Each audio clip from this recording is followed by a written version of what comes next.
What?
Alright, we're live.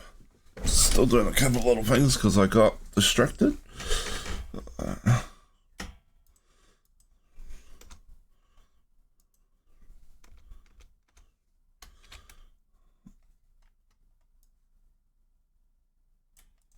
hope everyone's having a good day.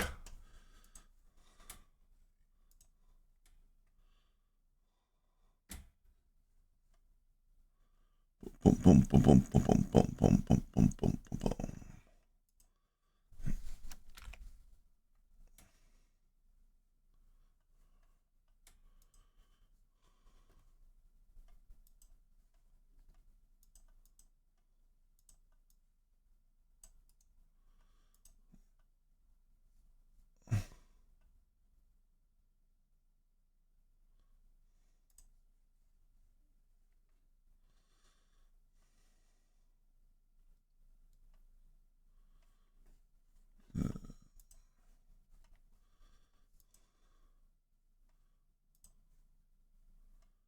Let's put this up. There we go. Boom, boom, boom. Done. I think we're pretty much ready. All right.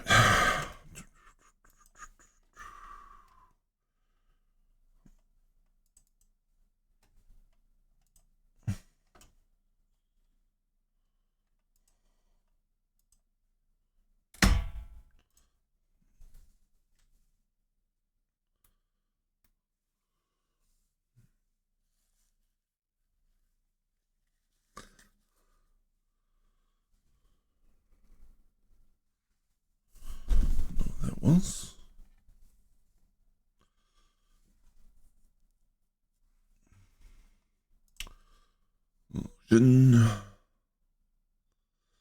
Alright, so colonization has come back to Elite Dangerous. Well, I mean, it never really went away, but the colonization contacts are starting coming back online.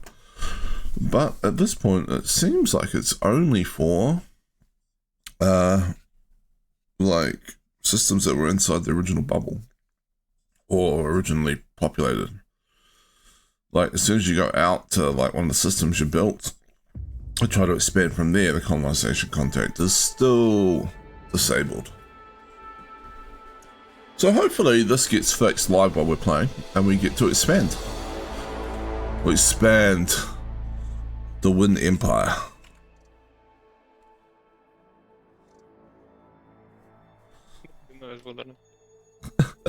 Also the Ed Empire. Oh, I mean, yes. Yeah, right? If we are expanding one, we might as well expand the other one as well. Absolutely. And you are 2 systems or systems ahead of me? I have 2 systems. A system ahead of me. A system ahead, yeah. Because we didn't realize originally that you could bounce as soon as you built one. So we built that first one for me to bounce you out. And then we found that you could bounce yourself immediately. And so, yeah. Alright, let me just switch this over. There we go. So do we do hauling or do we want to do anything else? Or do you want to do anything else? I'll tag along. I'm not really sure. I was actually over at a different system. What an interesting person. But I'm only like 2 or 3 jumps away from getting back. I mean, I am happy to jump wherever.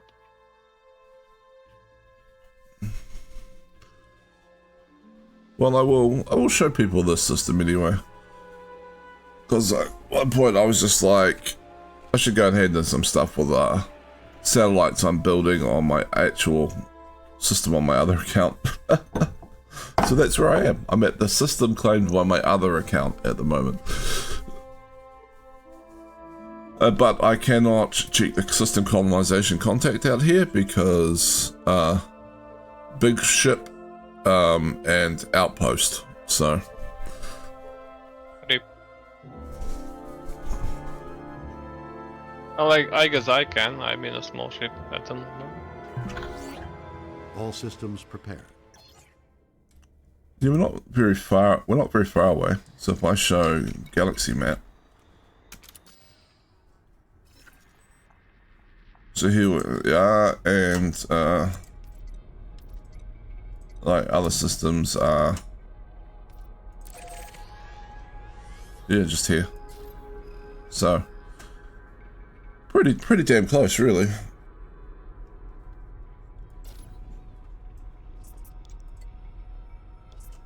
It's not the best system in the world, but it's not terrible either. Like, I mean, I guess it doesn't have to be best.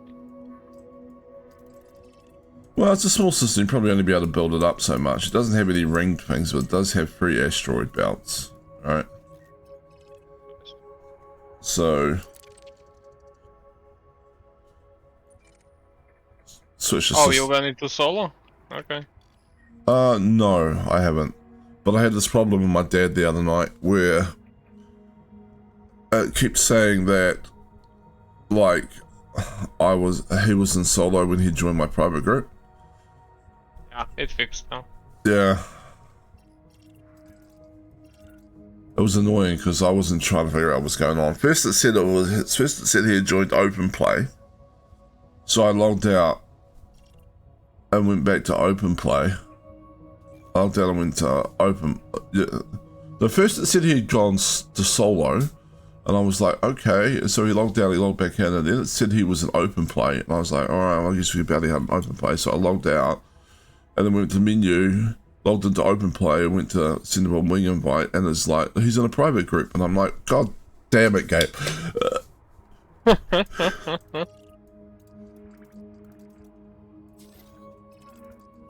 So yeah, it's not the best. It's not the best system ever, but I mean, I did claim it on my other account, which is a little less empire building than this account though, so that's fine. It's got enough orbital places and probably enough ground bases to build it up a bit. And I can throw an asteroid base in one of these asteroid belts. So. But I'll head back over.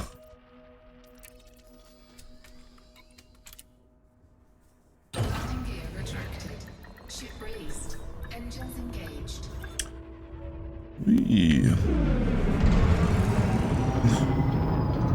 So yeah, I'm guessing that they've turned colonization back on, but only in the original systems that like had the contact. Frameshift drive I charging. mean, all of the stations have the contact, but 4. Yeah, you know what I mean. Like not. It doesn't seem to turn back on in any colonized systems, from what I could yeah, tell. no, I know what you meant. But, Yeah. seems like Frameshift drive. But I'm not sure if that's deliberate or just screw up. well, I'm willing to both bolts. Frameshift drive charging.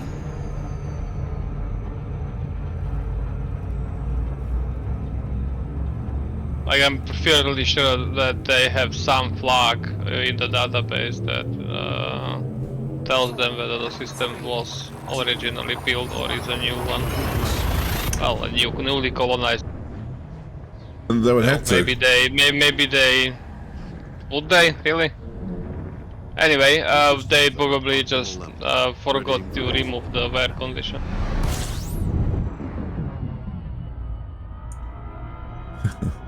Also, would they really need to have a lock like that? They probably wouldn't need to, but it would be smart to, right? Like, let's say you had a big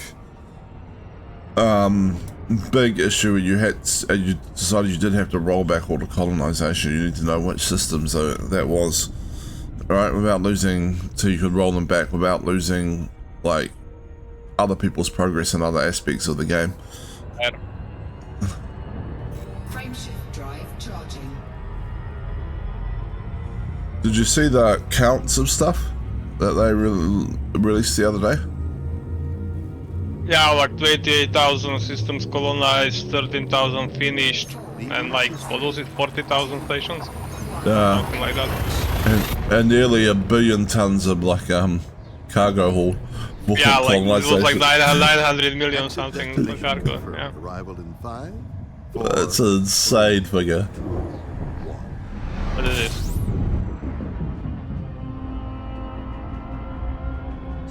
Alright. I guess I'll bounce one more over. No, we are here, alright. Let's just sanity check and go to my Orbis and see if the colonization contact is Beyond safety limits. Warning. online, but I doubt it.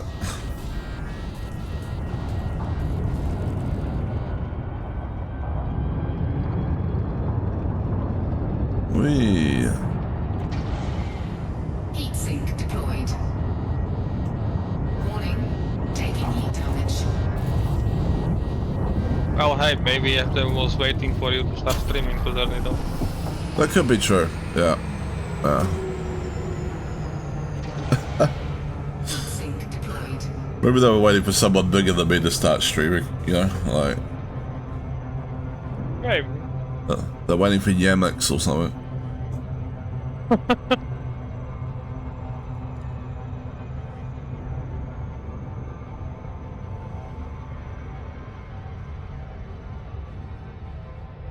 They're like we gotta keep it half turned off until we give Yamix a chance to make a horse Venus joke, and then we'll turn it all back on. Oh.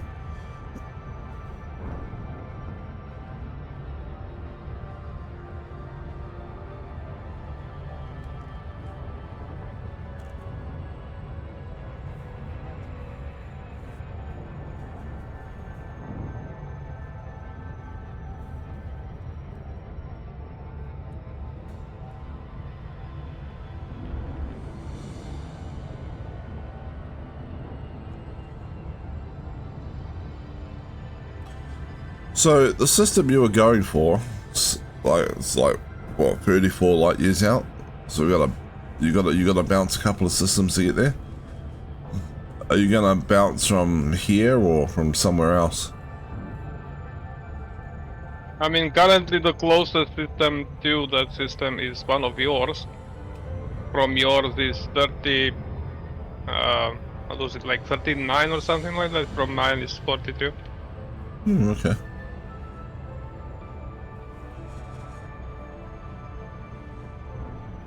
Well, to clarify, I changed the system I want because I found one that also has the hell-ish looking planet, but also has an ice ring. The other one didn't. Well, okay. Do you have no interest in the other one, or are you just going to claim it after this? Remains to be decided, I guess.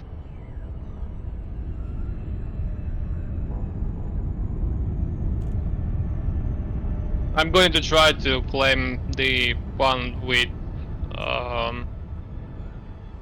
the ice ring first, maybe the other one later, if it's not claimed by the time I get there. Are they close together or Somewhat. somewhat? Alright. Not close enough to bounce off of each other, but yeah.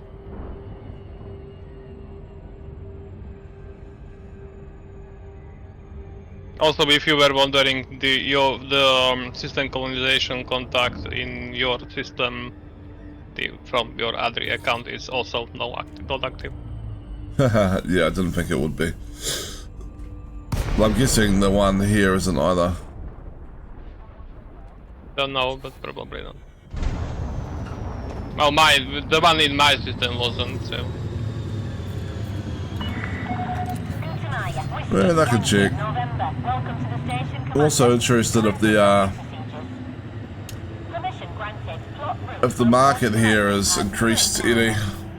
Because when I first docked after it was created, all I had was like bio waste and one other thing in the commodities market.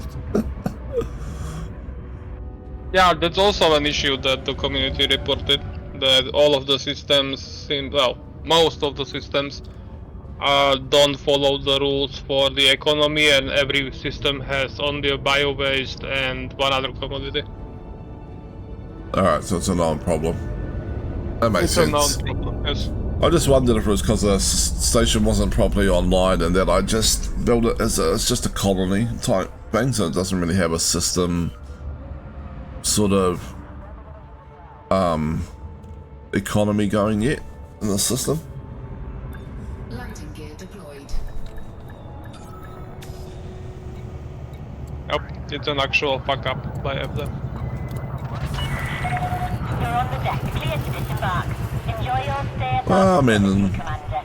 as far as screw ups go, it's not the best one. It's not the worst one in the world. I guess. Yeah, system colonization buck cache is offline. That is to be expected. We'll see if that There have been changes. several. Sorry, go ahead. I was gonna say, hopefully they fix that in the next couple of hours and we can claim something before you have to, you know, crash for the night. I mean, there is always tomorrow, but yeah. Yeah. It's not like anyone's gonna get to the systems you had in mind right away anyway. Well, unlikely. Yeah. Hydrogen fuel and bio waste. Not even a lot of Yeah. it. Also, that's what I was going to say. That there have been funny videos. Well, the titles of the videos were funny. Several of them had the title in the tune of the galaxy is drowning in bio waste. Well, that's what happens when humanity spreads across the galaxy. Oh yeah. Also, yes, a few of the videos had the other word, not bio waste, in it. Oh, they're bold. Probably, you know. Well, I mean, I wouldn't be surprised they are if not that. wrong. I know, but I was going to say that might well hit them up against getting the video demonetized by YouTube. This assumes, of course, that they're big enough to actually worry about that. I mean,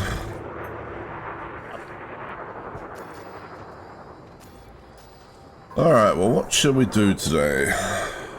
That is the question.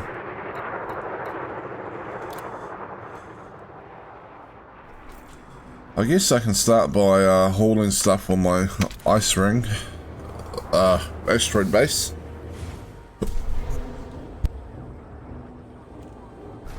And hopefully system colonization stuff comes back online for these colonized systems.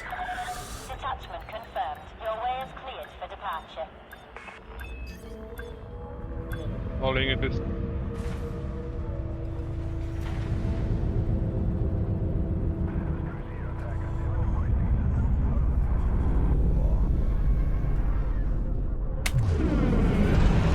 Yeah.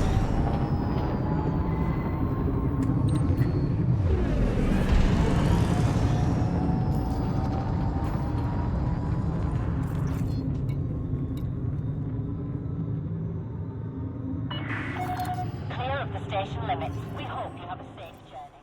Alright, I guess we'll just go the usual. Here we go.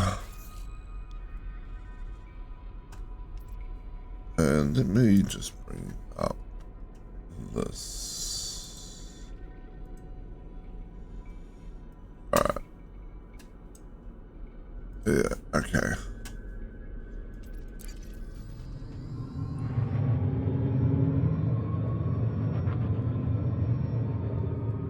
Frameshift drive charging.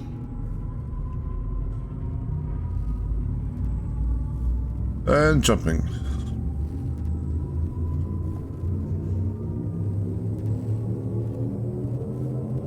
4, 3, 2, 1. Travel mode engaged.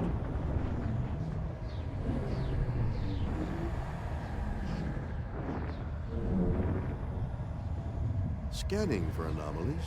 None detected.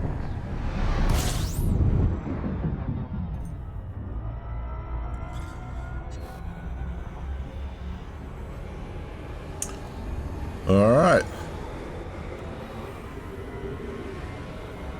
Off we go. Engage system jump. Jump. Frameshift drive charging.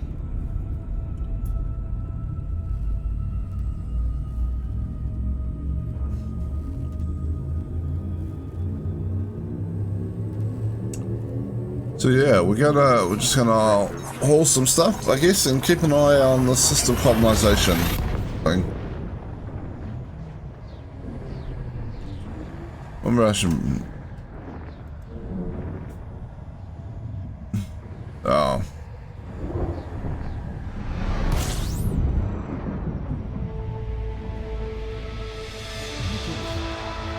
You're only ever going to see those wonderful things if you're willing to take a risk to again put everything on them. Tarantulam Depot. Wouldn't that be an adventure? Off we go. Frameshift drive operating beyond Oh, why am I doing that? That's not what I want to do. Off we go. So yeah, I don't know. Hopefully it all gets turned back on properly soon.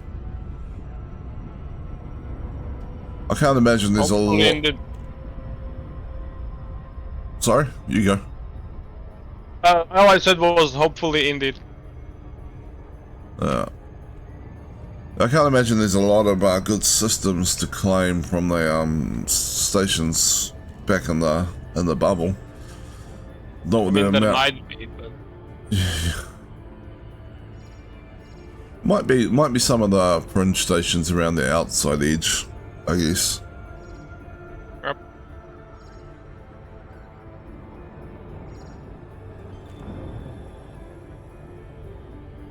Are you building the what is it? A depot? Sorry. Well, the progress that has 0% in the system that you just were in. No, I was going to bounce back to do work on the asteroid base in the first system.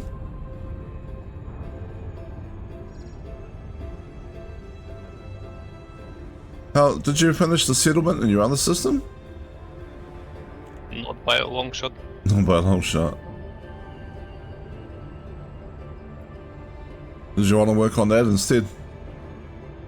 I mean, I really don't mind which one. Neither do I, to be honest.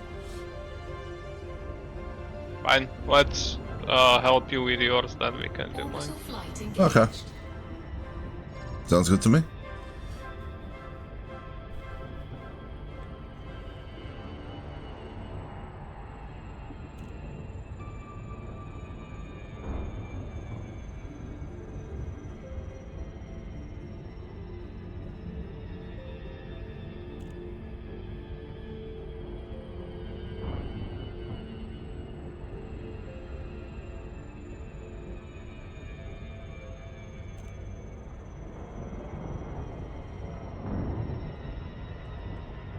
Activate night vision.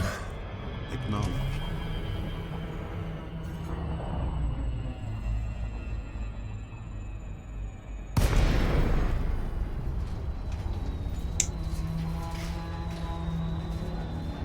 Damn near perfect glide. Request docking permission. Requesting landing. Peter Meyer, Whiskey, Yankee, November. A docking request must be supplied before access can be granted. Permission granted. Plot route for approach to... Alright, so...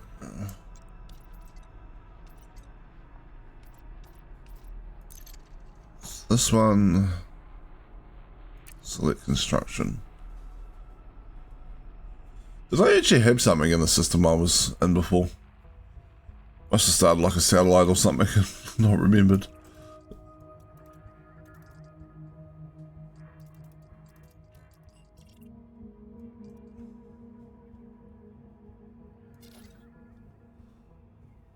Yeah. We are 2% done on this. Well, at least it doesn't matter what I grab then. Landing gear deployed.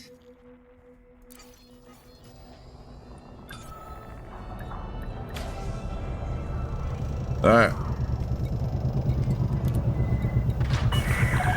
Touchdown. Engaging docking restraints.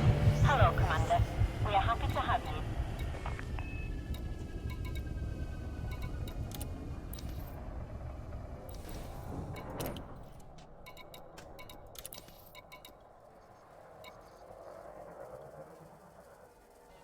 System colonization is turned off here as well. Which would have been an existing system because it's... So that goes that theory. I can see. Let me check something.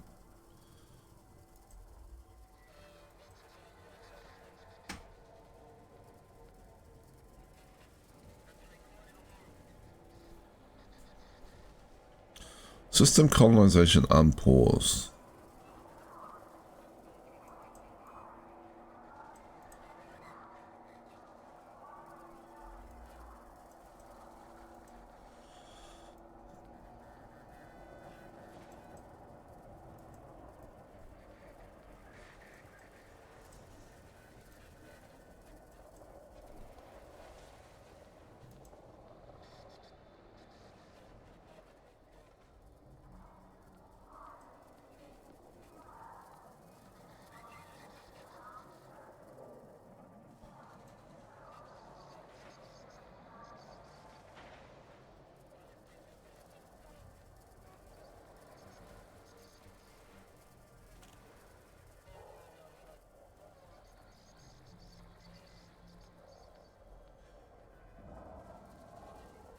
Yeah, as far as I saw, there were no like forum posts about it or Twitter posts like replies. I mean, people are complaining, just FDL didn't reply. They're actually under the original post. There's someone saying when ? And Elite Dangerous has replied. Oh yeah, with, but that was several hours ago. yeah, the process has already begun. Please set all the time to configure across all servers. Yeah, and that's pretty much the only reply they got. They gave. Yeah. I mean,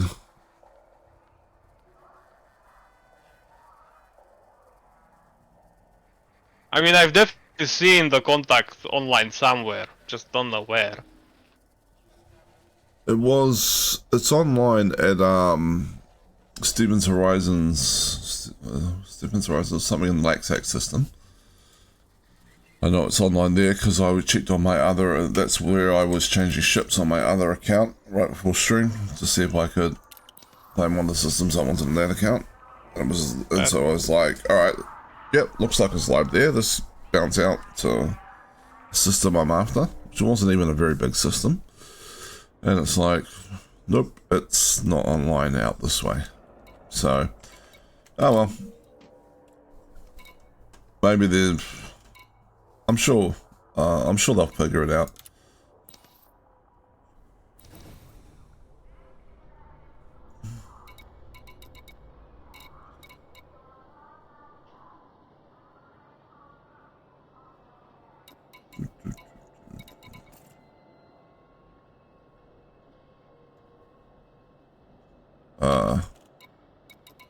okay.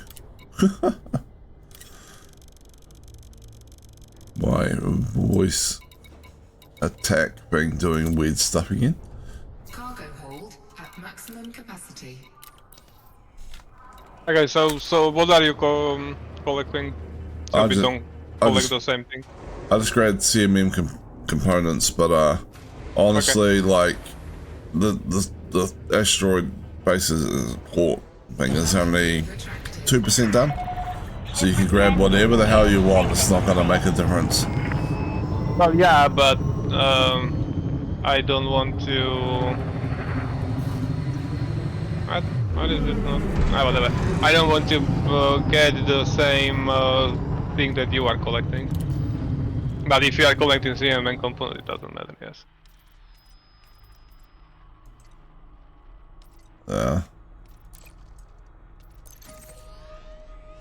There we go. Route plotted. And back.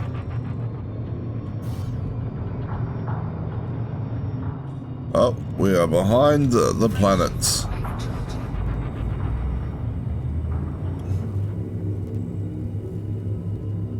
Just be able to do a little swing around.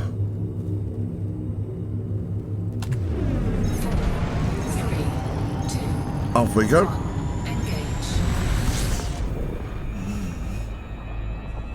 You must have done a fair bit of exploration to find these cool systems that you're going after. Or I'm dumb and just lucky. Luck is a thing.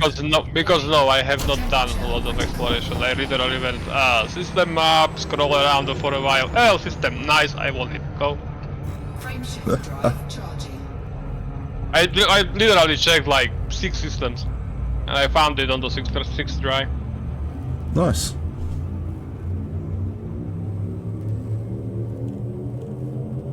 So yeah, I'm dumb, and just have a lot of luck.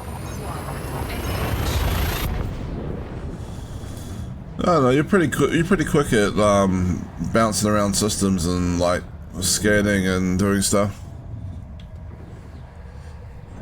So Fair.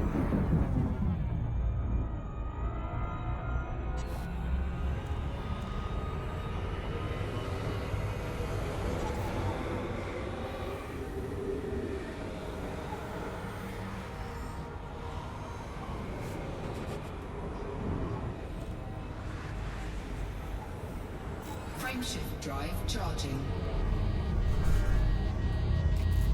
food levels critical. What are they talking about? That's only 105%. Silly ship. Only.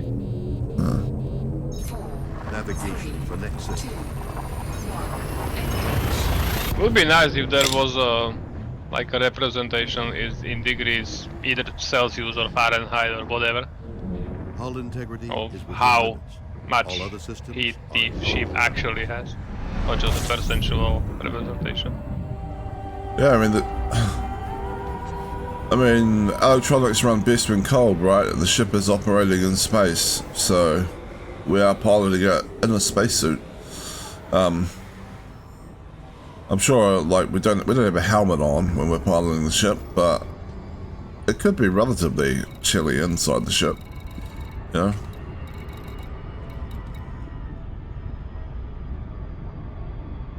We do have a helmet on because when the window cracks, we are still breathing. Yeah, I think it might auto deploy or something. Or maybe I just have the helmet visual switched off. Whichever. But yeah, what I meant was more like if it's 110% of, I don't know, 20 degrees Celsius, then that's not like a lot. Yeah. But if it's 110% of, I don't know, 50 degrees Celsius, then well, yeah, that's a problem. Yeah, exactly. You need to know what the normal operating temperature of the ship is, right? Like, it's currently 32% heat. Okay. Doesn't tell me anything by itself.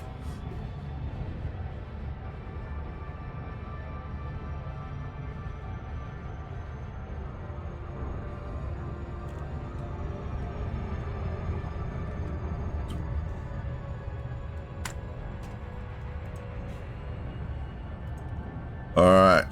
We're building an asteroid base. And it should be an ice asteroid base because it's an ice asteroid ring.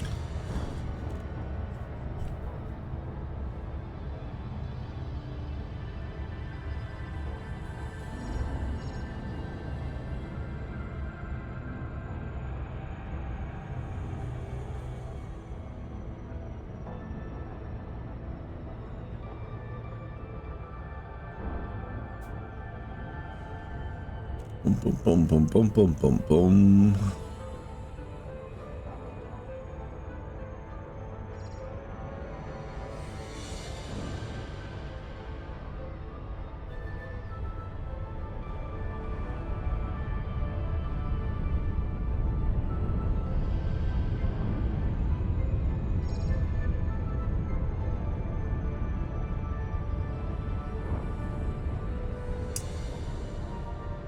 Alright. Orbital construction site, Hui Horizons. Do I like the name Hui Horizons? Maybe. I don't know. I'll think about it.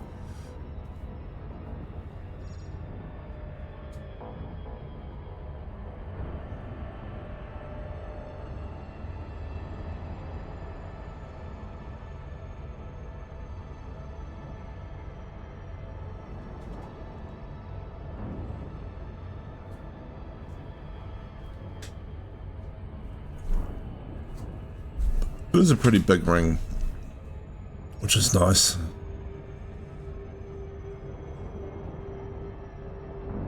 And it was a solid ice ring as well, which means I didn't have to worry about which slot I was putting the asteroid base in.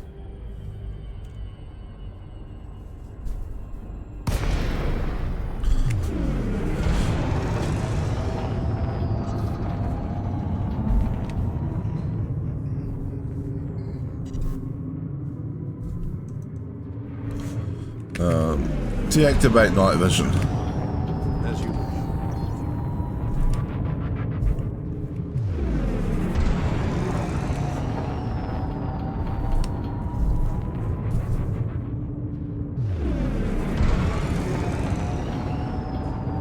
Well, it's kind of weird how it deploys the like if this had been the spot for the primary port, right? Like it would have, and I picked asteroid base, it would have deployed a system colonization ship to build it. But because the system already has a primary port, it deploys an orbital construction site. But you shouldn't think it would matter. Like it's like we're building. You want the ships to be the same, or?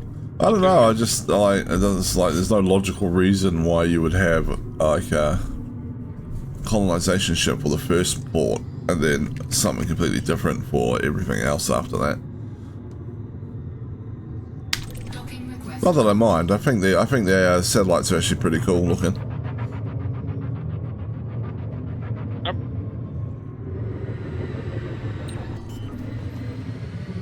Oop, are we gonna crash? Yep, too much speed. Bounce, bounce.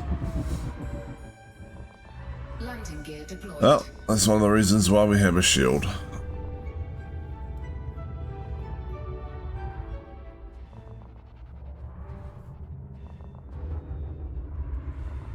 Any cutter with a full load of cargo has a fairly high bit of mass behind it and very powerful thrusters. It doesn't slow down in a hurry.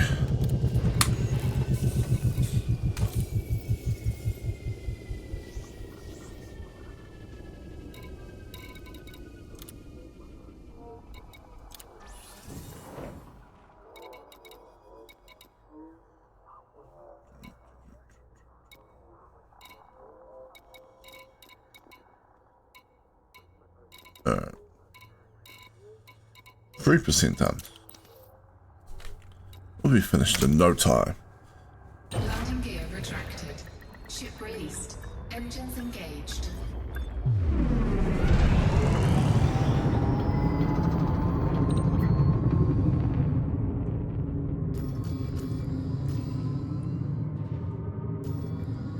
Open galaxy map. open galaxy map.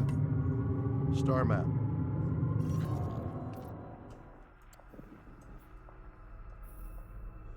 Maybe I just need to try and sound more American when I talk.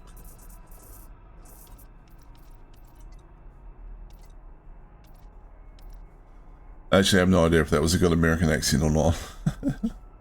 It's a calling, a silent summoner. It comes from within, this need to explore, gain knowledge. Eventually, whether you like it or not, and contrary to logic, you'll embark on a journey into the void. Blindly.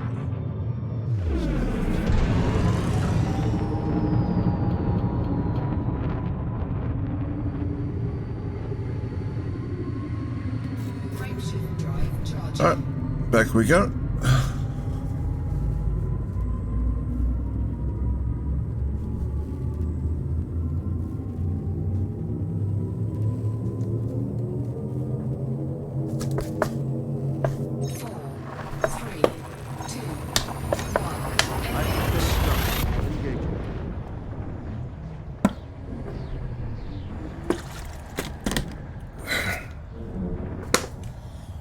So is it time to tell you about my adventures with getting Dad back into the game?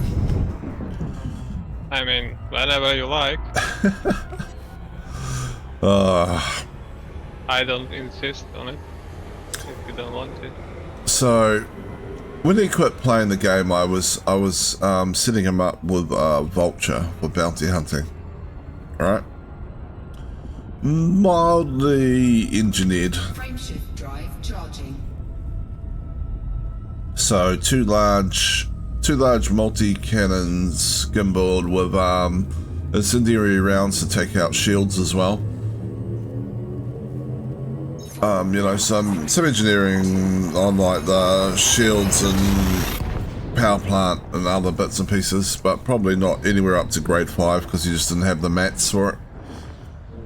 And yeah, so we're like, These systems are at optimum levels, readying for exit.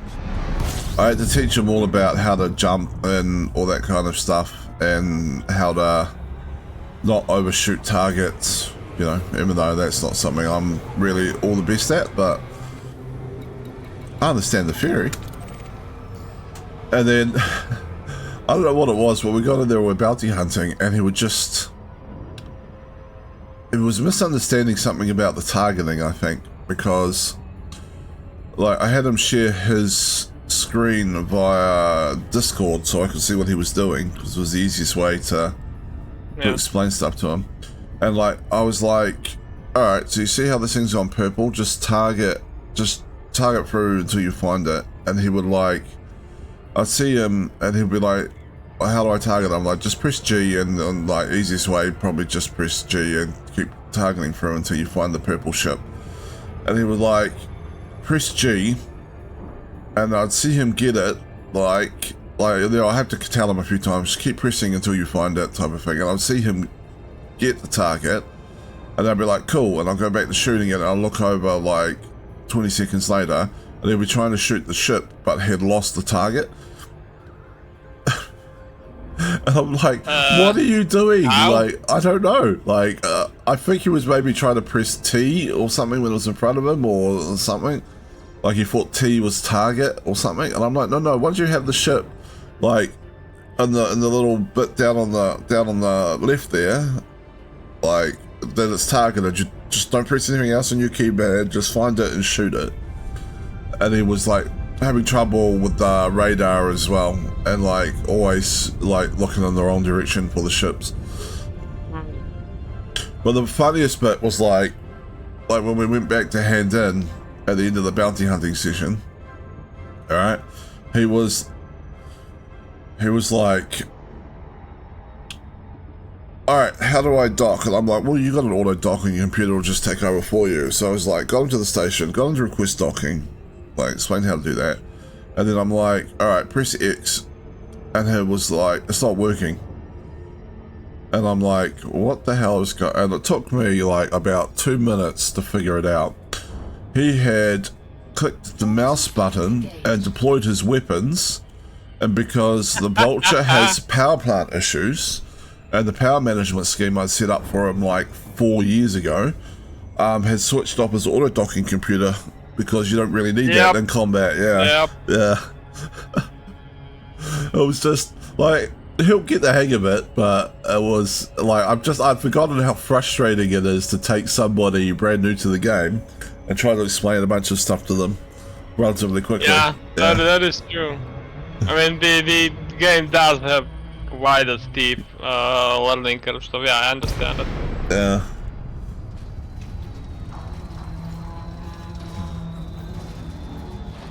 Well, I mean, yeah.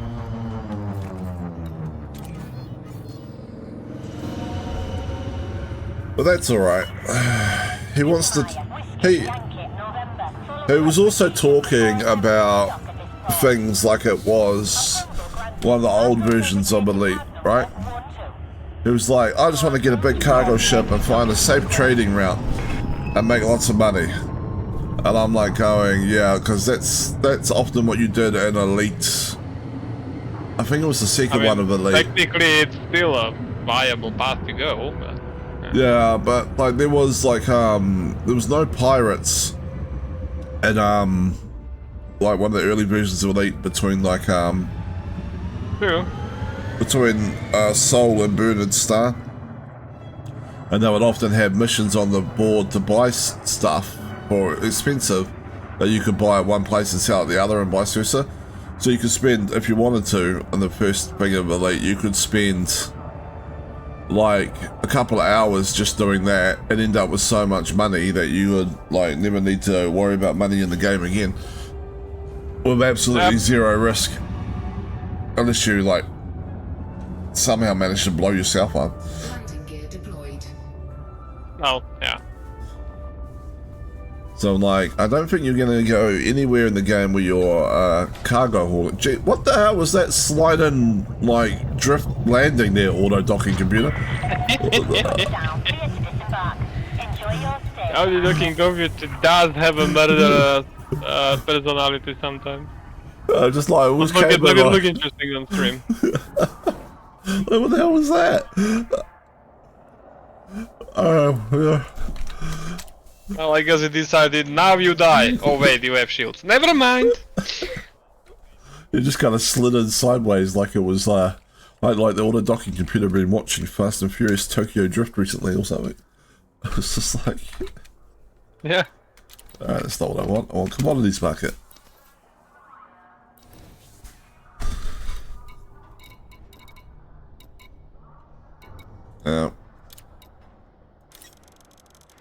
I note that everything here is Cargo hold. Red. Maximum capacity.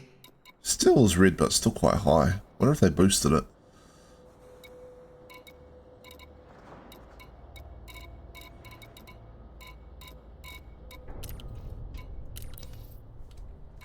Oh. Back we go.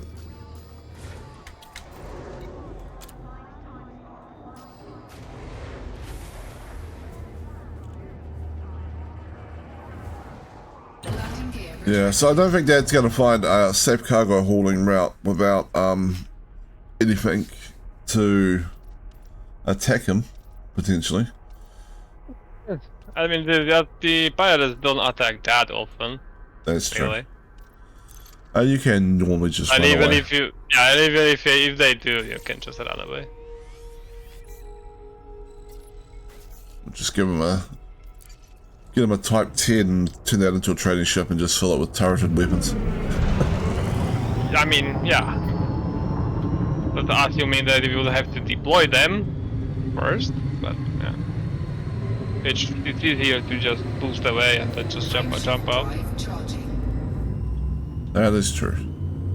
4, 3, 2, 1, engage. That being said, every pirate that's interdicted me lately in this cutter has met a fiery end, so... It is somewhat satisfying, so I understand that. That also breaks up the monotony of the hauling. True. Warning, temperature critical. Frameshift drive charging. One of them was like and a fertilizer was worth $1.2 million when they blew up as well. That was quite nice. 4, 3, Well, hey, extra profit.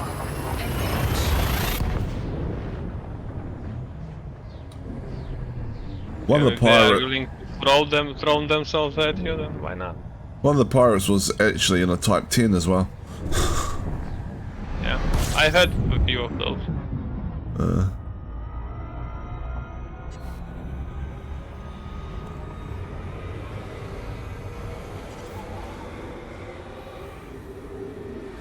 You think pirates would stick to faster ships so they could like catch people when they were like running away, you know? Like I would expect to see a lot You mean pirates having brains?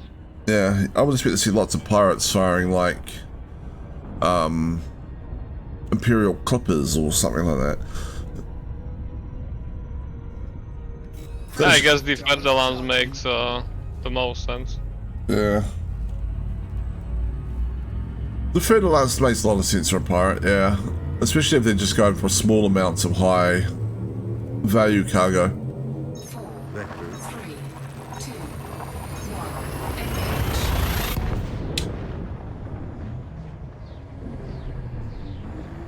Maybe the Mamba as well. It's probably hard to outrun a Mamba. Sure.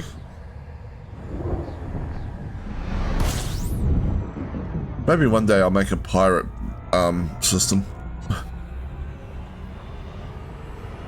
Oh, I know where I'm going to be pirate hunting. Well, me too. Like, if I make a pirate system, I'm still allowed to hunt the pirates in it, right? Like, Sure. I just don't know if their bounties show up. It's probably be an anarchy system. Orbital construction They site. usually have bounties even in anarchy systems, so it shouldn't be a problem. Okay. that's kind of an interesting idea, isn't it? Somebody likes bounty hunting pirates, making a pirate system to attract pirates just so they can hunt them. Yep.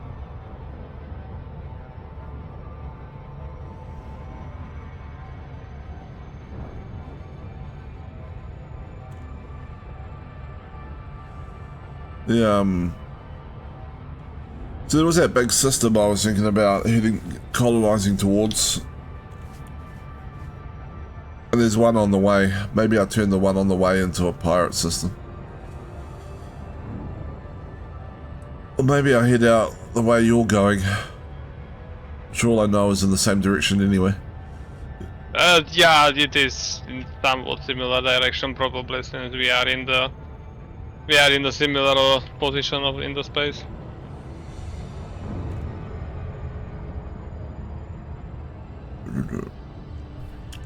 My system is like kind of more to the. Well, actually, it's more or less on the trajectory if you look from your system to mine, and it's in the same direction. Okay, I think my one was heading a little bit off to a different side. Yeah. I'll check in a moment though.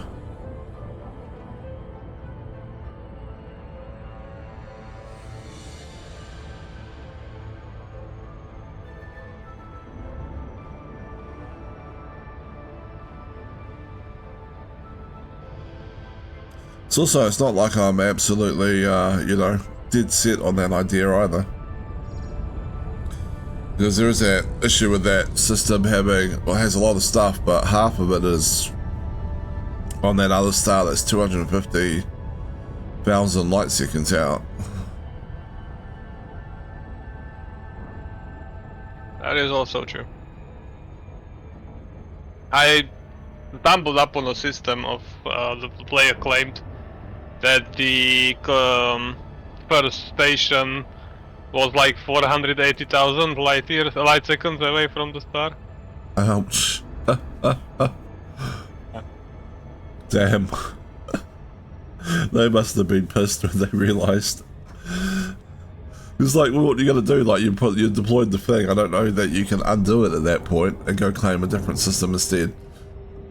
I think you can, but I'm not sure. Was it an outpost or was it? I don't remember, but I think so. I mean, the station was completed, so they've done it, but yeah. Yeah, what you'd do, right, is you would load out everything you need onto your fleet carrier, and maybe they just found a window to get their fleet carrier out there. Possibly, yeah. Uh, I didn't really look whether there was a carrier in there or not.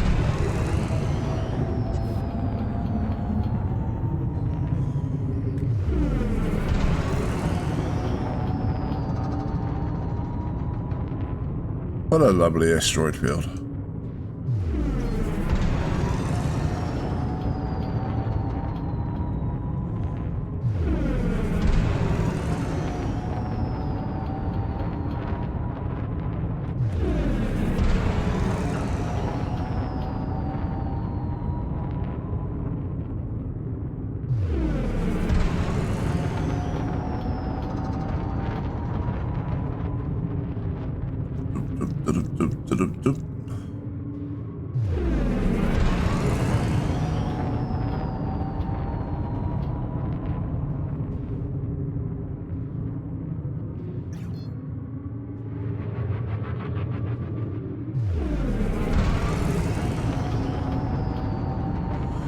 Alright, it's probably the last time we should really boost on this ship. Alright. Request docking. Sending docking request. Docking request granted. Hopefully the auto dock doesn't hang us up on anything.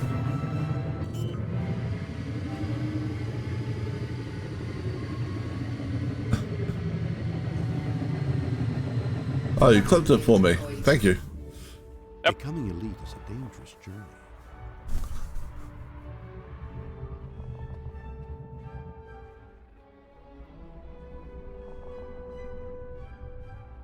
Boom, boom, boom, boom, boom. Becoming an elite is a dangerous journey, according to William Shatner there. Is it? I mean, Can be. I've trade rank elite too. Hasn't been that dangerous. Most of that just by running mining material back and forth. Docking successful. Engines disengaged. Yeah, that part is still kind of hilarious to me that I got trade elite 5 by the wing mining missions.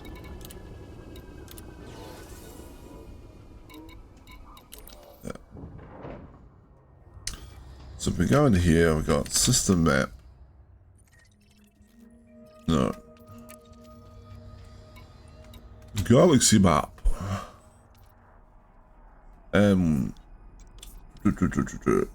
So your one is over there, right? 6394? Yes. Yeah, okay. So I line up that way, and then I go bookmarks. So yeah, if you line them up like almost perfectly, then my system is in that direction.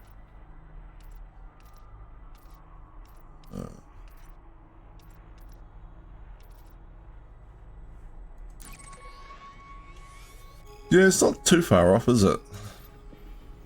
Oh, it's a little bit off.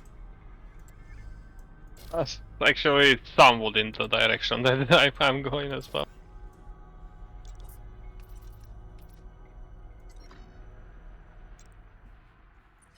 There's just so many bodies here, right? Yeah, well, the number of bodies is... Yeah, I was wondering what the layout is. How far is the other star? The other star is a long way out. 266,000. Yeah, that's not that bad. But, like, I mean, you could develop all of this first, and I'm pretty sure the actual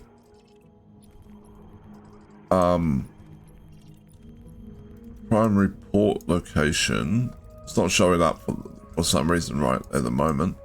Seems very hit and miss. But I'm pretty sure it was here somewhere. Oh, that's good. Yeah. So you could develop all this first and then you can worry about this later on. And maybe you could do the fleet carrier thing to develop some of this other stuff. Right. So you have Icy Ring, Rocky, and Icy Ring. Icy. And some of the planets look pretty interesting with the purpley colour to them. But I think it's probably out of range at the moment. Am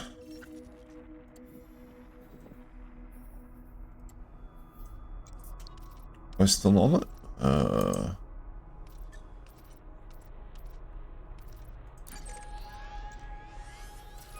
Kind of looks to me like it's going to be out of range, right? So I identified that there was this other system I could grab on the way. This one. Which would probably be okay. It's not the best system ever, but it's not terrible either. I mean, looks nice. If anything.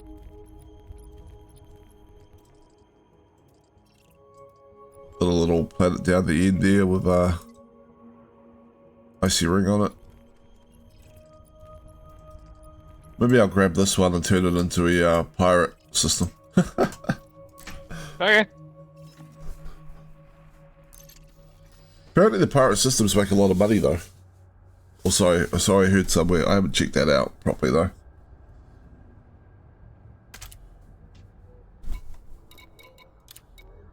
Oh, I guess we transferred everything. 6%. Do you know, the other day I was playing, right? And I was so annoyed. I docked at that depot I've been going to, right? Same one I've been going to on stream. Filled up with steel. And then I left the depot, and right as I left the depot, the game crashed out on me. Just, wow, it froze up and I had to kill it. And so I logged back in and I'm floating above the depot, so I just jump all the way out, right? Go to where I'm handing stuff in, get there, nothing in my cargo hold. Yeah, that bug has been reported for several years at this point. I was so annoyed. I was like, come on, I know I brought the steel.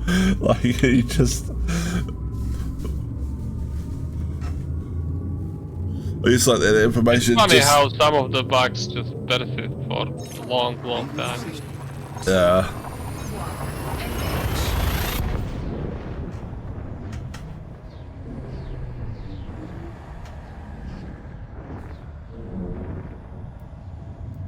Key systems are at optimum levels, readying for exit.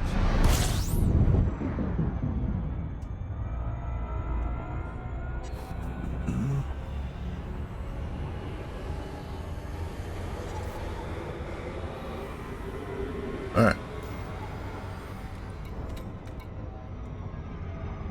What am I doing? Alright, there we go.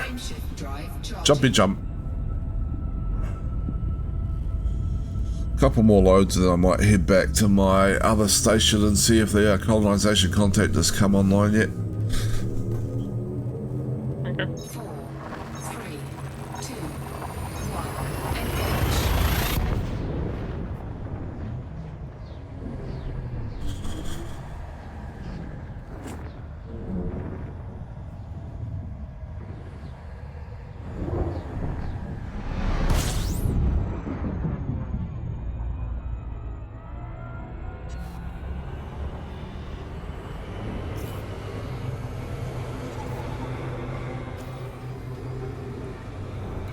4, 3, 2, 1. There we go.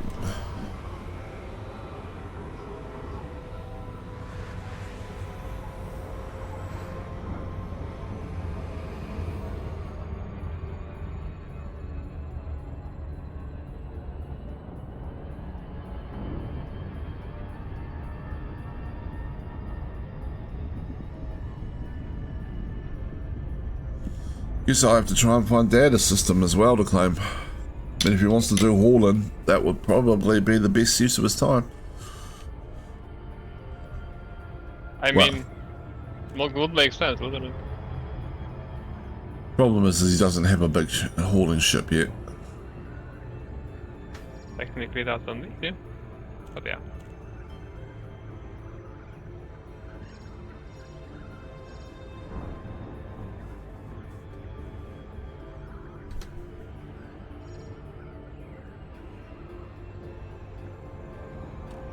I think the system next, one of the systems next to the one I had colonized on my other account was halfway reasonable.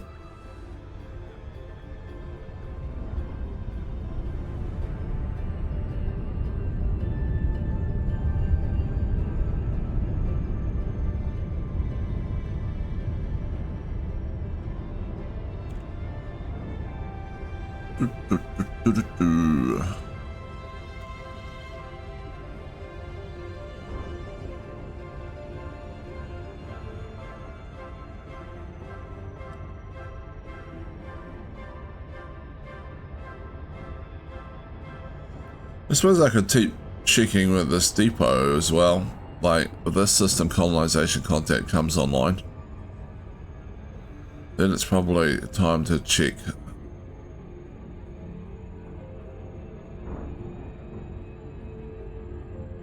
Orbital flight engaged.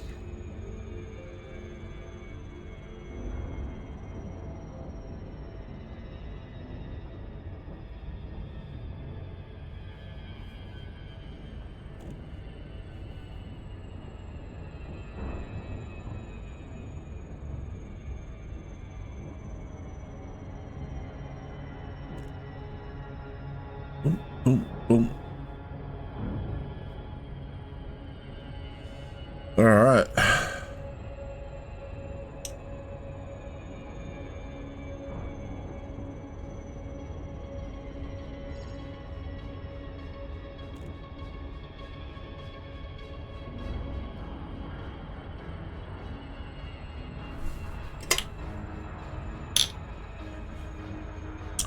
How many systems do you think we have to colonize before we get to call ourselves an empire? I mean, technically too. Oh, I'm already there. Well, yeah. It just depends on how many system would you consider to be qualified for an empire. I would consider 2 of them. I mean, it's 2 systems. It's spanning across 2 star systems, which is a huge thing to do. That's true. I think the powers have like 400 to 700 systems. The power play powers. Yeah. We should be able to declare ourselves a minor power. Maybe try a different name for the first part, but yeah. Smaller power. That would work.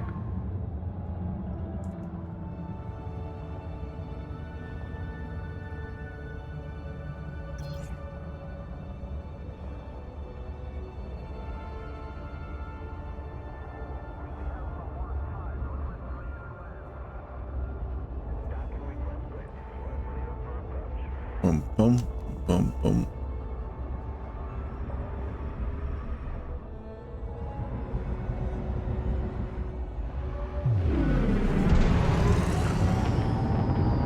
Let's see how the docking computer decides to land us this time.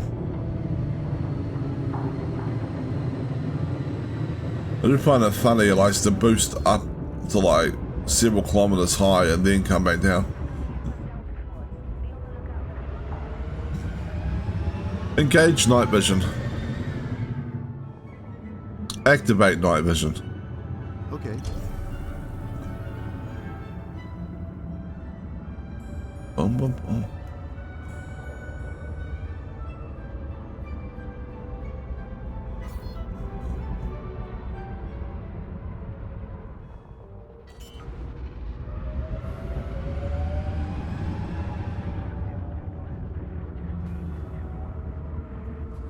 Landing gear deployed. Boom, boom, boom, boom, boom. It's a little bit of a rough landing, but, you know, that's fine. You're on the deck. Ground crew dispatched. It's good to have you with us.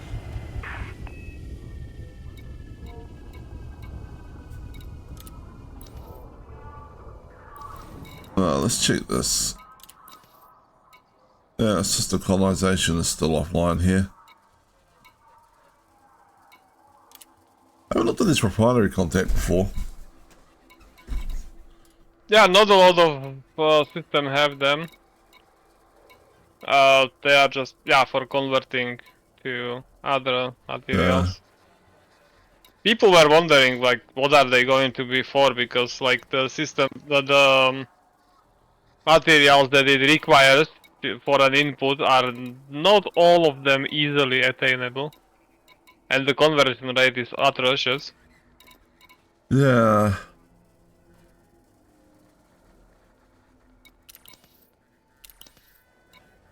So it feels like something they put in to support colonization, but to, like, I don't know, give people the ability to mine, I guess, stuff in a system and convert it into things they need. But I don't know why you would bother when you can literally just come here and buy most of the stuff anyway. Like if you're in a like it's a refinery contact, probably because it's a refinery economy, and they, which means that they sell all the stuff anyway. You could probably literally sell. Maximum capacity. You probably literally sell your hoard and buy this same amount of stuff you would convert.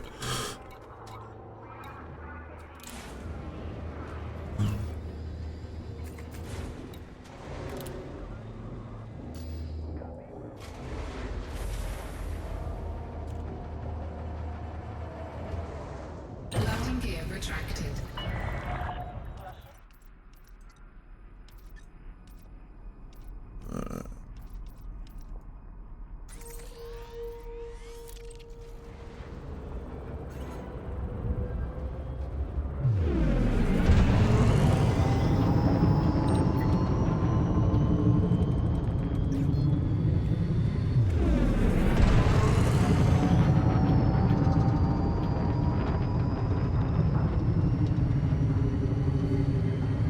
Frameshift drive charged. Alright, bounce bounce. 4,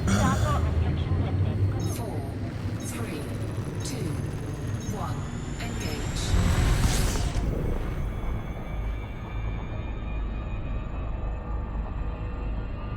Warning. Frameshift drive operating beyond safety limits.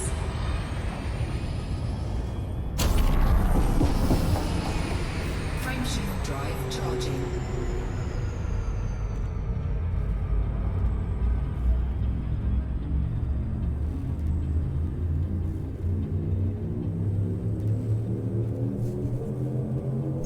Navigation to the next system. 2, 1. Engage.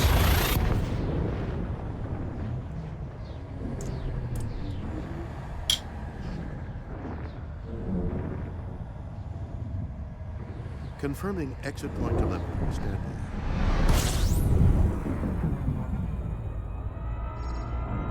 Whee.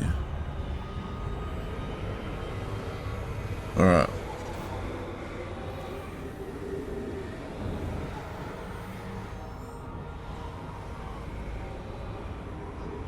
Frameshift drive charging.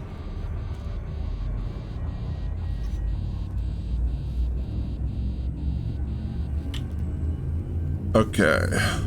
Keep handing in.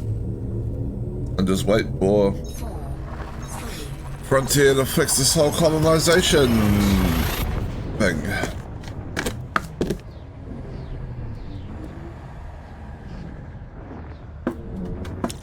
And then expand.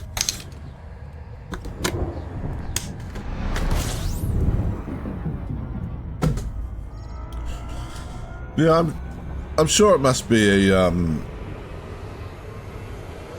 bug, right? Like, or a accidental thing. I mean, if they were They're only going to turn it on for a few places that would have probably said that. You would hope. I mean, they're not always the best communicators.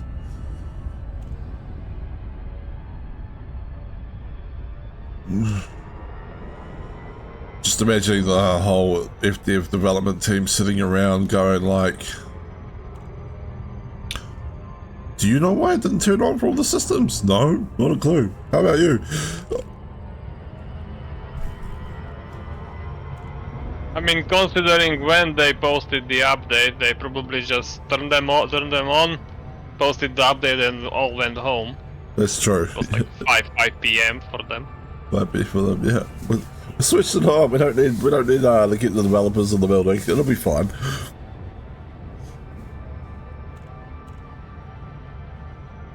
Which might also mean that the colonization contacts are going to be turned off till Monday, but you know. Unless one of them tells like SSH to the server and fix it. Yeah. I imagine the management and the development team will be like, okay, we just announced we're turning it back on and it's kind of not working. We probably do need to get that fixed before Monday. Whoops, too fast and distracted.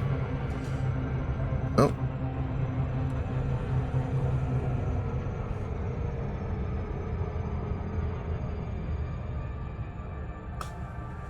Looks like you bumped into something. And you had to point it out, didn't you? Just noticed a little chunk gone from your whole health there. Hey, I've bumped into stuff as well. If I wasn't running a shield, I would have been in exactly the same scenario.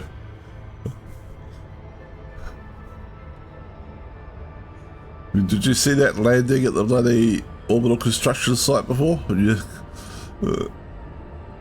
Well, I mean, yeah, but that was the docking computer fault. This was my fault. I mean, potatoes. That's... Guess so.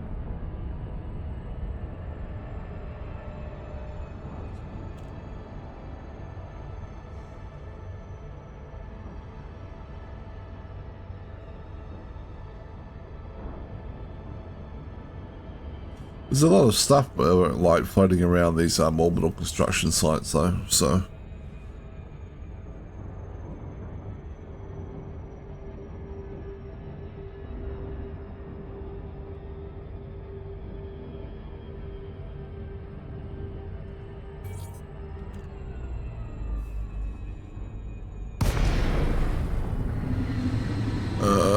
disable night vision.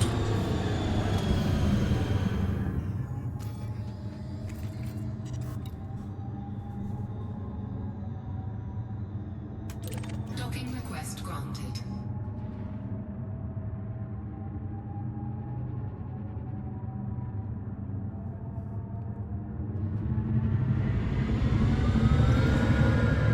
Something coming up. It's just me. Fooling. And here we are. Da, da, da, da, da, da. Oh, okay.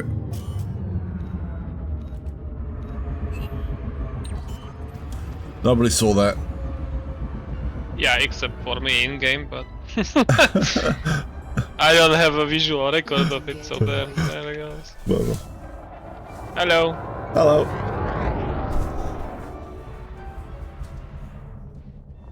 What? I didn't fly. I did fly in front of you. Nice. You did, yeah. I was waiting for it on stream, like, where is it? Yeah, that little, I guess that the little delay stream is a little delay. more than... Disengaged. Oh, the delay is almost 6 seconds. Never mind that. Gotcha. Yikes, yeah. I don't know what that is. I've looked for the reason behind that. I just can't seem to find it. I don't have the delay set anywhere that I'm aware of. It might be just network issue. Yeah, it could literally just be like other side of the world, one of the Twitch servers, I guess. It doesn't Well, maybe. I don't know.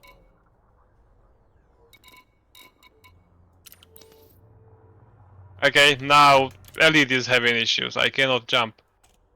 Oh, there it is. There it went.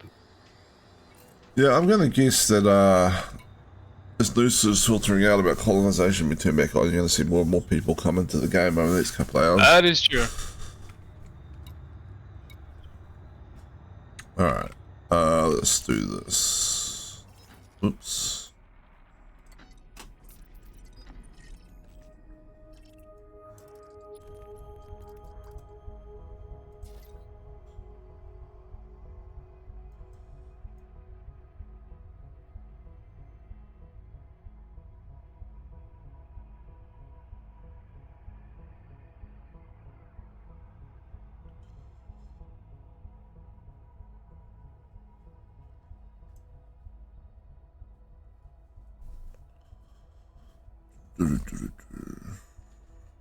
Alright. Screenshot that, I guess.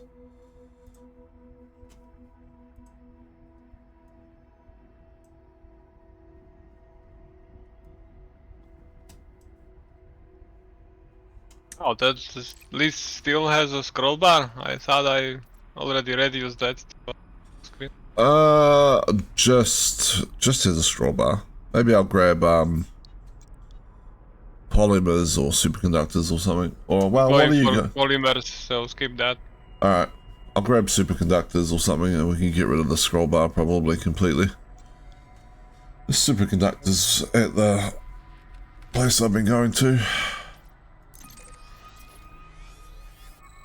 11 items cannot fit in one. That seems like bullshit.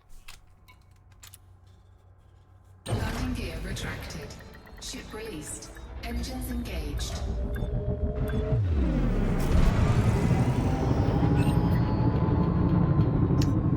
Whee! Up we go. Oh yeah, just one. Oh, okay, so 10 materials can fit on the screen. Duly noted.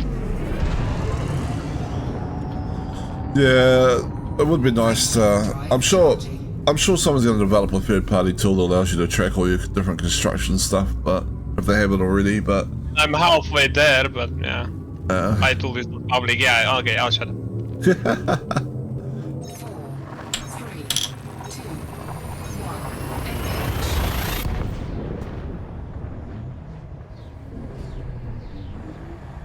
I mean, to be fair, what I'm trying to implement is by stealing two already existing libraries. Well, project, really. One is that when you make a screenshot, it will parse the text out and give you like a copyable thingy, and the other part will be to parse the text, extract the numbers, and populate what I still need. I already identified the event in the lodge and journal files, so I just need to process that. Fair enough. 4, Leaving system. 3, 2, 1. Maximum velocity engaged. I was thinking actually about making like a website that would help people track what they still need across commanders actually. But then I realized that how would I validate that the commander actually delivered the material and not just faked it, because you know the API endpoints would obviously be public. Yeah. Unless I would require sign in, but even then, if you sign in, you can get the authorization token and still fake it. That's true. But I mean, like... if they fake it, if you develop a tool that's useful for people, right, and then some people decide to fake stuff on there, that's kind of on them. Like, less than it's on you, you know what I mean? Like... and I mean, yeah, but think I think I would have to somewhat at least protect the people, the other legitimate people, to not be influenced by this. yeah, that's true. and I'm not sure I want to do that. I definitely can see a thing where, like, you know, you just want to be able to go to a website somewhere and say, oh, a little bit bored in game. Actually, like, what systems and construction things do my friends, people on my friends list have going on, and where are they? How much material do they need? You know, and then go to deliver some stuff. Yeah, exactly. Unfortunately, the journal files don't provide the current amounts of what is needed to be delivered. If they did, then I wouldn't need to rely on that. You know, I just let people sign in, authorize the Frontier server, and just pull out the data from there whenever it actually happens.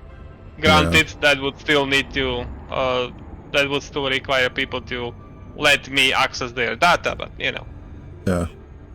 I don't think people would have much of a problem with. Orbital flight engaged.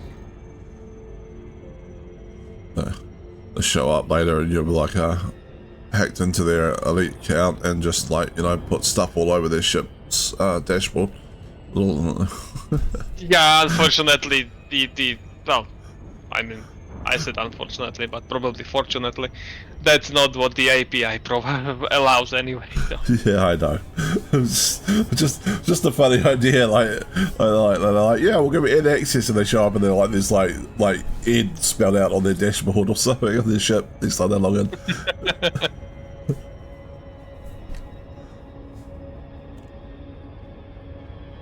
So anyway, you have a free decal. Now it says Ed, and it cannot be removed. Thank you for thank you for your sponsorship.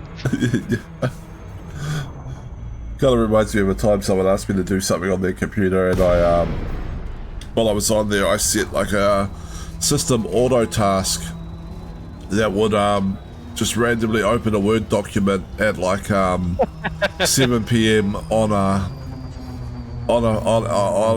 Friday, like, you know, and the Word document just I'd set it up, and all it said in that was, ha ha ha, I have control of your computer now. Access permitted. Plot route for approach to landing pad 02. You're approved for automated docking sequence. I used to have fun with the computers when I was at school as well. Like when I was at school, they had this really old computer in the library for like their like cataloging of books and stuff in the school library, and it was basically running MS-DOS. And I knew the command to change the prompt on MS-DOS to be whatever you want it to say. So I changed the prompt to say hard drive not found. And the librarian freaked out, and then one of my friends tried to point the finger at me, and she was like, no, he's a great person, he would never do that, it must have been you, and he got sent to the principal's office instead. Okay. I was like, haha, that's what you get. Trying to dob me in. Yeah.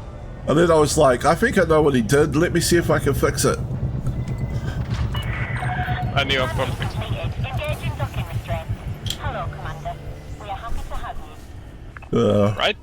Yeah, right? Absolutely. Right. Okay. No, I got it back. That's fine. We used to do a lot of fun stuff you could do with computers to mess with people. Yeah, that is true. You were going after, was it polymers? Yes, I bought all the polymers, required polymers. Alright, I'll grab the 293 superconductors.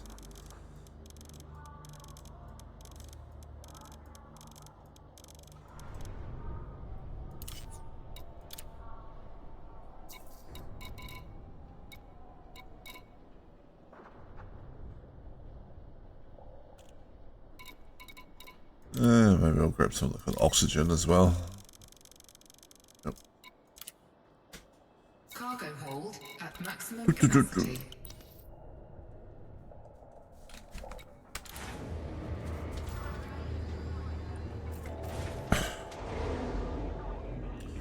when I was first doing computer stuff at my school, like it was all like very old Windows stuff as well, like Windows 3.1 or whatever the hell it was back in the day. You see he's aging himself once more, but the first test we had, and when I was like on computer stuff, because you couldn't do the computer course until 6th form, and the first test we had was to basically figure out what was wrong with the computer you were stationed at, and it was just random stuff like that unplugged the mouse cord, or you know. And then it was the format floppy disk and put some files on it and rename them and stuff. It was very, very simple stuff. But I'd pretty much finished the thing, and someone in the class went, Miss, to the computer teacher, I formatted C drive instead of A drive, is that bad? I mean, technically no, realistically kind of. Yeah.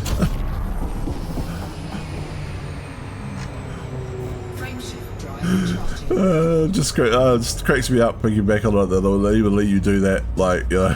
Yeah, I was just about to say that it's funny that it let him do that. There was a few less stop the user being idiot things, I think, back in the day. Yeah, that is true. The system assumed that you know what you were doing, and if you told it to format itself, well, okay, well, yeah, formatting, I guess. Yeah. Is that still the case with Linux? Because I know it was with Linux for a long time. Yes. You just do it, Linux would just do whatever you told it to. Yeah. Yes. You can absolutely still do a remember of forward slash, and it will delete. Well, except for the root files, but yeah. Yeah.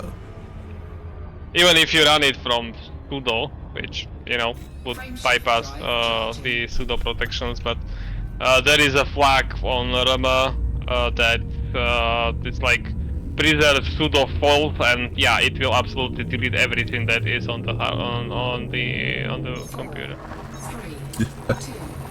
I like that Linux like kept the well, I guess meme going. Like, you want me to remove kernel? Alright. That's what you want, that's what we're gonna do. Yeah. Hey Ben, how's it going? You having a good day?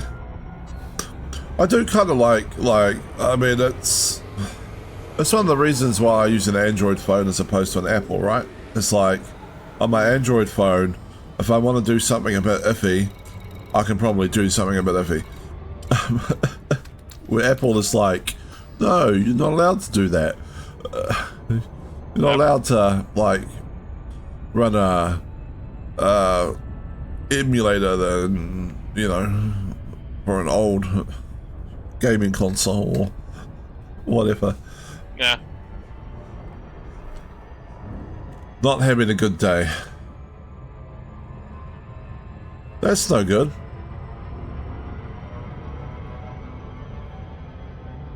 I hope whatever's wrong with your day gets better. You don't have to tell us what's going on if you don't want to, though.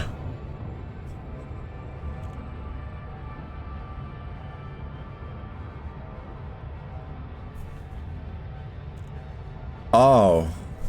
Yeah, okay.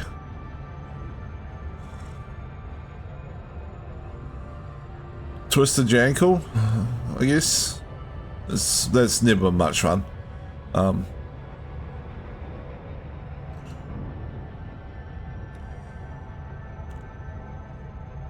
Should I tell you about the worst ankle twist I ever managed to pull off?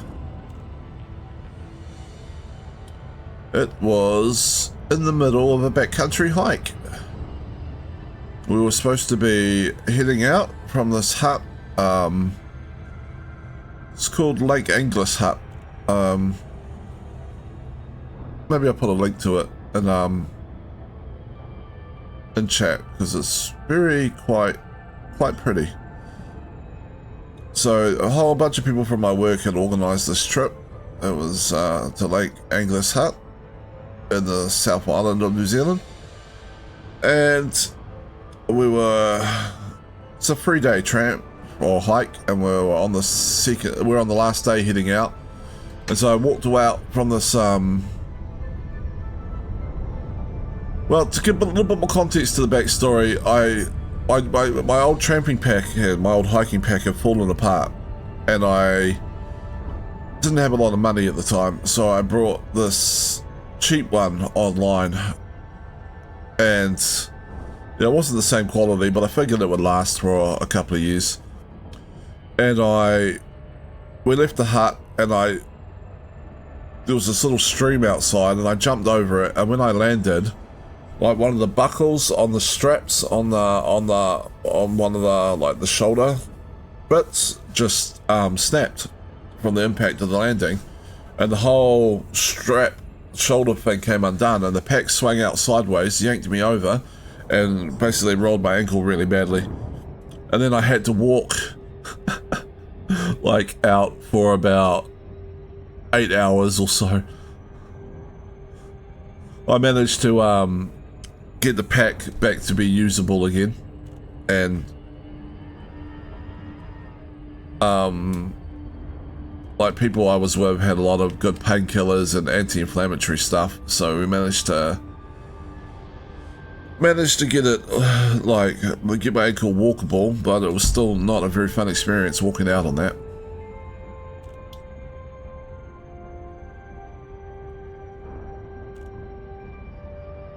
Once I dock, I'll see if I can find a picture of the hut.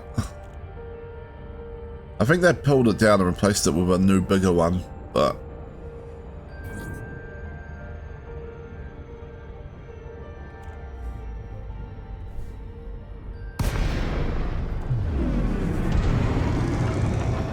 so yeah, I don't know how you rolled your ankle though. Hopefully it wasn't in a situation anywhere near as alarming as that.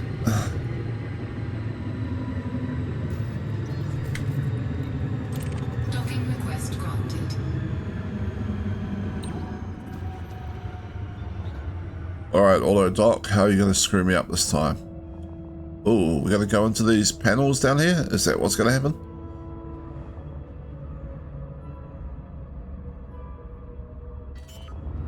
Apparently not. Oh no, it's just going to work fine. Okay. Landing gear deployed.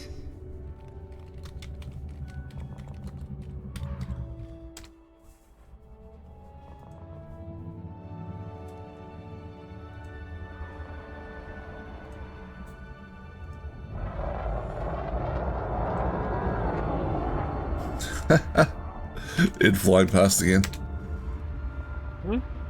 Oh, did I? That was not on purpose this time. Oh, it looked exactly the same as last time almost. Okay. Docking successful. Anyway, I put the hut where I rolled my ankle in the chat. It's very picturesque. That it is. That was a good, like, 20 years ago. That happened. But I still remember it.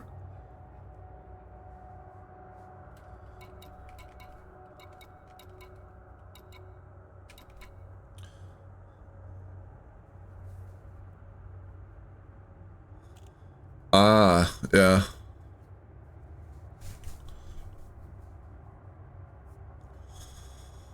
So is it just sprained, or is it, have you actually, like, done something more to it, like tendon or?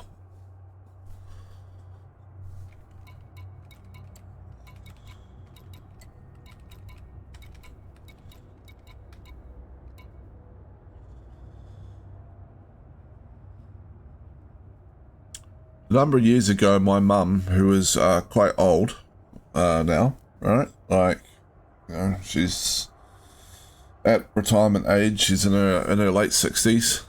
I think at the time she was about 65. I would guess 64, 65. Sprain probably. Well, better than anything more permanent or more problematic. That's good. But yeah, but she wanted to do the Milford Track, which is one of New Zealand's great walks.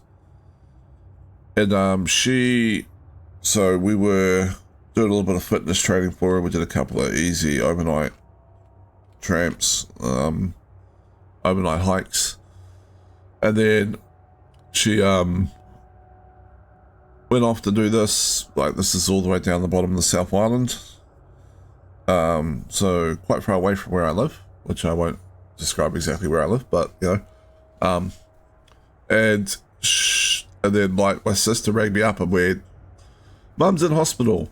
I was like, "What happened?" "Broke her ankle." So there's a mountain pass at the top on the sort of about at the halfway point of this hike, this great walk, and she got up there and it was howling a gale, absolute freezing rain, and she slipped on a rock and broke her ankle and didn't realize. She thought she sprained it, and she walked several hours to the next hut and then woke up in the morning and went, "Oh, I think I've done something more to it," because it had like gotten way worse. And luckily these huts all have Department of Conservation staff in them, who originally wasn't going to call her a helicopter or anything, but there was a doctor in the hut who basically took a look at it and went, "Yeah, she's not walking on that. You need to basically have her helicoptered out of here." So she got a free helicopter ride through Fiordland in New Zealand, which was very picturesque. Unfortunately, the place where you start the hike, the walk, is relatively far away from the closest place to a decent hospital, and she had left her wallet in the Oh, come on. hidden in her car where the walk starts. And so yeah, she's like in hospital with no way to access any money. My sister had to fly down to help her out, get her on a bus and get her back to her car, and then drive her home. Yeah. So yeah, she managed to do herself quite a bit of injury. That ankle gave her problems for quite a while afterwards, actually.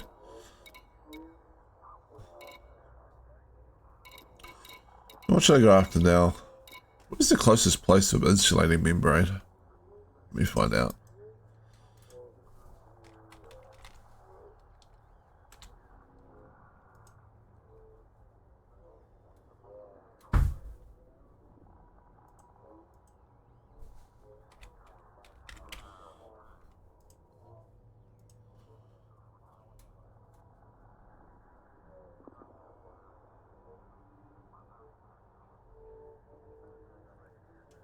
Is that right? I'm in the wrong system. Why is it 100 light years?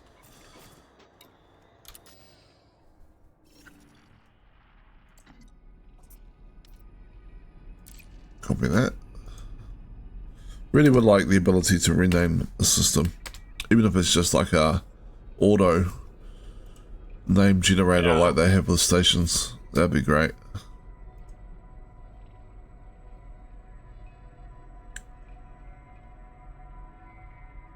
Even if it made it like slightly more sensible. Yeah.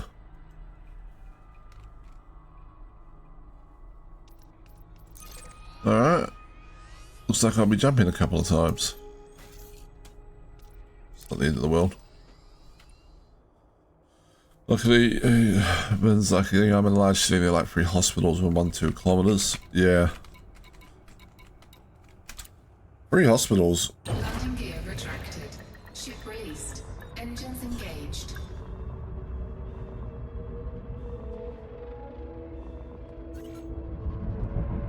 Those hospitals are very close together for like within 1-2 kilometers of where you live.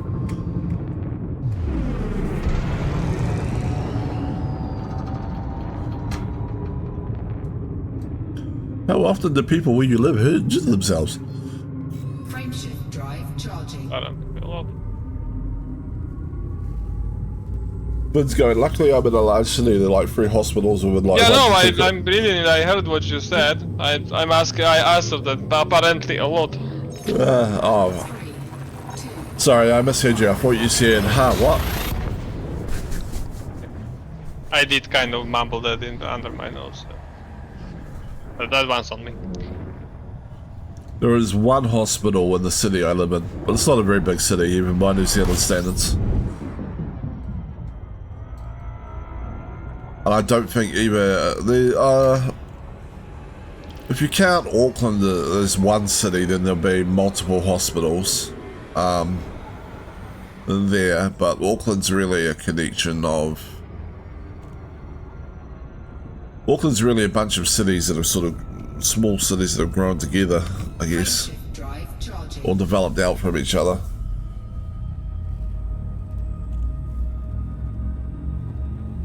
There's 1 large university hospital. Oh yeah. 4, 3, 2, 1,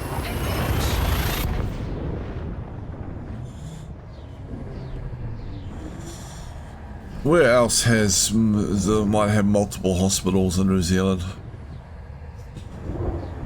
There's kind of multiple hospitals in the Wellington region, but like only in the greater region, I guess.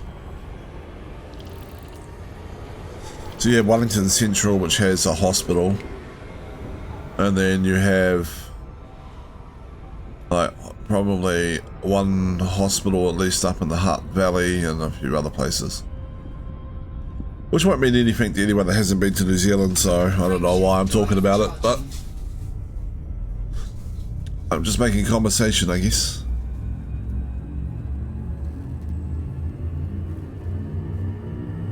That's one way to subtly hint, talk more. Well, no, I just realised that I'm blabbering on about regions in New Zealand. Probably no one has any idea what I'm talking about, so it's like... Get it? I'm just making a joke. I know I don't really have the yapping syndrome. So.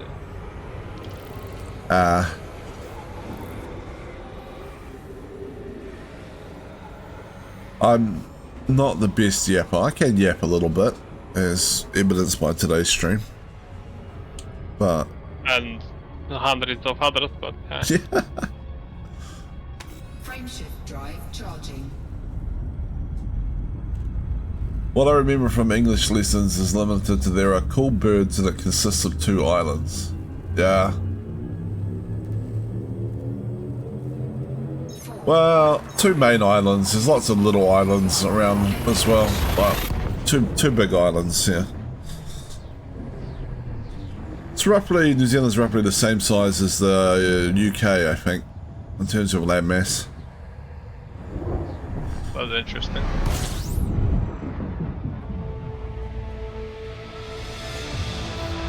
Way less population though. Right. Kind of obviously. Considering what New Zealand actually looks like.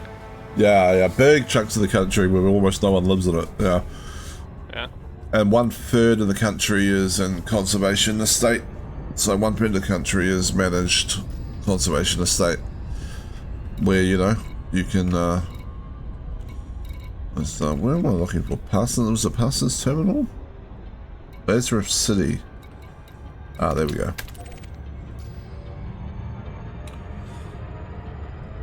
What is the population of New Zealand, if you know? I think last time I remember looking at it, it was somewhere around 7 million. Really? Yeah, could have gone up. I would have expected a lot more. I mean, since Slovakia is like 6 million, a little less than 6 million. Yeah. And I would have expected that New Zealand is much bigger than Slovakia. But okay, fair enough. The huge parts of the country just have hardly anyone living in them. Right. I mean, fair. Fair. What's the landmass?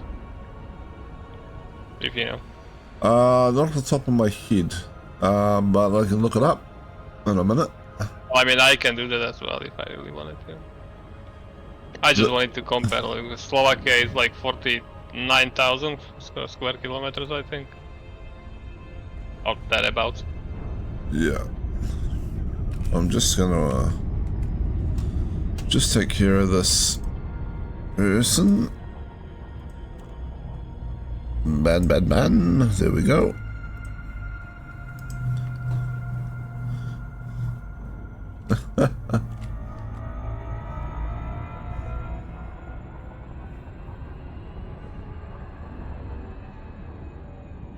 One day I'll get mods and then I'll be able to do that thing like where you're like streamers, you know, just act like a high lord and like mods like their guards. Just be like, mods, ban this person. Yep. Also, New Zealand apparently is 263,000 square kilometers. Yeah, so I mean it's not tiny. And the population from March 2025, which is like literally today, it's 5.4 million. Ah, 5.4. Jeez, I was way off. Yeah, 2 million. Less than 2 million. Unless we've killed or deported like 2 million people. But I don't think so, because then Donald Trump would be looking at us and being like, look, New Zealand did it. I'm allowed as well. So there you go. We have 5 point something million and a lot of land. Yeah, a lot of land. Yeah. Because our populations are pretty much the same, 5.4 million. But yeah, the land mass is 49,000 square kilometers, so like 1/5 of what you have. Yeah. Yeah, we've probably got literally more land that no one lives on that's in conservation estate than like, you know, because we're a third of the country roughly. So I'm guessing what, about 60 something thousand, 70,000? Yeah, would be conservation estate.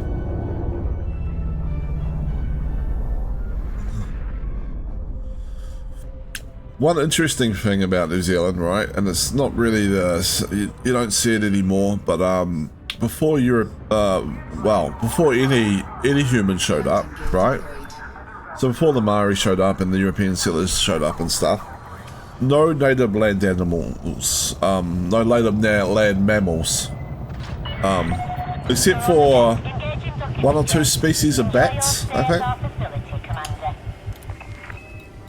So if you think about other countries, in New Zealand, it was insects and birds that evolved to fill all the niches of stuff that where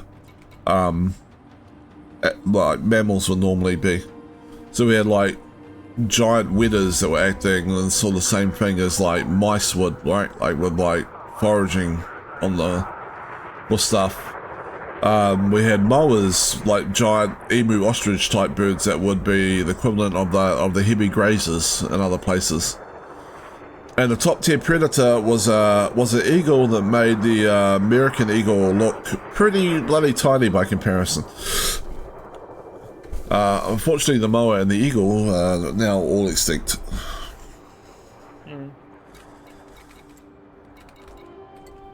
And we have a lot of introduced like mammal species. I kind of think it would make tramping or hiking more interesting if you had to watch out for giant eagles that could carry you off, like in Lord of the Rings.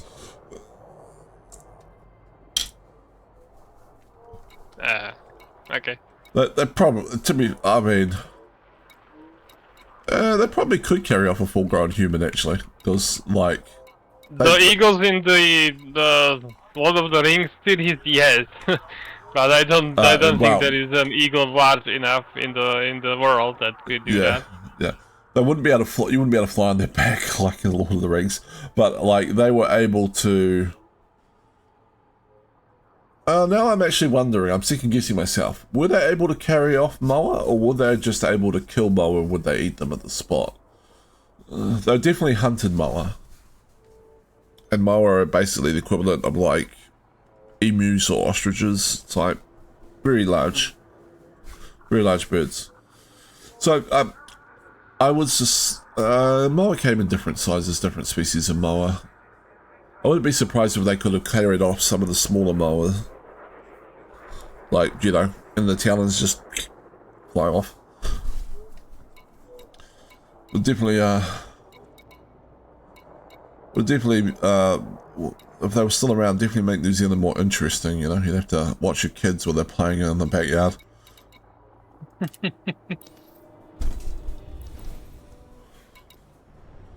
You got the whole, you know, Australia had the whole, a dingo stole my baby. You could get the...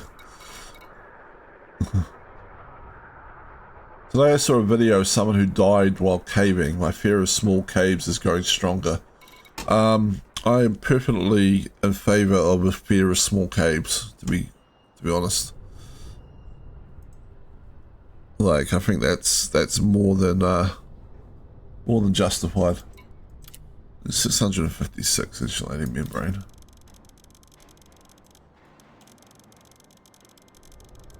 Caving is one of those sports that can be as risky or as safe as you want it to be, depending on how adventurous you are.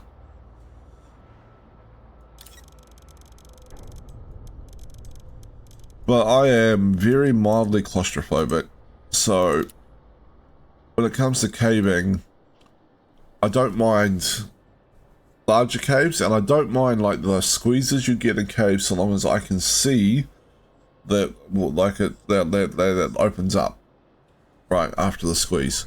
If you got one of those squeezes, like those tight cracks people squeeze through, where it turns a corner or something, I'm like, nope, I'm leaving.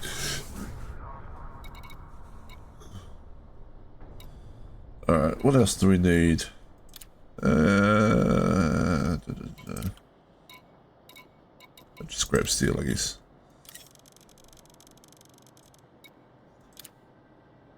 Cargo hold at maximum capacity. Yeah, there are... The problem of, I guess part of the problem with caves is that if you get in trouble, it's very hard to get you out if you're very deep inside a cave system. Kind of obviously. Very, very, very tricky to rescue somebody. Funnily enough, my friend actually is a cave hunter. So she is doing it with her father. Landing gear retracted. They've been exploring the caves quite a lot actually, even the undiscovered ones still. Since, you know, we have a lot of mountains here in Slovakia. Yeah. Like I said, but I don't like those tight squeezes if you can't see it opening up again. That's my limit when it comes to caving. I'm quite happy with that, because it means I'm never going to get well, I mean, I haven't been caving in a long time, but I'm never going to get stuck somewhere like you know, turn a corner and get snagged and you're like wedged in this like crevice somewhere where you...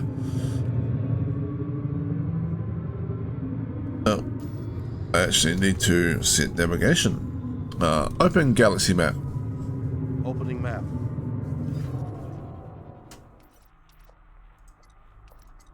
But there are people that enjoy that kind of thing, right? And more All power the power to them.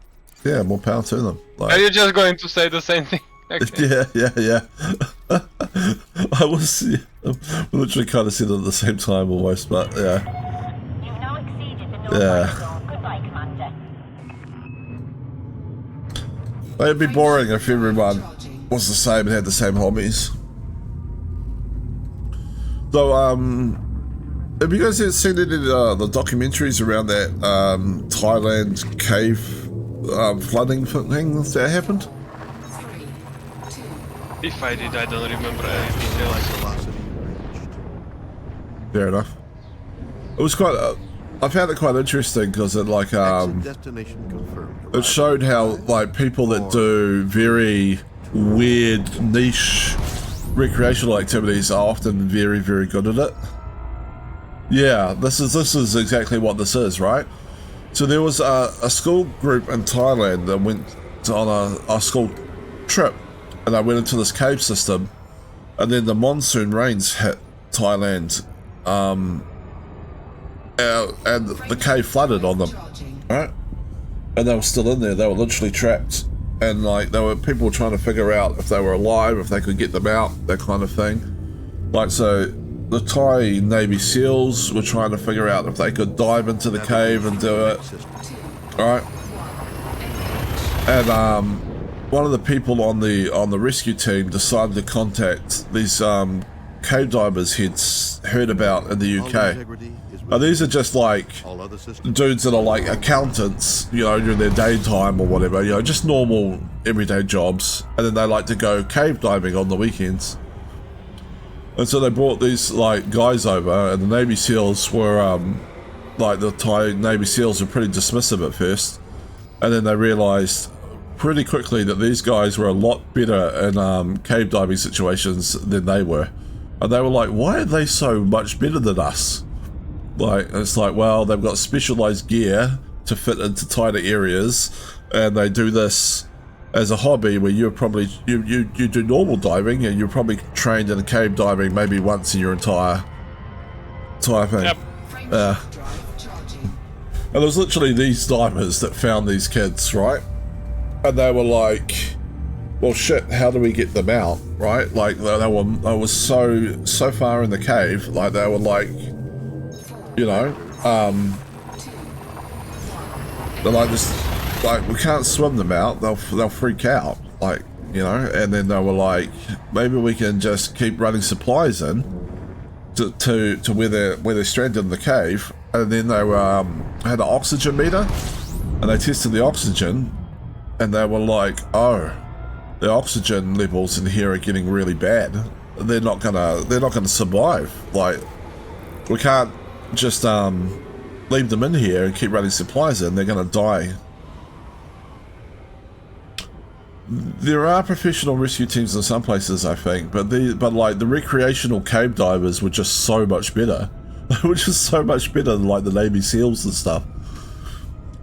Well, I don't know that there's cave diving is such a niche sport that I don't know that there's rescue teams that are particularly good at that. There's rescue teams that are good at caving in general, but maybe not cave diving. I'm not really sure. Frameshift drive charging. And what they ended up having to do for these kids anyway was they ended up having to sedate them, and then basically put them in scuba gear and cave diving gear and take them out sedated. So they literally had to get a doctor in there to give them the sedation, because he had to like match it to their body weight and stuff. So they found a doctor who was into cave diving and got him in there. Wow. Okay. And he's like, I can't really medically approve this plan. And they're like, well, if they stay here, they're going to die. What other plan do we have? And he's like, well, shit, okay. He's like, this could go so wrong in so many ways. Yeah, definitely. Like, I think the doctor had to swim with some of them as well, like, and resupply the sedative at certain spots where they could come up for air along the way. And it was very, very complex in how they got them out. It was very interesting. Oh, some guy named Gary Cox is going, that's the ship I'm looking for, the one with the big hull. Alright, well, I'm jumping, Gary, so good luck with that. Yeah, very, very, very interesting documentary, if you ever track it down. I think there's a couple of documentaries about it, actually. So.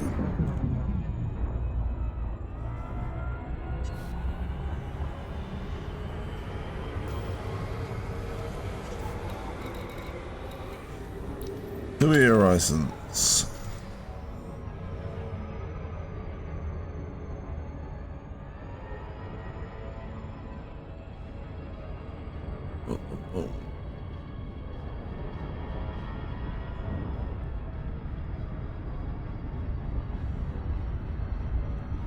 What are you going for, so that I don't pick up? I grabbed the insulating membrane. Okay. And then I just topped up the last 40 tons with like steel or something. That so much of that required that it's. Who knew that to build a giant orbital space station you need a lot of steel? Would I guess? I mean, I probably could have guessed if I'd thought about it before the whole feature rolled out, but.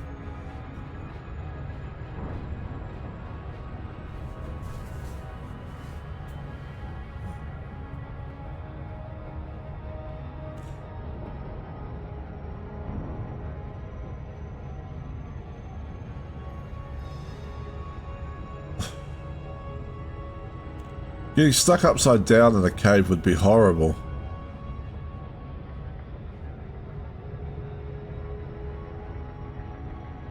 Like...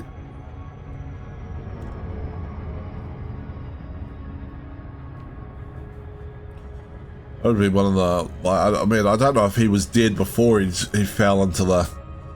got stuck upside down, but if that was how he ended up dying, that would be... That would be one of the worst ways to go, I imagine. I mean, technically, you are going to lose consciousness long before you die, since, you know, for all the blood rushing to your head. Yeah. At least, that's what I heard from people that were kind of doctors and talked about being upside down for a long time.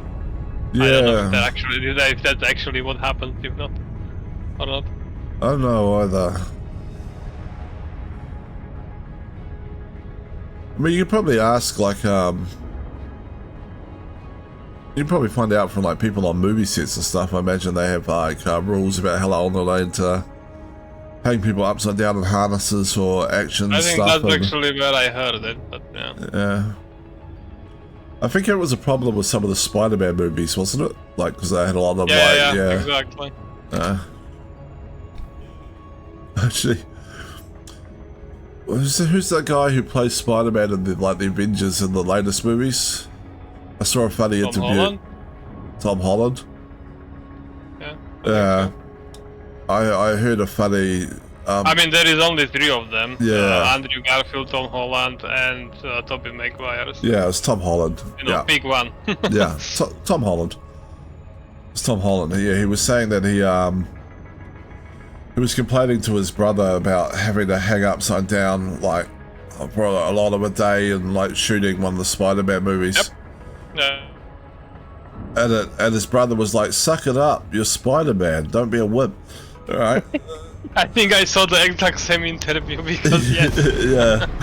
Oops. I jumped out a little too. Yeah. Alright. Well, for Vin then, so what happened was he got his brother apart as a bank robber or something like that, or a mugger or something, and he was like a little bit part. He was like, "You're gonna be in the movie," and his brother's like, "Yay!" And then he's like, "Okay," and it was like to the stunt director, he's like, "I don't care how we make it happen, but he has to be hanging upside down for a fair bit of time." And so they made it so like Spider-Man whipped him upside down after he'd like mugged a person or robbed a store or something like that. And then afterwards he was like, oh, to like Tom Holland, he was like, oh my god, I understand now, like that was so bad. And then Tom Holland did say, what the best part is? Like that whole scene got cut from the movie in the end. But anyway, Vin is saying, I don't know how he managed to stay alive for 20 hours in the first place. Oh, so he was alive for the first 20 hours before they pulled him back up and then the winch broke and he fell to his death. That sounds horrible. For everyone involved, actually, that'd be very traumatic for the rescuers as well. We saved him, snap.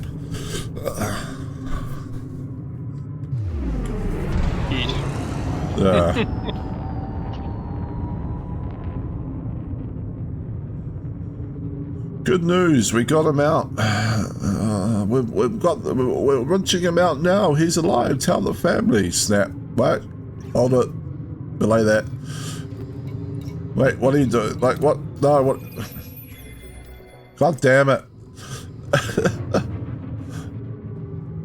Operation successful. Patient has died. Yeah. Docking request granted. Like, he didn't fall to death, but he's already close to getting. Okay.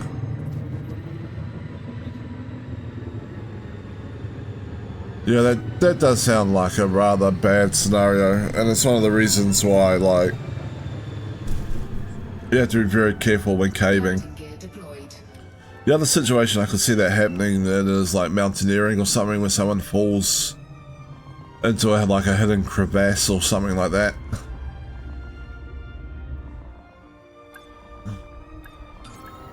It's like the caving and mountaineering are both Docking successful. quite high risk sports when you start pushing the boundaries a little.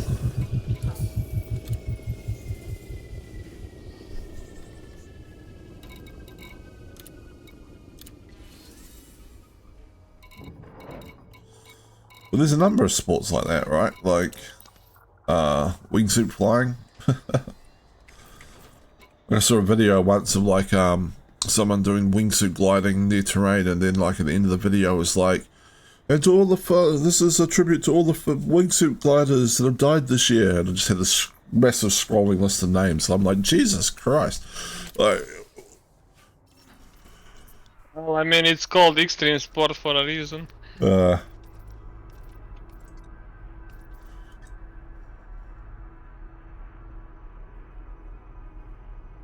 Okay. So it was a information era.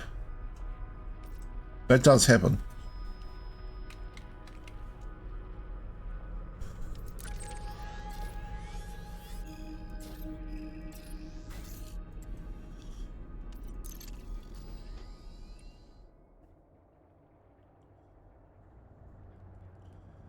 So it sounds like there was. So it sounds like it was an area where there was what tunnels that had been mapped out, and or cave tunnels, and other ones that hadn't. And he got turned around a little, thought he was going into one that was mapped out, but it wasn't. And then yeah.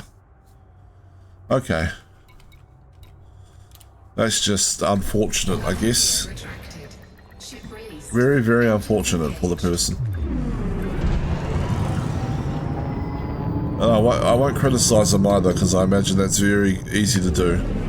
In an underground caving situation where you don't have a lot of references on which direction you're facing, you know?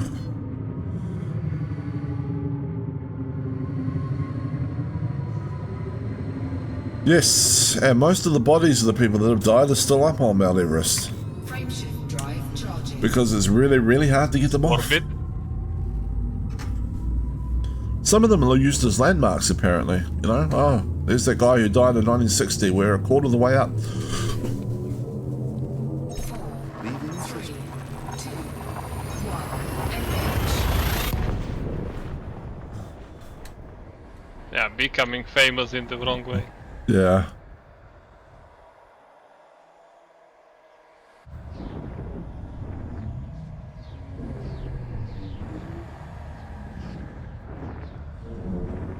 Yeah, so they're like, again, mountaineering, very risky sport. And even though, like,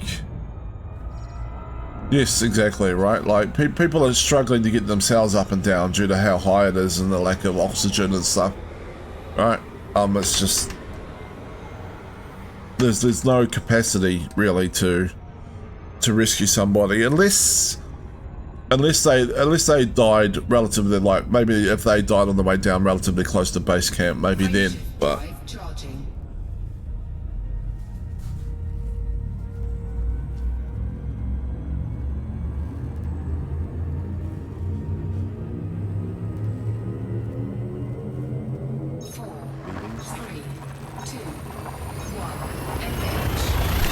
Yeah, so even though like the routes up and down Mount Everest are well understood and the glaciers and stuff are well understood, just the sheer extreme nature of it being the highest mountain, and you know, not really a place that's the human body is particularly adapted to working at, you know, altitudes like that, means that you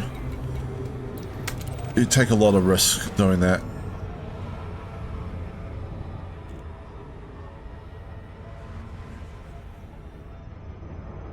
And even very experienced mountain climbers have come to grief up there.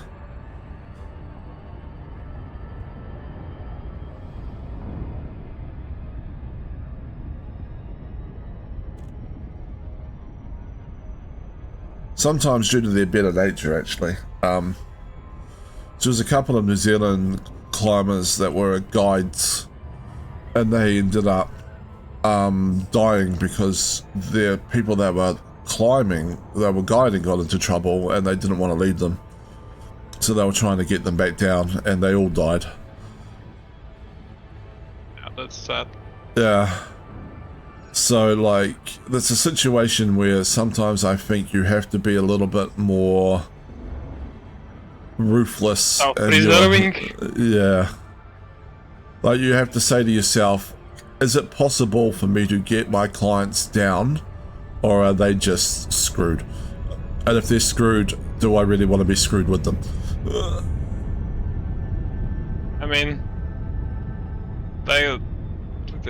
it's sad to mention, of course, but the world would not view the guides favorably if they actually did leave their clients in, like, you know, this creates a dangerous reputation Yeah. for the guides. Oh, You left absolutely. them there. that'd be- Okay, so he's going to abandon everyone. Do not go with this guide. Well, there goes your business. Yeah, I mean, like, you know, but you also, like, can't run a business if you're a dead frozen body on Mount Everest either, so... I mean, true, but, you know... But yeah, you guys basically gotta weigh your options. Do I get bad reputation and nobody will want to work with me, or do I leave? Yes, essentially. You know, and sometimes I get that, like, you might be... And to be fair, I mean, like, if your clients are in trouble, right, and you're trying to help them, by the time it gets to the point where it becomes clear that actually there's probably no way to get your client off this mountain, at that point you've probably been up there longer than you intended to, your own oxygen is getting lower, and your own decision making might not be all that good either. So, like, it's yeah, very... by the time it becomes clear that they cannot be rescued, you are probably screwed already anyway. Yeah, That is true. or at least in a situation where maybe you're not making the best decisions. Yeah. Or, yeah. I mean, I've seen it, like,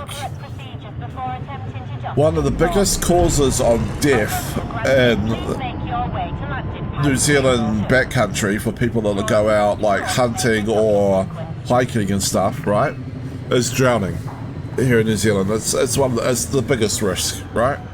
A lot of rivers, a lot of, like, mountains, and, you know, and rain, and we're a narrow country impacted by weather coming off the sea very heavily. It's very unpredictable.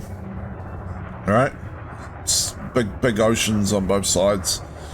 So, like, rivers can flood very quickly and stuff. But you see people make some weird, like, decisions, right? Like you've been, and they call it the, like, artificially they call it the hut fallacy, right? So, like, you imagine you've been walking with a big pack on your back for like 8 hours, and then you get to this river, and it's flooded, and you're not safe to cross, but the hut is just on the other side of it, and you're tired, you're cold, you're not making the best decisions, and you're like, well, I'm just going to cross the river and get to the hut. And then Nope, you're dead. Yeah. So yeah, people are not always the best at making well thought out decisions when they're like in stressful situations.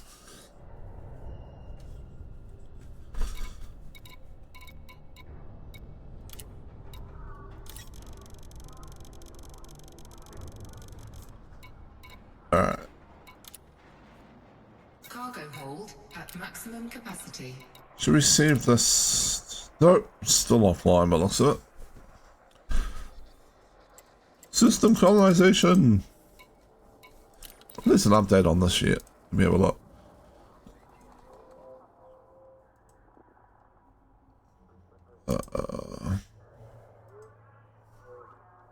I'll just have a look on Twitter.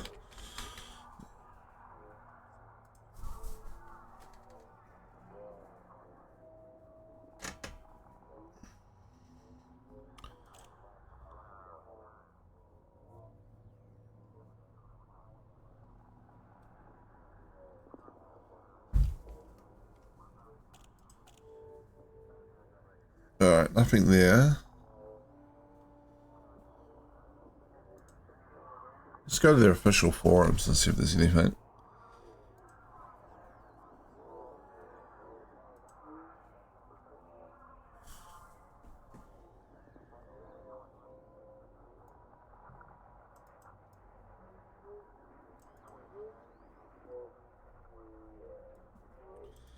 Someone's on the official forum, right, for this, there's someone who's like, my condolences to whoever pulled the short straw to monitor this situation over the weekend. Yep. Process has begun at today at 4 or 5. It's not be their time.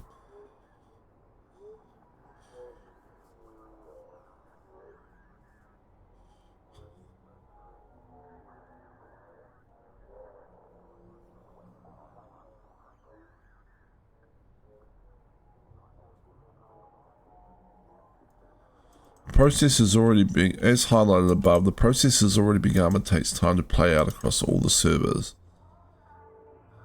You should not even say that in your initial post then, like, people shouldn't have to come and dig in here to find stuff. Yeah, true. Like,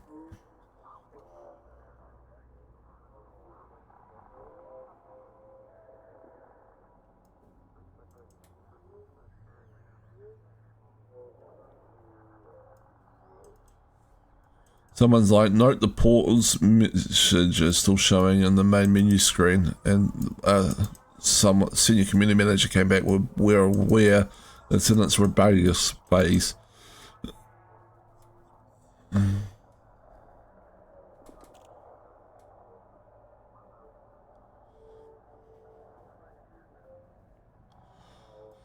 Someone else is like, the system colonization contact will just become enabled, or they have to reload the game and do an update?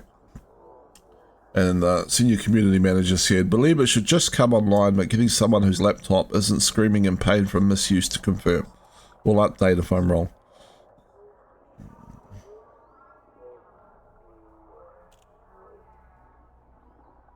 Well, I mean, at least they are kind of funny. Yeah. He's probably the person who's been like tasked with looking after this over the weekend, and he's like, God damn it.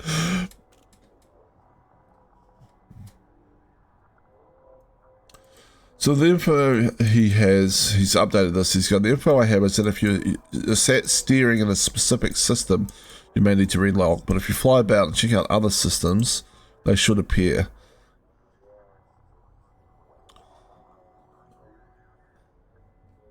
The weird thing is that we're able to turn all the system colonization stuff on immediately after their update when they first turn this on. So it's a bit weird that it takes time to trickle out now. Yeah. Yep. Someone said, what happened to the cheaters and their systems? And they replied back with, investigations have completed and action taken. So acknowledging that there was cheating at least, I guess, and that was probably the reason behind it.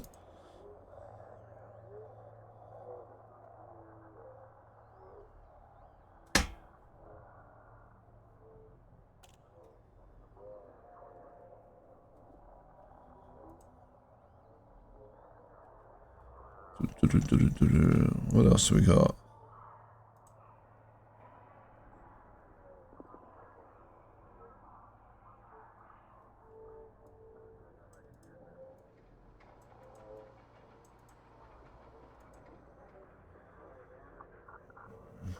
Yeah, I agree, Vin. Poor Debs. Like, to be fair though, I mean, they were probably rotated. I'm sure they got sleep times and stuff.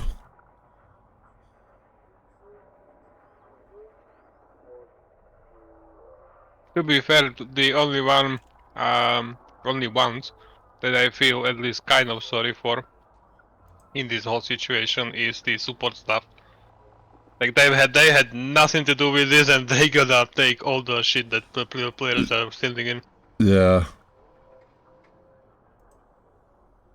Right, well, this guy's literally going, yeah, I don't know, I'm asking people about these questions, right? Like, the people I have.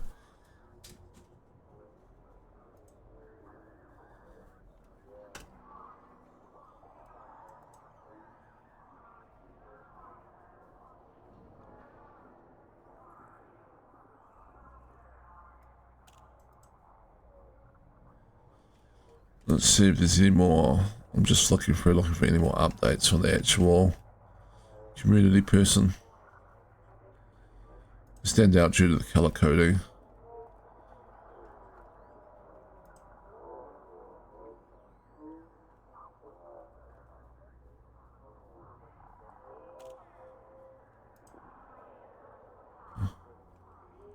Several pages of no community person updates.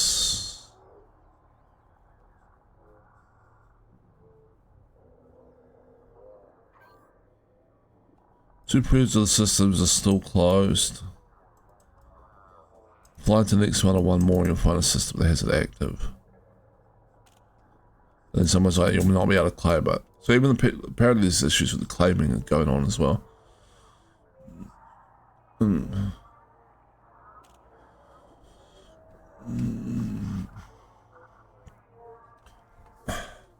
that, I mean, I don't know who paused the colonization originally, right? Like, support staff may have had the, overnight support staff may have had the ability to do that then.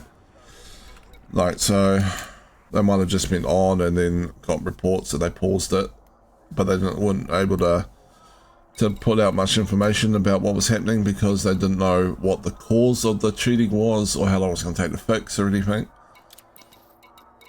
Anyway, I'm going to take a quick 3-minute break. I'm going to use the bathroom and I'll be back. So I'll just run a 3-minute ad break, turn off pre-roll ads for people coming into the channel after this. Be back shortly.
Pat, I'm back.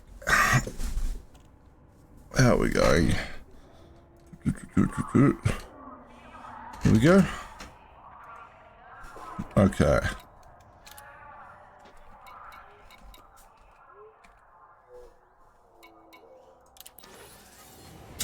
Whoops, that's not what I wanted. What am I doing?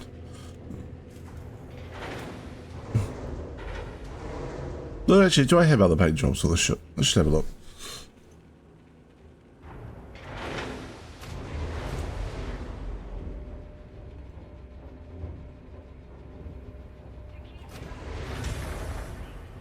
Yeah, so, I don't know, it'll be... Oh, this isn't even, this is outputting, not even... There we go.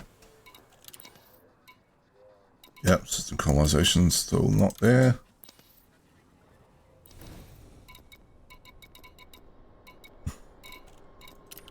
Alright, we've loaded up. And off we go. Yeah.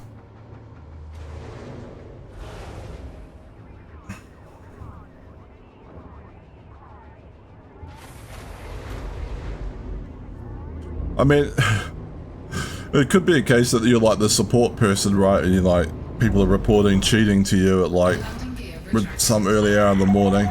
Ship restraints disengaged. Your way is clear for departure. And so you like ring up a developer somewhere like, there's reports of cheating. They're building stations in like an hour. And the developer's like, alright, you're woken me up. I'm pausing colonization.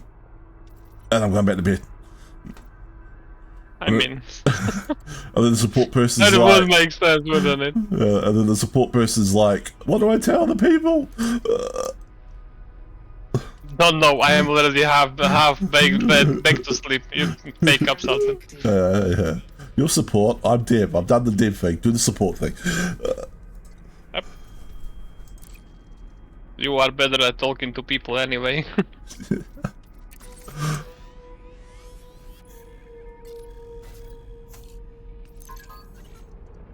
Alright.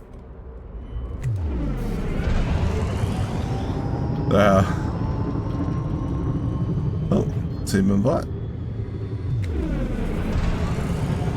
Hold up.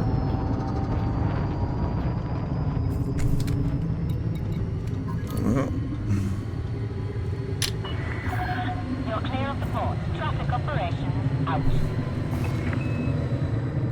Frameshift drive charged. Game crashed, so that's why. Yeah. 4, 3, 2, 1. They decided that I need 97% of the RAM. Thank you very much. Bye. I imagine you've got a lot of RAM too, right? Like, I mean, yeah, this has 16 gigs, but still. yeah, there should be more than enough.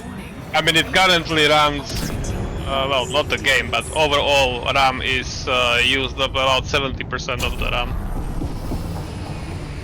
When it crashed, it was at 98 something percent. Yeah, I had same problem on my old PC, but it was the processor, right? Like, I had a 1 core 4 thread or whatever processor, like old processor, and like whenever it ground to a halt, I was trying to do stuff, I'd always open up Task Manager and be like, processor 100%. Yep. There's always a bottleneck somewhere.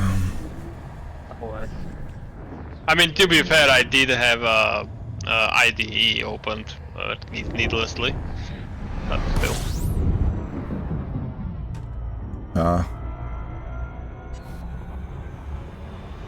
This happens even if the IDE is not open, so it's not the IDE's fault. No, I know. Yeah, the game just sometimes things just go haywire, and yeah. I'm suspecting a memory leak somewhere, somehow, because this happens fairly often, especially on my system. Not sure about other systems, but yeah. It definitely could be. Like, and again, probably there is probably not many people that play on Linux. So Navigation what do I know? system. Yeah, I mean, wonder how much memory Elite is using up on my system at the moment. I'll have a look and see. Confirming exit point telemetry. Stand by.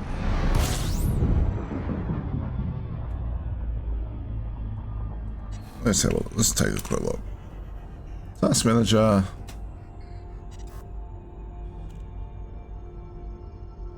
So I'm at 60% memory usage, right? And I am streaming. Overall? Yeah. Overall or? Overall. So I am streaming, so I have other stuff open, but I also have 32 gigs of RAM. So like, and it's telling me at the top memory usage would probably yes be Elite by a significant factor, right? It's nearly, yeah, so it's 2,800 megabytes or whatever of memory. Chrome underneath that is, you know, being ridiculous at over 1,000 by itself. OBS Studio is 466, Discord is 276, Voice Attack is 273, and then you got all the stupid services and stuff, you know, that Windows opens. I've got services running for things I don't even have open, you know. It just opens them in the background. Yeah. Yeah, but yeah, that's the main thing. So yeah.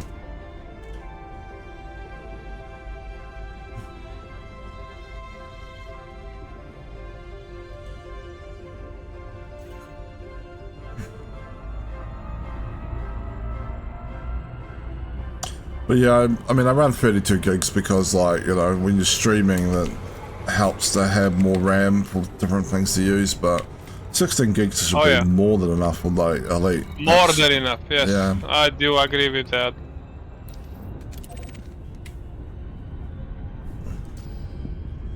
But a memory leak is not impossible. I know, like, for instance, when they first went live with Power World, like, the developers of that had a memory leak in their game. It was quite bad. It was quite problematic because, like, people were hiring servers, like, to play Power World on, right? And then the memory leak was killing the servers. And they have to restart their servers, like, every couple of hours. That's interesting.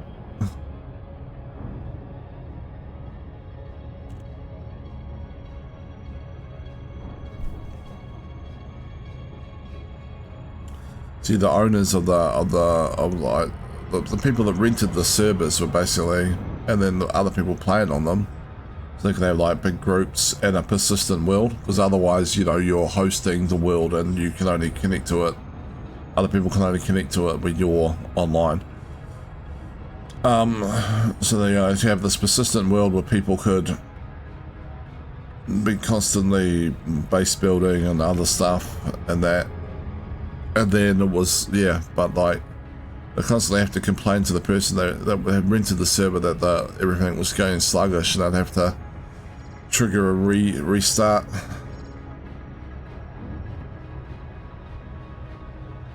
Yeah, I mean, running servers is no easy task, so I understand. Been there, done that. Yeah, so the issue, I mean, like, if you rented a server that had more RAM, then like you wouldn't have to restart as often, but you would still have to restart because the game itself had a memory leak. So while the game was running, it was just filling up memory. I mean, to be fair, there is a game I play, like it's a persistent browser game. Basically, numbers go up, serotonin is injected into brain, but it actually does have memory issues as well. And what they did, they implemented basically like the game periodically restarts in like, I don't know, day and a half, every day and a half, it just restart.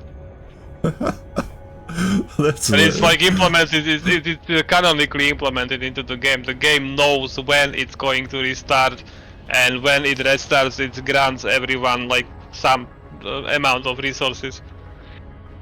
You know, there's some developers somewhere that put that in as like a stopgap measure, right? Like, you know, like, well, let's do this until we can fix the memory leak, and then like whoever the sales team Yeah, and is that on, was several years ago. yeah, whoever the sales team or management is, it's like, well, that's fixed the problem, right? We don't have to like work on this memory leak. Like, oh, why would we want you to work on the memory leak when you can be adding new features?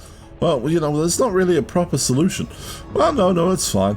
You know, like, when you work in IT, there is nothing more permanent than a temporary solution to something. Unfortunately, very true.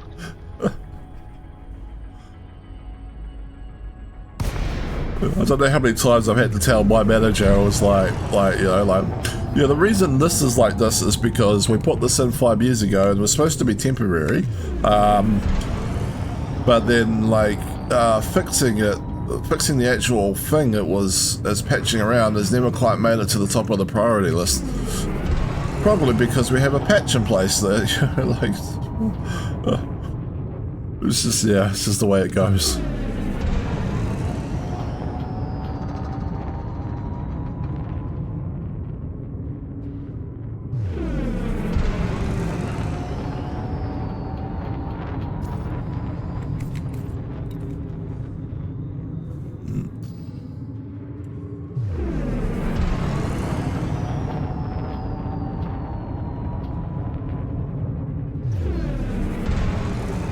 In fact, being the person, one of the members of the sort of IT team or IT team adjacent, my role just keeps getting shipped in and out of the IT team sort of over the years.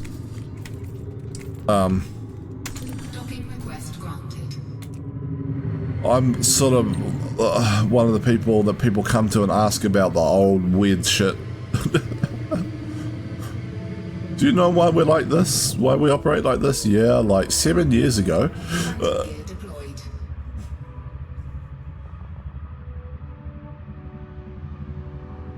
Auto dock and process, and I've ended up all the way down here.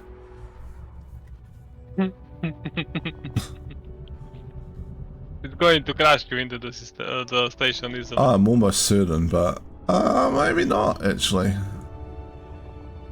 Are you helping it? No, you're not. No, I'm not.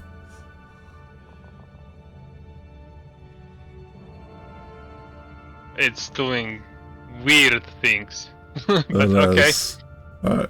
Are we going all the way over the top? What are we doing? We are going all the way over the top.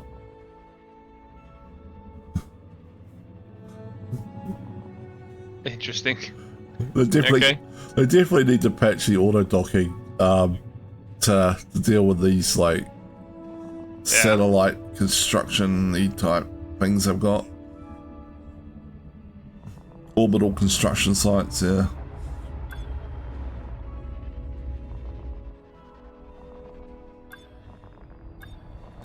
When I first set this up, like I was one of these, it was for a satellite, Engines disengaged. and I thought that was going to turn into the satellite, but no.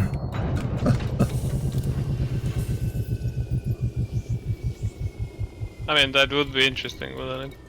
Well,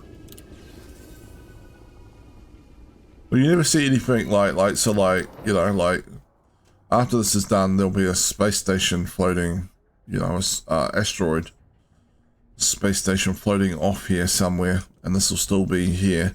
But you never see anybody going out to work on anything. Like, there's no half-built asteroid base out there that you see, like. Yeah, ships I was kind of hoping that would be build progress state, but I was. You know, just like every 25% or something, it updates what it looks like. Yeah, like imagine a half-carved entrance to an asteroid. Yeah. Wouldn't that be interesting? It'd be just be cool to see. FM just had to not do that. Yeah, like, I mean, don't get me wrong. I'm not overly criticizing that. Not am I. I'm mostly making the joke out of it, but Yeah. still. Landing gear retracted. Ship released. I am going to crash, aren't I? Yep. Okay, that didn't end up as bad as I thought it would. Ah. Alright. We'll take control. Whoop. Let's not crash into that. I don't get to criticize the auto docking computer if I start crashing into stuff myself.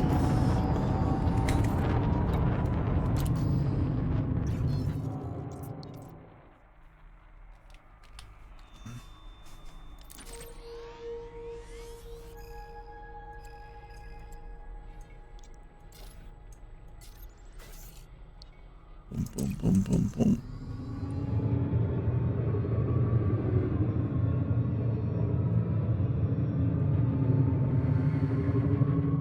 What did I come here for? Frameshift. I have no idea. Alright, water. Water. Water.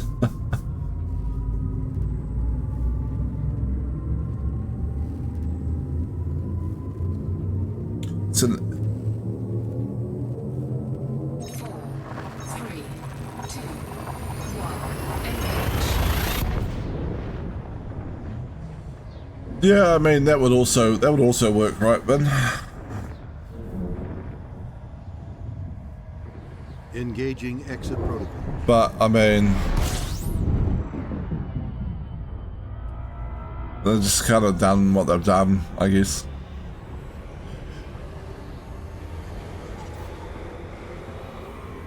Yeah, there is a lot of unclaimed potential in this. Yeah.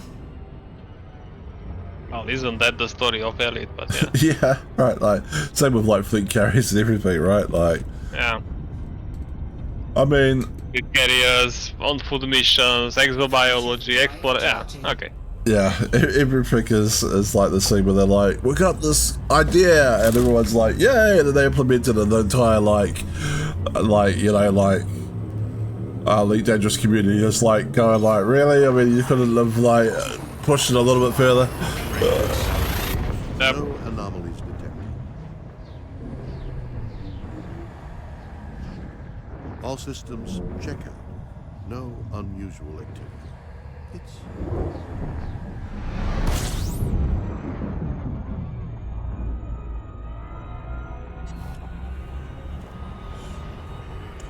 What I reckon they need to do with colonization, and like, I've seen a lot of people complaining about like not really feeling like the system owner after something is built. You know, like you show up somewhere, you're just treated like any other pilot, and you know, you don't have a lot of control over what happens with your space stations and stuff. Yeah. And so I kind of get why, to a certain extent, they can't probably give you a lot of control over that, which is that it would really probably muck up the background simulation, right? If you could. But yeah, but I was going to say that, but they could give you some flavor stuff, right? Like there could be option in the elevator in a spaceport, you know, that only you as the system architect can access, that takes you to a private office where you can see information about the system and the facility you're at, you know, like how well is it operating or something, you know, or you know what the system stats are, or so, just something that makes you feel like you're the thing. Yep. And also, I think they need to, at some point, give you the ability to, as we've been complaining about for a long time, hire NPCs to help out, right? Oh, definitely. And I think that could be... You could tie that into a few different things. One person I saw had a really cool idea on one of those, Commander Mekin videos. And he was like, I want to be able... He's like, I'm a combat pilot, so let me hire NPCs to deliver stuff, he's like, but let me get a warning that those NPCs are under attack by pirates when they arrive in my system, and I have to go there and defend the convoy. Like there'll be a system, you know, like a signal. And he's like, and if I don't successfully defend the convoy, only like 30% of what I paid for gets delivered. or something like that, you know? Yep. Yep. That is a lot they could have done. It is. Yeah. And one of the other ideas I saw, which I quite liked, was like just being able to hire NPCs to deliver stuff, but it being slower than like if you were building something yourself. So like you Yeah, that's pretty much what I suggested. Like, okay, fine, let it take the whole month that the NPCs would deliver it. That's fine. Yeah. To build I don't like mind. an asteroid base, like you could, as a solo player, you could build an asteroid base in 1 to 2 weeks, right? So you know it could take 4 weeks to build an asteroid base, or it could take like several months for an NPC to build a tier 3 base, right? I mean, you just set them to go. But this person also said that you could tie it into aspects of the system, right? Like, so for instance, like if you build an outpost to start with, like they were saying, you make it so that the person has to build the primary port themselves, and then once it's on the map, NPCs can be hired, right? But if you've only built an outpost, then the NPCs can only fly like a Python into the system or something. And so, like, it takes longer to build something. And then once you've got a tier 2 free base in the system, like, the build time speeds up a bit, because they can bring, the system now supports bigger ships for, like, various reasons. Or, like, you know, or, like, have the costs go down a bit. Like, have it start relatively expensive and have the costs go down as your system security level rises, or something like that. So it's, like, safer to deliver stuff now. Like, you could tie it into some of the system status, and then the people could be like, alright, well, I want to start with a tier 2 system so that I can hire tier 2 port, so I can hire NPCs to build and they'll be faster. And I want to work on system security to start with so that the cost goes down, and, you know, and then, like people have stuff to aim for and play with in their system. But, no, they don't do any of that. They're like, you want the stuff, or you want the things built, haul it yourself. No recognition except for a random mention of your name on a system map view. And a little payout, like once a week. Yeah, a little payout. No help from NPCs, no nothing. What I like the suggestion, well, one of the things that could have been done to recognize the settlement, the system architect, was, I think they mentioned something like create a tourist beacon that this system has been colonized and is being architected by so and so. Yeah. It just like I don't think they could give you the ability to like control everything that happens in your station, because it would break. And I don't want that. Yeah. I don't want that. But I just want a little recognition. Like, give me a nameplate. That's Yeah. all I ask. yeah. Give me a private office in like a tier 3 starport that I can go and hang out, and even though it doesn't give me any gameplay benefits, it just, you know, like, you know, you just feel like, oh yes, I'm the owner, haha, look at this.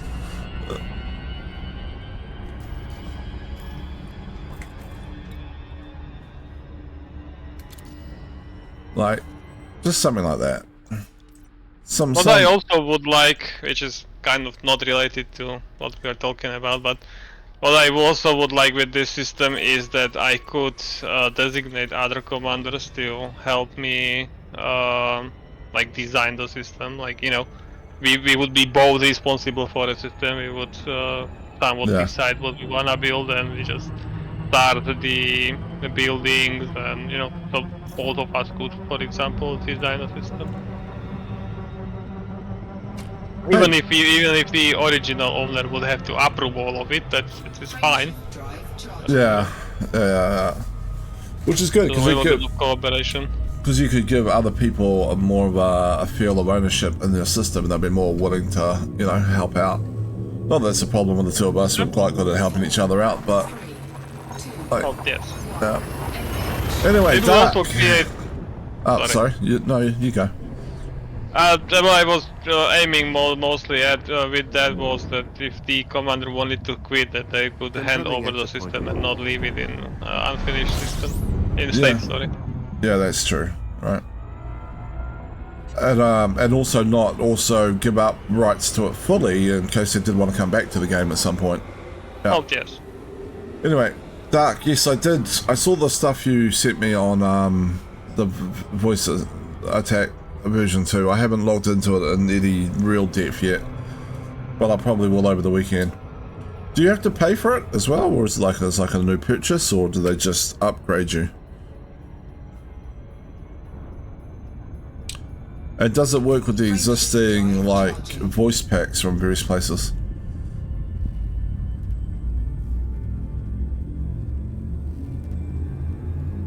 Sorry, I'm asking you questions you may not even know the answer to. 4, Vector 3, 2, 1. checking systems now. Complete. And also, I hope you're having a good day as well. Key systems are at optimal levels, readying for exit. All right, have a good night, Vin.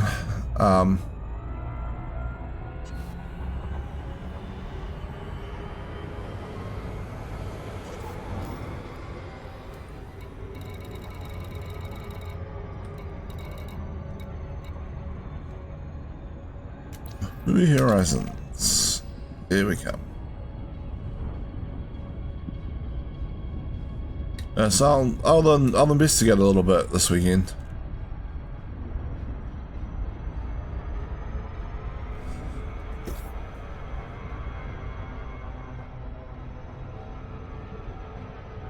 We'll see. Clary Minds wants to know.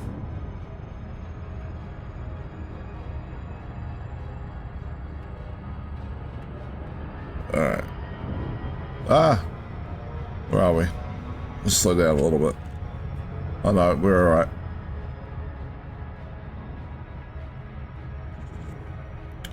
Distracted by a text message on my phone.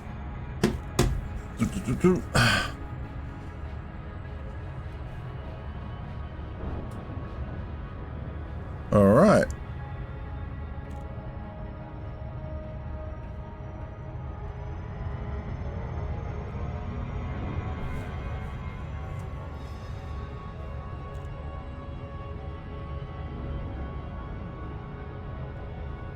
Going to Hendon. New Horizons.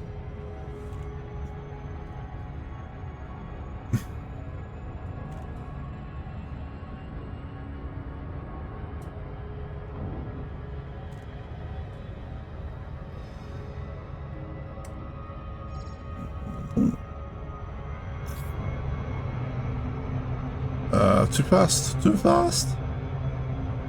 Loop of Glory.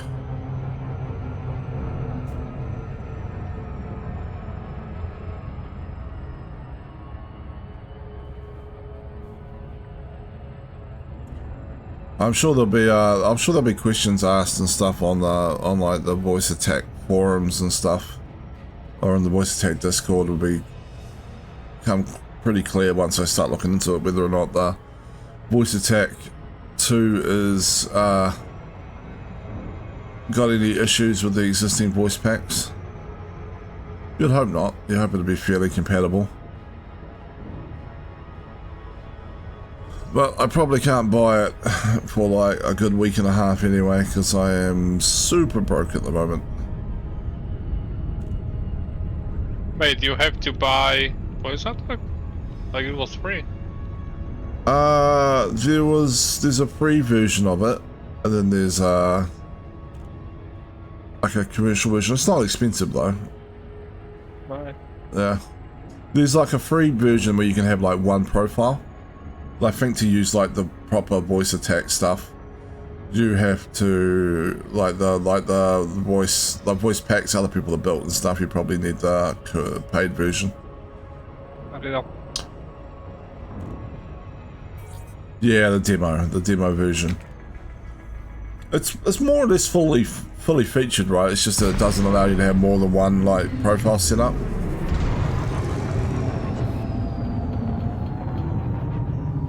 Maybe it's missing some features, I'm not 100% sure.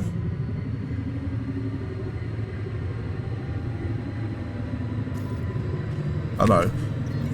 I started with the demo version and Dark was nice enough to gift me the full version, which was very appreciated. Steer over here. Engage auto docking.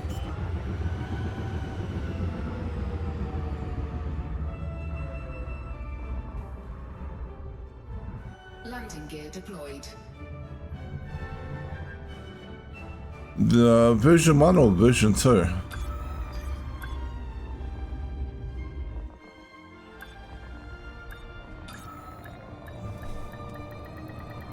Docking successful. Engines disengaged. Boom, boom.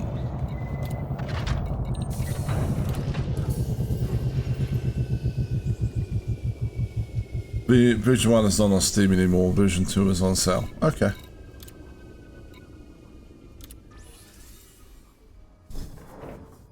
I literally have about $2 or so. I had a lot of stuff that I had to pay this week. Yeah, I had to pay my taxes yesterday, which was not nice. Yeah. Well, I had that issue with my dogs and the vet bill that I was paying off, and then I had rates bill recently. No. And so, yeah, it's just, I don't know, money comes in, money goes, especially these days. It's...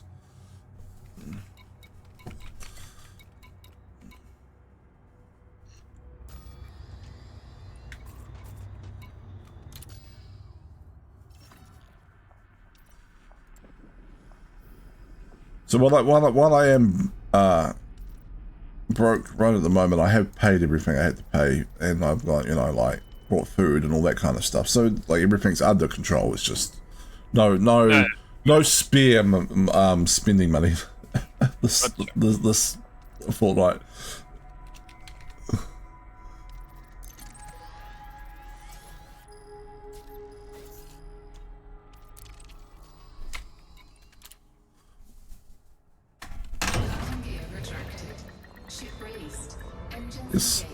Yes, I'm not one of those streamers who's going to be like I need a subathon to pay rent. Please donate to pay my rent this week.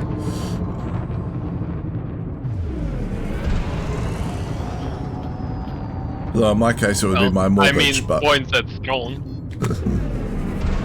I mean, like, yeah.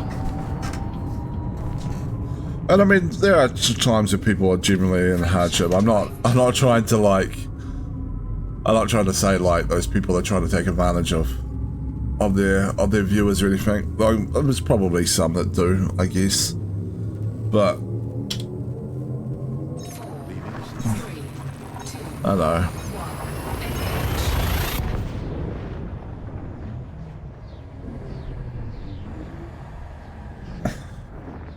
Yeah, so $12 USD isn't super expensive.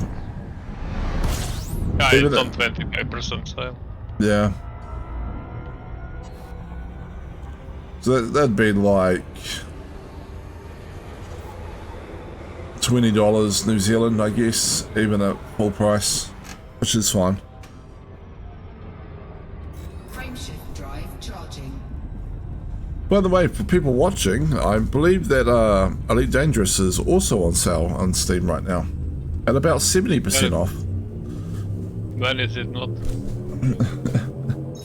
Yeah, it goes on sale pretty frequently, to be fair. It is, you know, okay. It's like a 10-year-old game. True. The DLC is not on sale often, but yeah. I mean, obviously. Engaging exit protocol. But if you have goals of building your own space empire, like, you know, now might be the time. Yep. You might even be able to claim a system. I mean, there is only 400 billion of them. Yeah, I mean, like, right at the moment, like, the colonization Well, contacts yeah, are a but bit... you know. I'm absolutely certain that there's always going to be systems available to claim. Like, some people are like, I'm going to lose out on all the good systems. It's like, no, you're not. Like, people are expanding the bubble outwards. There's going to be new systems, new good systems coming in the range all the time. Like, you're fine.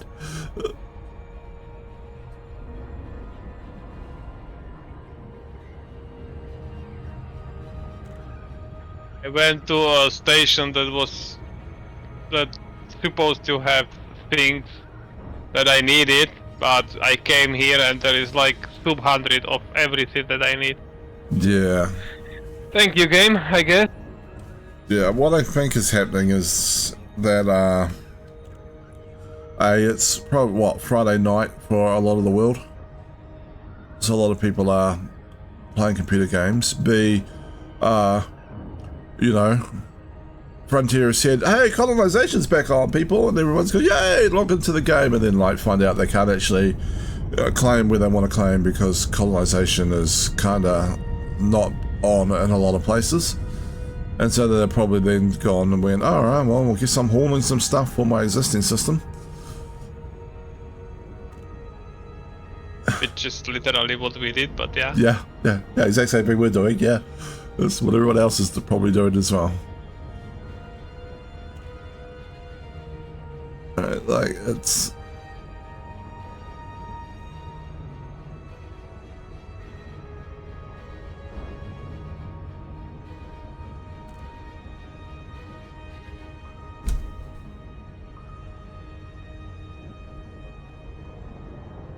Orbital flight engaged.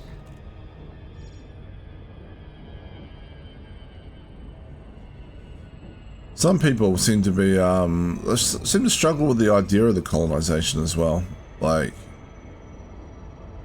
I saw some people on some forums going like, oh, I'm going to go and make some more money before I try and do colonization so I can afford it. It's like, that doesn't cost you anything, really. It's... Yeah, that is true. It's more, it's a time sink. It is not a money sink in any way, shape or form. As long as you got that 25, That is very much true. as long as you got about 27 million or so to begin with, you're probably fine. Yep.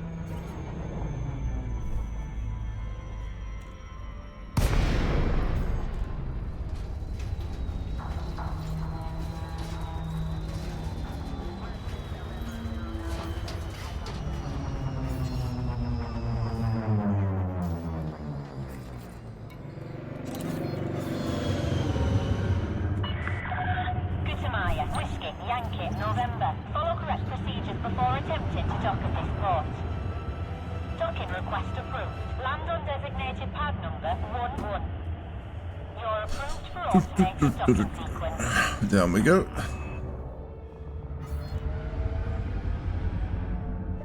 Activate night vision. Affirmative.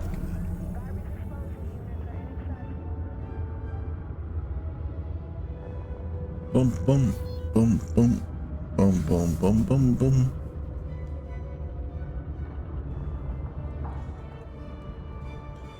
Those like tier 1 planetary ports are actually quite large, eh? Like, just looking at like them. Because you've got one going in your system, I've got one in this system we're building up, but I haven't started it on it yet. But for a tier 1 thing... I've got the large system. I've got the large station. That's a news to me. I thought you had a planetary outpost being built. Well, no. Oh yeah, well yeah, I do. But that's a tier 2. That's not tier 3. Oh yeah, I thought it was almost tier 1, technically. I could be wrong. But yeah, it's... Whatever. It's... Point is, it's not tier 3. Yeah, it looks like a sizable base though, right? Like... It does, yes. That's why I built it. It also seems to have ports for large ships, so yes. that satisfies my megalomania. Oh, even like medium-sized settlements have ports for large ships, I think. Not all of them. Not all of them. Okay. I don't think they have a lot of ports for large ships, to be fair. I think the extraction settlement I built might have the one large ship. Yeah, it's usually one. Yeah.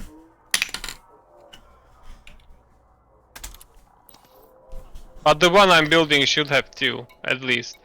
Yeah. Not sure about the third or fourth one, but it should have at least two. From the, you know, for the outline when I was placing it, it seems like it had at least two. Cargo hold. I'd be wrong, Maximum but capacity. there you go. Guess we'll find out soon enough. Few weeks. Yeah. It depends on how distracted we get with building new systems out. Whenever that's enabled, yes. Yes. I know, right? Like, don't tell us that it's on and then be like, oh, you know. It's sort of on if you go back all the way back over there and claim this one crap system that no one wanted.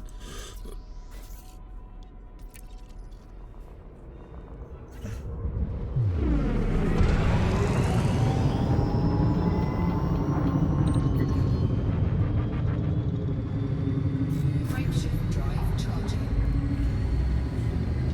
And I'm not sure how much I buy their 3, 2, 1. Engage. it just takes time to populate across all the different servers and stuff, right? Because Yeah, I don't know about that one either. they announced this like what 4 hours before I started streaming, and that was a couple of hours ago. So it's at this point in time I feel like something has gone a little bit wrong. Yeah, they announced it like 6 hours ago. At this Yeah. point.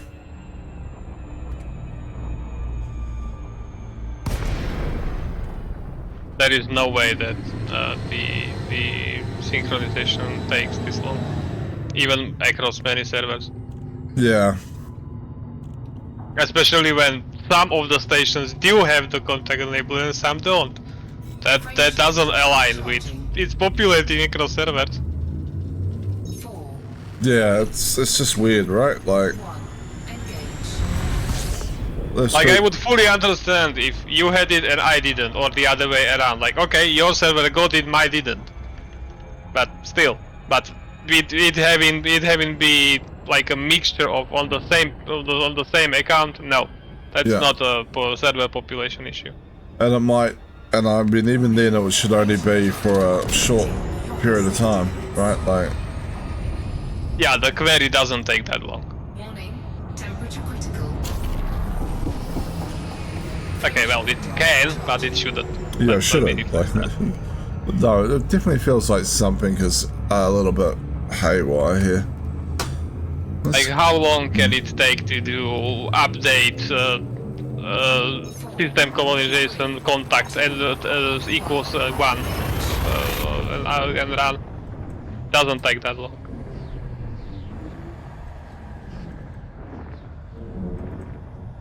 Even if there were like I don't know million stations, which there are not. Well, actually, there might be a million stations, but still. I know. If you have such not optimized database that updating million rows takes 6 hours, I'm worried for your infrastructure. Frameshift drive. Yeah, something seems off, right? People are saying that they are starting to find more stuff coming online, but on the forums, but alright. Alright. 4, Navigation to the next system. 2, And one person's in. I'm in one system, there's 2 stations in it. One system has the colonization contact, the other has not.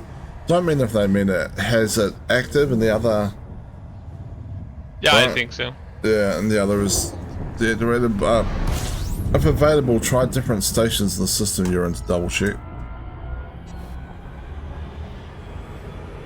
I mean, I could. Yeah, the problem is I don't need it active in other systems. I want it active in the systems that is or at least somewhat close to where I'm trying to go. Yes. Like I it's not agree. important for me if the colonization contact is active in Seoul. No. It needs don't to be really care active about out that. of here.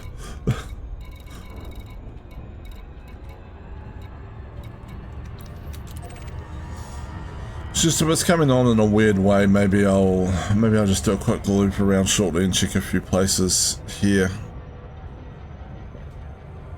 Because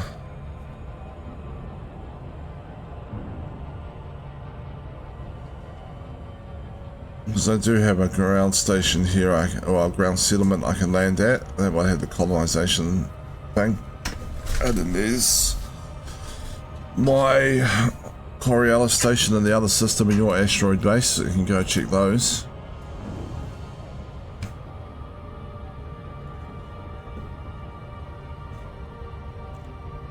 Would be nice to be able to expand out. Like, you know. I imagine you would like to be able to do that before you go to sleep for the night. Voice control off. I mean, I'm not that hell-bent on it. But again, to be fair, I noticed it like 40 minutes after they enabled it. If they did actually enable it, I might have already had an outpost done and I could have expanded further. Yeah. You see, Absolutely. I'm just kidding. You need to relax, my friend. I know. Why is Kirk trying to troll me? Like,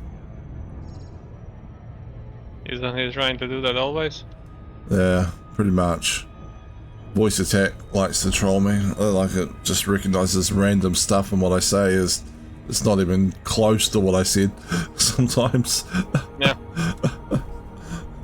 I wonder what method they are using for voice recognition, because I mean, even like hobby projects are somewhat better at recognizing English. Granted, I haven't tried hooking up a New Zealander to the systems I saw, but you know, still, it's still English, Yes.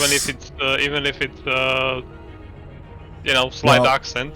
Voice attack tells you to make it work better, you should train the voice recognition inside Windows operating system. So it's using whatever's built into the voice recognition of Windows operating system. Okay, well so. that suddenly makes a whole lot more sense why it's broken.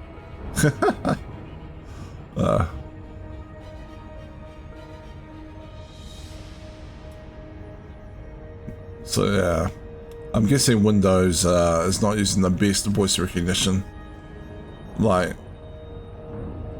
What is good in Windows? Tell me, please.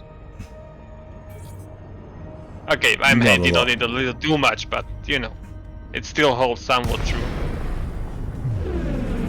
so the one thing I like about Windows, right, is that usually things just work. Right? That's not. No, okay. I tried Linux 20 years ago, and I mean, that's 20 years ago, so things have probably changed, but I just could not get the sound drivers to work. Well, yeah, things have changed a lot. I have tried Linux like 15 years ago first, and yeah, next to nothing worked. But as I said, I've been using Linux for past, I don't know, 7 years, 6 years, and almost everything has been buttery smooth. That's good to know. Almost being the keyword, but you know, still, if 90% of the things that I need work, I am very much happy with that, and will not complain. Oh, where are you? Oh, there you are. Hello. Hello. Yeah, hello. Disable night vision. Deactivate night vision. Turn off night vision. No. I feel like maybe my voice attack is broken. Let me have a look. What did it recognize, by the way? Just out of curiosity. So what it recognized was apparently go to sleep, and so it suspended listening. Landing gear deployed. And what did I just crash into? Damn it. Damn it, Okay. Autobot. Go to sleep. Stop listening. Yeah, that's not even close. I'm sorry. I don't know how long ago it heard that though. It doesn't have a timestamp. But still. Alright. Hey, we are at 22%. We officially made 20% progress. Nice. Only 80 to go. Well, 78. Yeah, I mean, like, I'm not in a rush, right? Like, Docking successful. Yeah. it's... Engaged.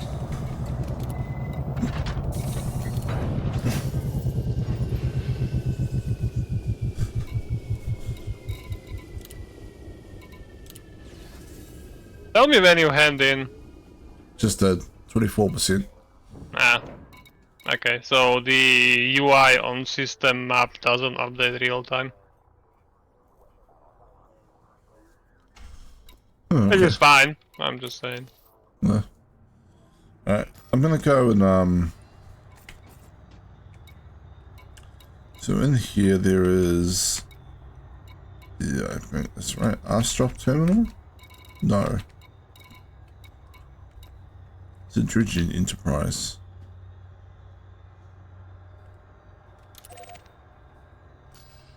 Let me go check. Maybe there's a colonization contact there that's working. Who knows? Released. Engines engaged. Nobody saw me bump anything on the way out. That didn't happen. Cannot look.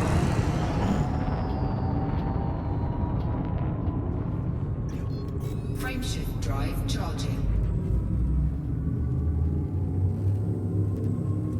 4, 3, 2, 1. Engage. We'll do the little... There we go. Little boost around the rings. Operating beyond safety limits. There we go. Warning. Temperature critical.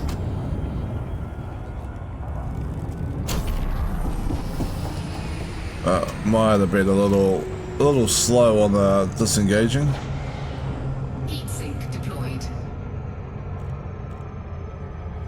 Yeah, so I don't think this was I'm not even sure if this was a medium settlement. Might have even been a small settlement, but it definitely has a large landing pad, I'm pretty sure. Yeah, it does. I've been there already. Yeah.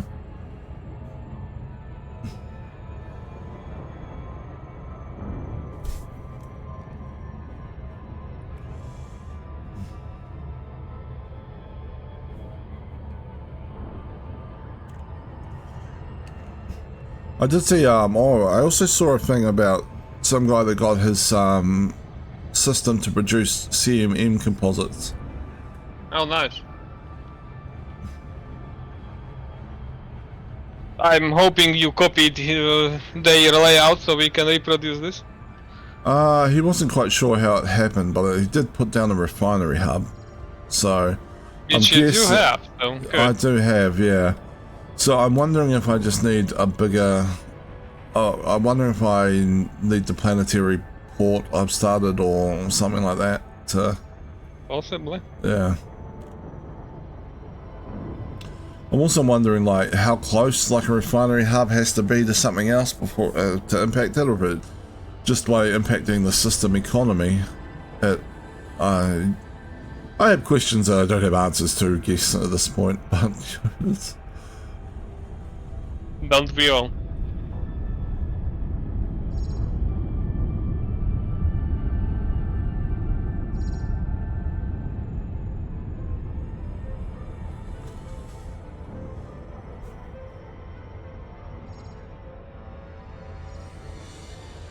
Orbital flight engaged. we're going maybe a little fast, but rather pretty shallow angles, that should be okay.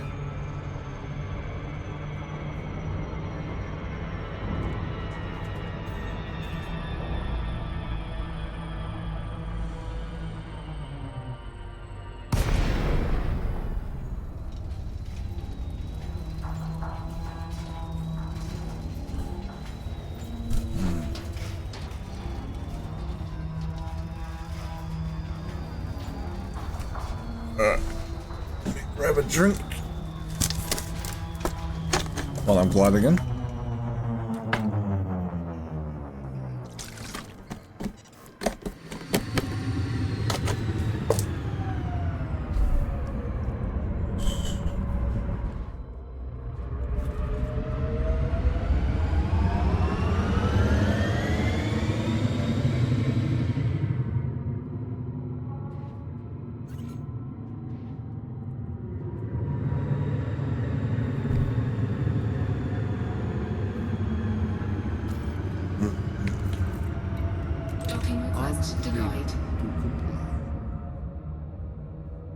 Oh, Ed's already there. Sorry. I was wondering whether I can make it before you do, because you had quite a sizable advantage on me.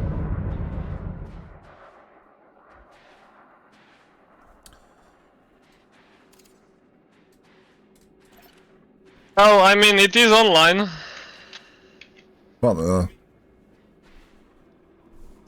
colonization contact. Yep. Oh, nice. But unfortunately, this system is in worse position than I need to colonize the systems I want, so you go. You have fun. Do you need my other system to be online? I mean, if this one's come online, jump over and...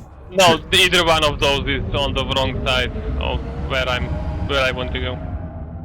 Do you need your system online?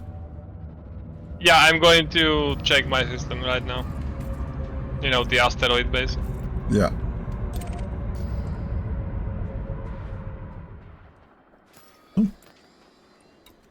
Docking request granted.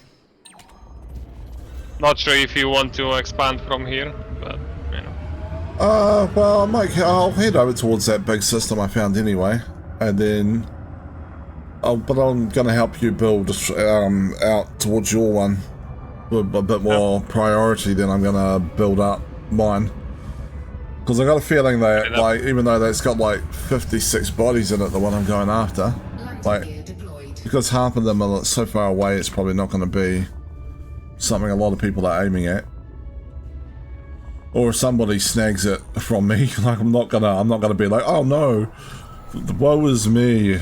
It's the worst thing that's ever happened. Docking successful. Yeah. Engines disengaged.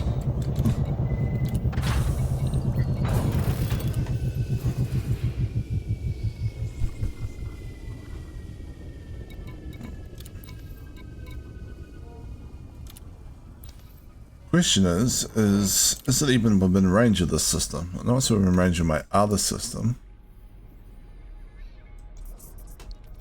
Some bookmarks. Sure, this should be in range of the other system. Third system. Look at that, it's just on the outside.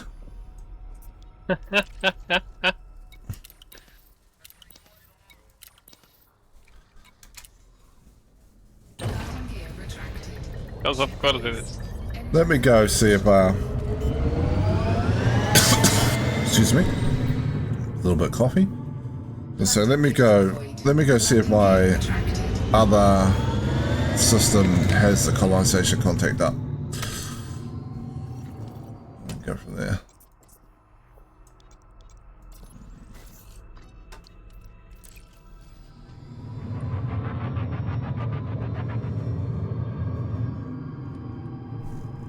Frameshift drive charging.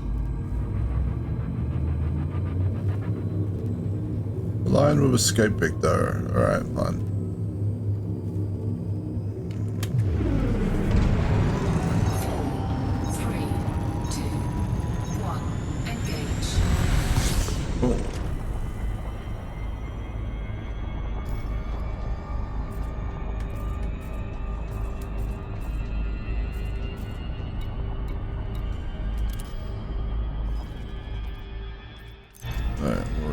It. Alright, so Nos around. Warning, temperature critical.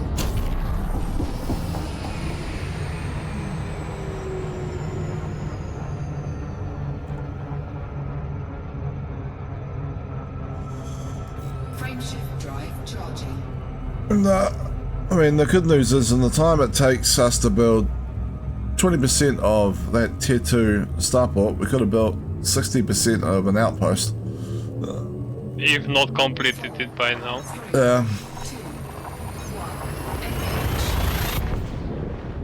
I don't think we would have completed it. I think, well, I mean, we probably could have in that time frame if we were being a little bit more gung-ho, but...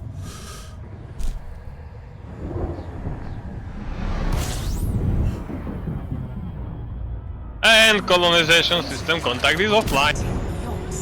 Seriously? Warning, God! Temperature critical. Okay, I'm not going to say it, but darn it. You can swear, I don't Yes, mind. it is on... I know, but I don't like to swear in general. Gosh darn it, it's offline. I'm going to check my settlement, because I do have a settlement where I can land on, but I don't know if it's going to be any different, because it's the same Operating beyond safety limits. system. Wow. Warning. I mean, maybe if settlement came online for me, it's going to become online for you at your settlement. Maybe. And it's taking longer for Here is to hope, starports. I guess. There's no way to know, really, is there? But Heat sink deployed.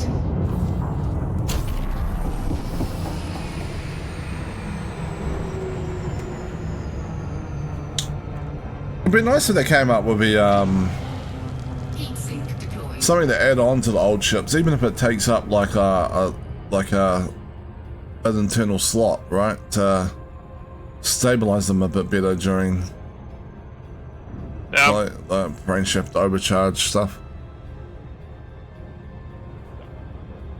I agree.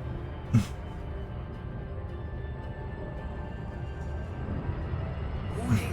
Brainship drive operating beyond The safety. new ships will still have the advantage of having it natively built in.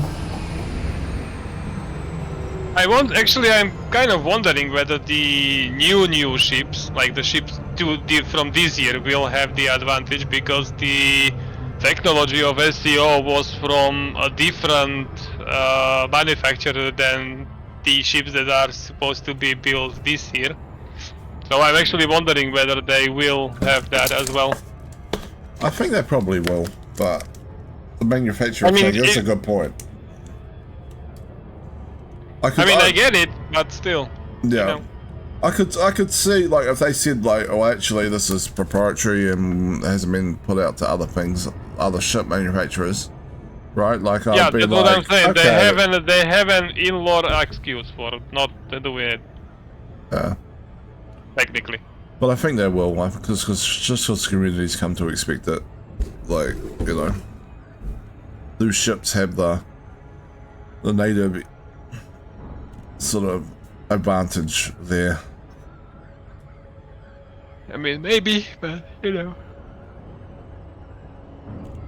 I guess we'll find out soon enough, but still. But is the ship supposed to come out like in April? Or was it May? April, I think. I think it was supposed to be April as well, yeah.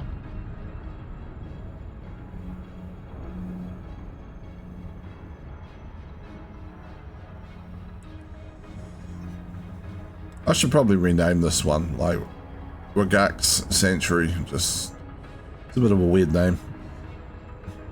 Yeah, I was scrolling through a few names for my ground settlements, and when it landed on no Gucci, like, yes, I want that. I don't really care what the suffix is. Fair enough. Like, now it's called Noguchi's Junction, which is kind of actually cool, to be honest. I do like that. It is a cool name.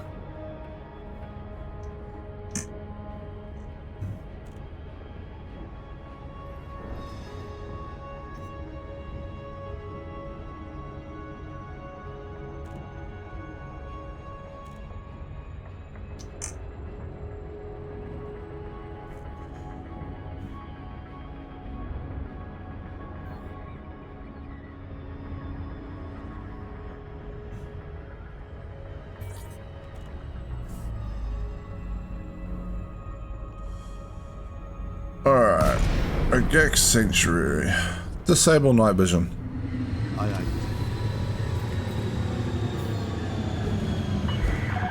Katamaya, Whiskey, Yankee, November. How close are we? Station Commander, commence with docking procedures. Approval granted. Plot route for approach to landing pad 09. Automated approach Nope, engaged. contact is offline. Ah well. Back It's to a home, possibility. It's a possibility it's spreading out from the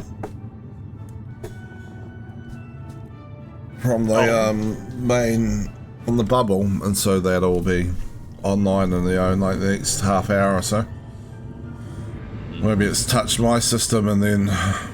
Well, I guess your system is technically slightly closer to the bubble. Yeah. I mean, I don't know Wait, what's doing. no, you are in. Wait, was it active in the system you are right now, or the system that you were before? System we were in before, which is closer.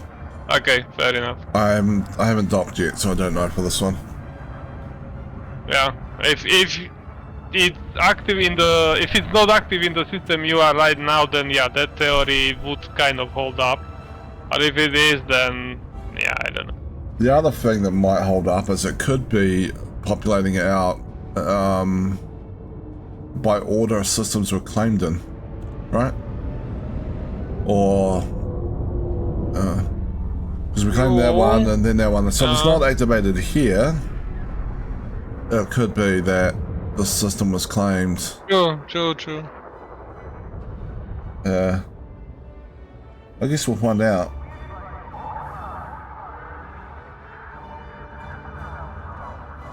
Boom, boom, Well, boom. back to hauling for me, I guess.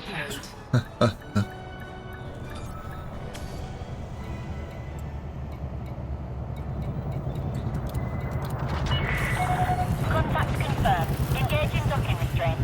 Station facilities are at your disposal.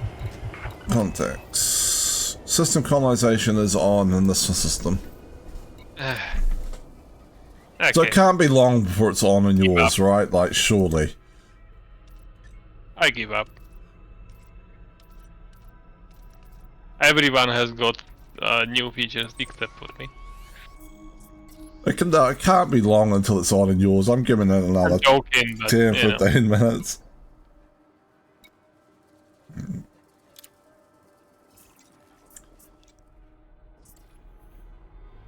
So it was this one. Boom, boom, boom, boom, boom, boom. That's the right bookmark, right?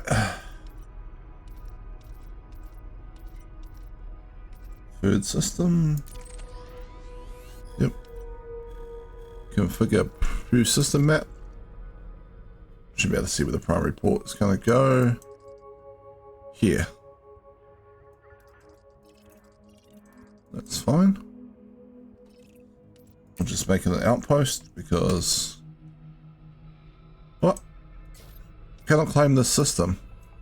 Successful colony is already established in this system. Wow. Did I click off it? Is that what happened? Configure primary port. Outpost. There we Maybe go. someone came there earlier than you did. Maybe. Again, Oh, it lets you now? Okay. we'll do a criminal outpost. Criminal off. Okay.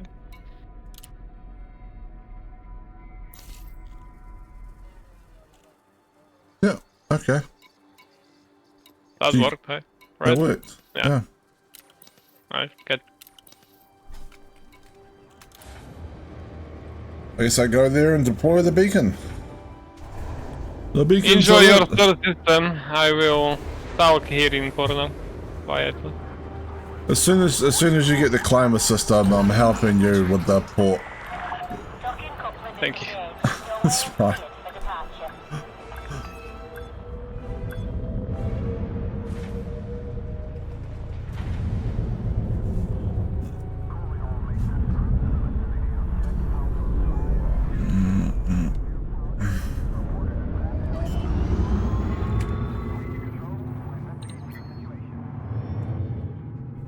Cannot comply. Alright, we need Landing gear deployed. navigation, galaxy map.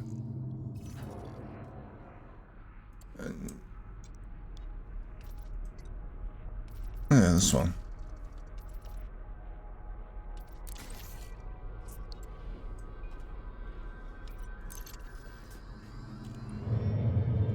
Cannot comply.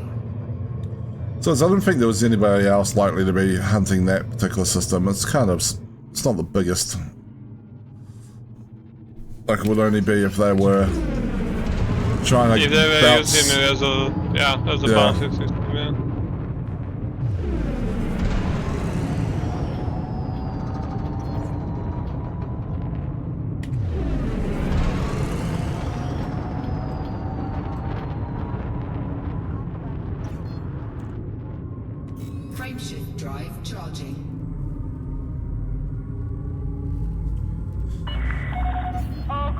a good fight, Commander.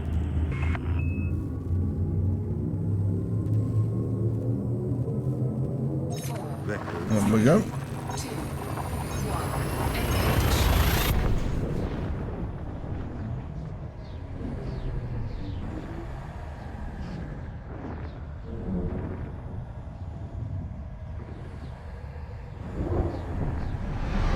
Incoming message.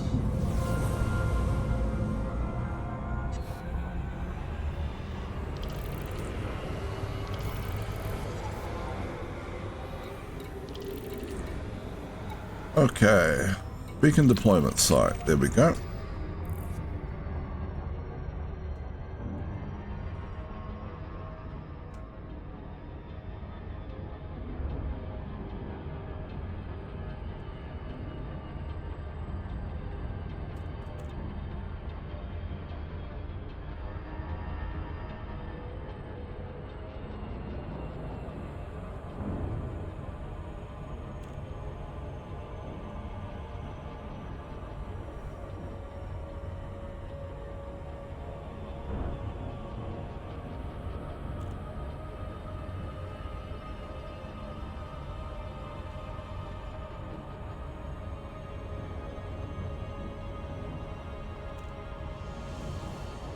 Doop, doop, doop.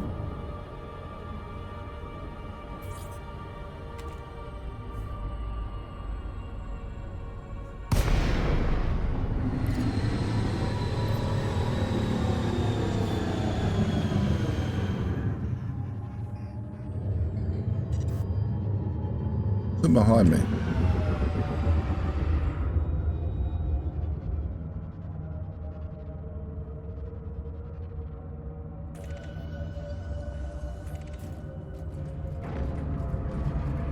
Launch beacon!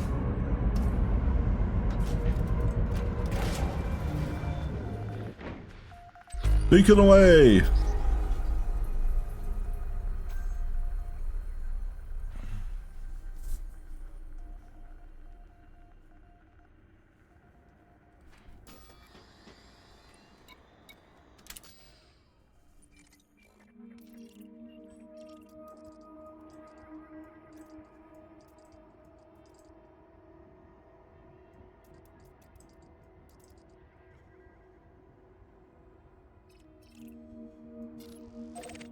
Alright. Well, I don't need to go and look at that in the moment.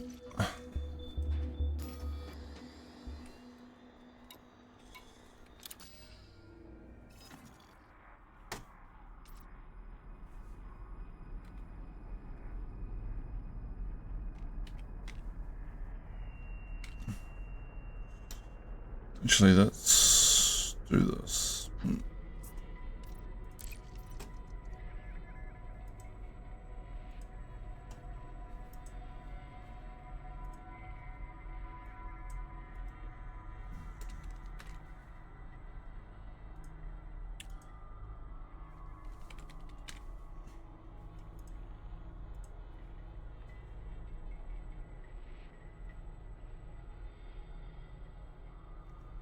Definitely like is Antonio DeAndre Holdings.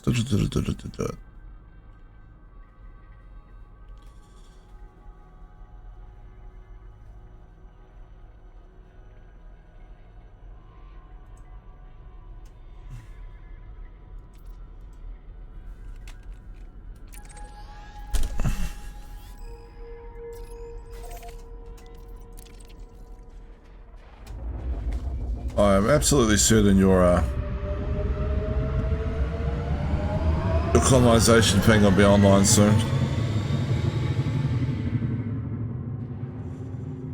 I mean, the only thing I am certain of is that Efton hates me, so... Cannot comply. Didn't you say, oh, that's right, they weren't quite in the same thing, right? Frameshift drive charging. Didn't you say that one of my systems was closer to where you wanted to go anyway? I thought it was, but it looks like it's not. Looks like it's not. Okay. So you need to wait for your system to be online with the colonization. 3, 2, I mean, technically I don't need to, but yeah. Well, to get as much range as possible. Yeah. Have you identified the systems you're gonna do on the way, or? No. Not at all. Incoming message. Do you want my help with that? I can switch to another ship and sort of bounce around systems, scan, and see if there's good ones on the path, or.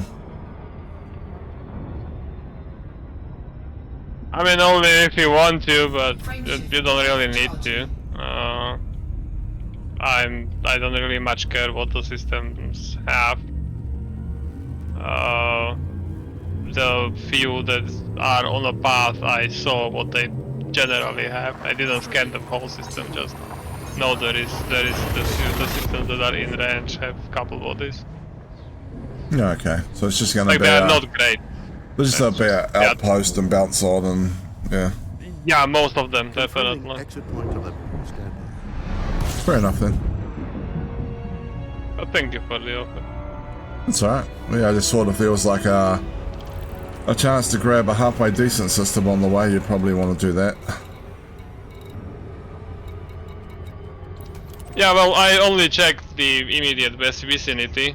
I didn't check any more transition system from there, but yeah.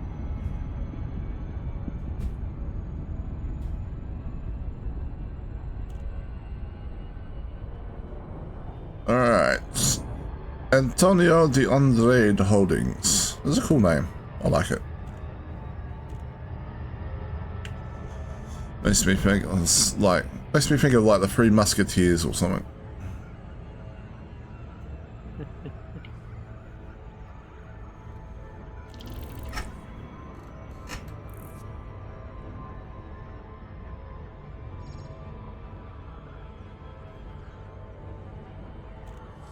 Oh yeah, like some weird offshoot of the Princess Bride.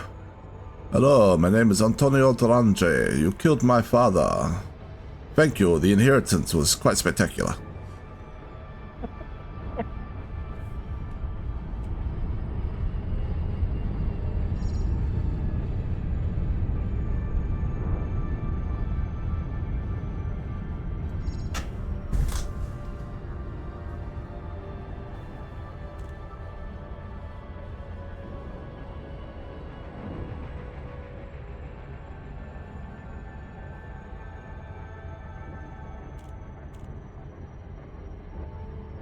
Alright.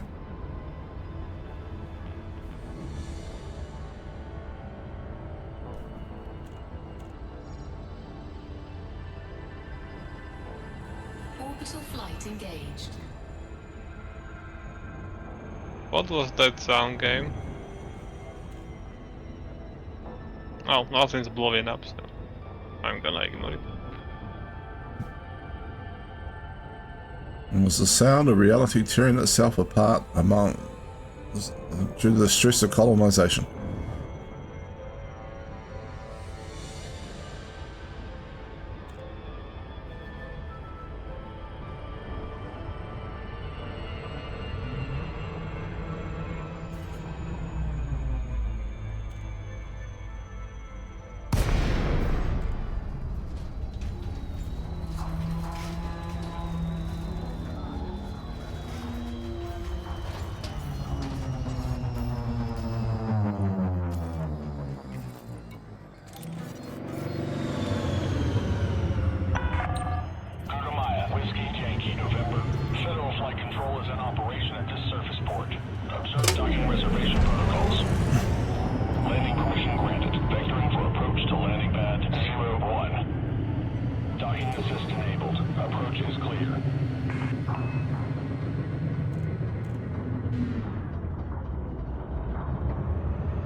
Boom, boom, boom, boom, boom, boom, boom, boom. Oh, sorry if that made noise. I just whacked the boom arm on my elbow.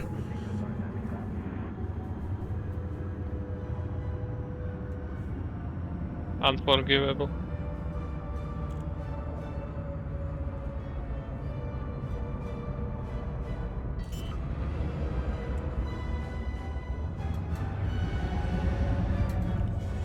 I mean, Landing gear deployed. probably should get a better boom arm at some point that has more distance.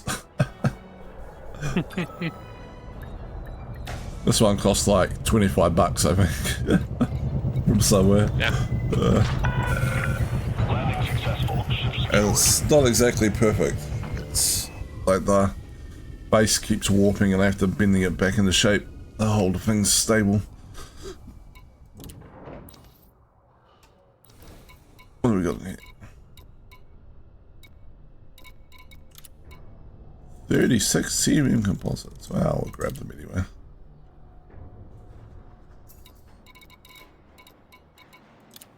$488 steel.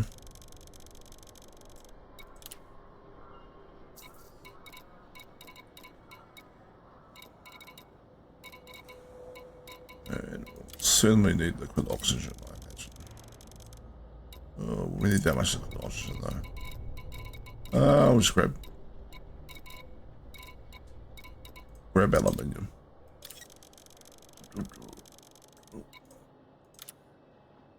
Cargo hold at maximum capacity. Alright.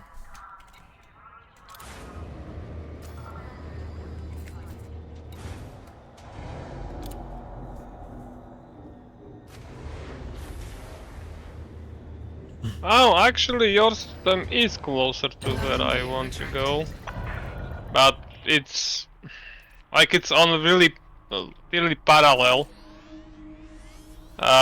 Like you know, the line between our two systems basically forms the base of a triangle between my system, your system, and the system I want. Huh. Can you claim I from don't know, mine then? do I? Yeah, I'm going to duck it. Yeah, why not? It's probably not going to actually cause you any It's not going problems. to much farther. Yeah. What the? My whole screen went black there for a moment. I don't know if that was reflected on stream or if that was just my actual Don't monitor. have your stream open, so I don't know.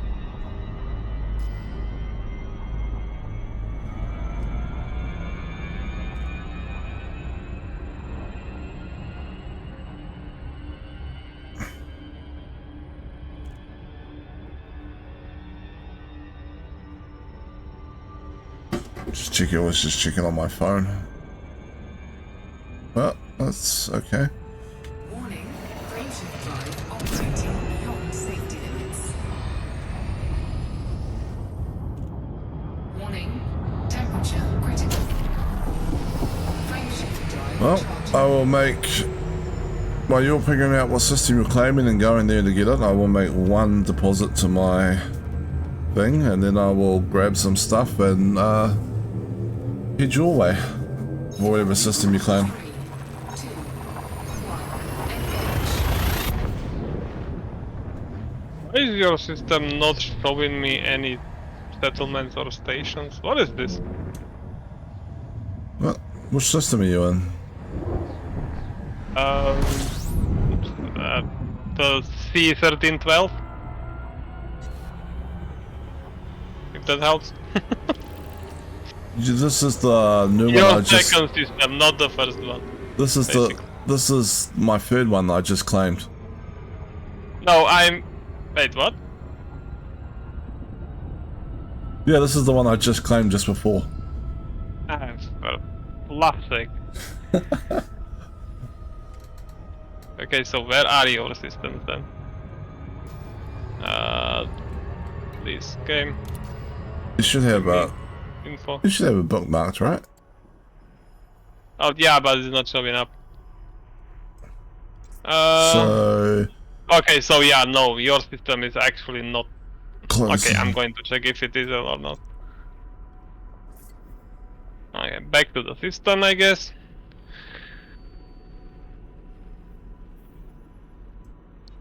Fortunately, this ship can make it in one jump, which is nice. Frameshift drive charging.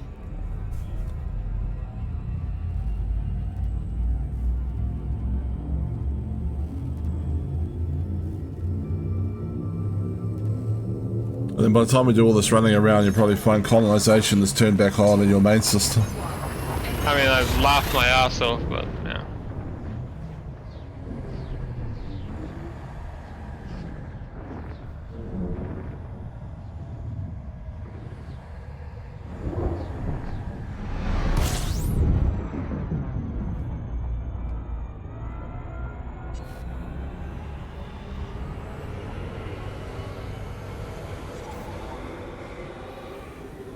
Okay, so 45 and 43. Yeah, so mine is closer by 2 light years. 2.5. I'm not even Does it sure matter, that. though? Yeah, I was going to say I'm not even sure that would make much difference in terms of like how many systems you have to colonize. Probably. Okay, Well, let me go check my that- system if I.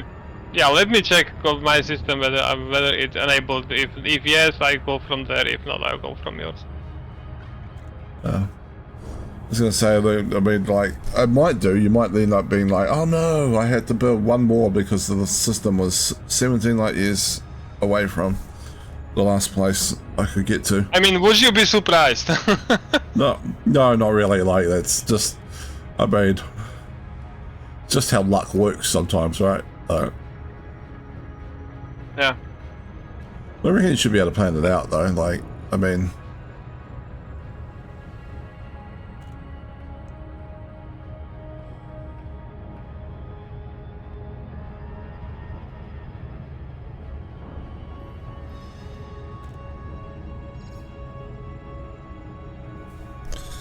I guess I'll have to go and claim a second system on my other account this afternoon as well. I found it. Yeah, there were 2 systems I had my eye on, so as long as one of them's available, it'll be fine. Or even if they're both taken, it'll be like, oh, I'll just go find something else. Hopefully, though, I can claim one and maybe Dad can claim the other or something.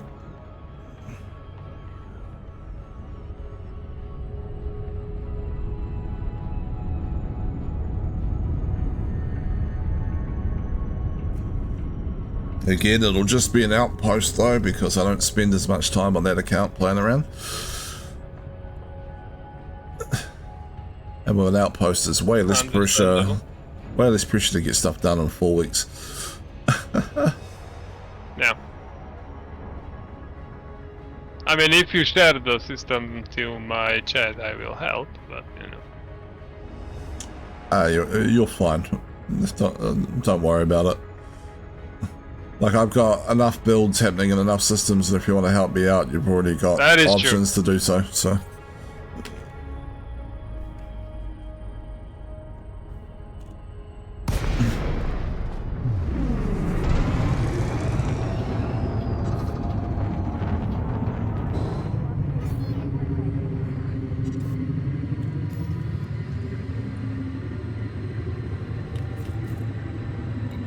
Docking request granted. Which planet are we by? Oh yeah, it's just a little on the dark side. Another icy world, by the looks of things, I think.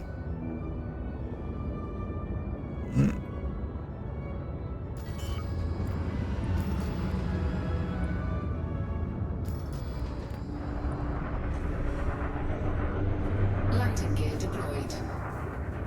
Well, now I wonder whether we won't collide because, you know, you are heading in somewhat similar direction to where I want to go.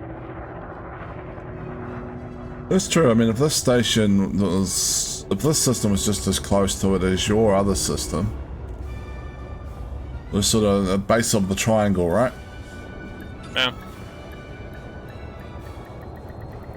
Docking successful. Engines disengaged. Nah, it doesn't matter. Doesn't matter. Eventually, we'll conquer all this area of space. Yes. Yeah. Oh, come on, station! I built you. Let me in without the permit. We got to request docking permission. Yeah, I forgot to request docking permission. But I built it. Why do I need it? Yeah, I know, right? Like, Do you want me to deconstruct you? alright, what else do I need for this? What else do I need for this build? Anything weird?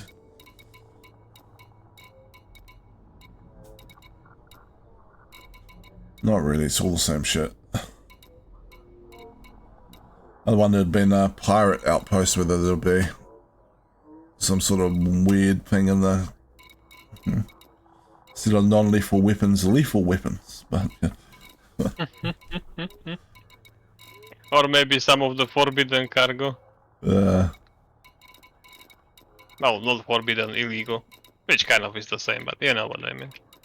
oh, we're a nice pirate place. Apparently, we even need medical diagnostic equipment. We're not just going to be throwing the sick pirates out the airlock.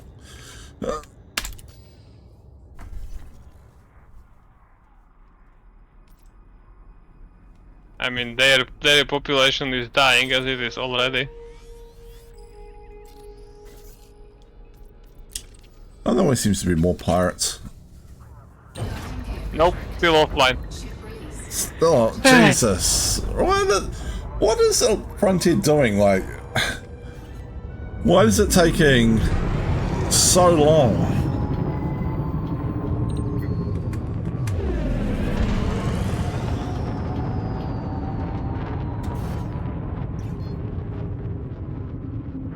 Frameshift drive. Oh, that was a bad idea. Crash, yeah. Yeah. Ignore the whole low health. That's fine.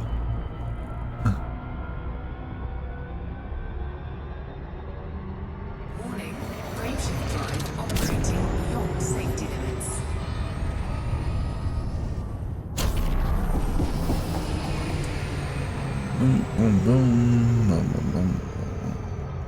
Frameshift drive charging.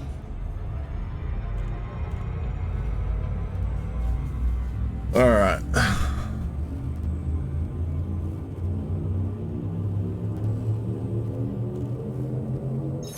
Navigation for next system. 1.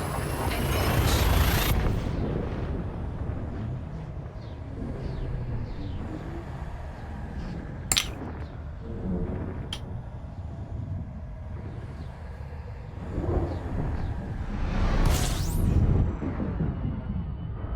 Yeah, it must be like it's just really slowly inching out from the bubble in terms of turning the contacts on.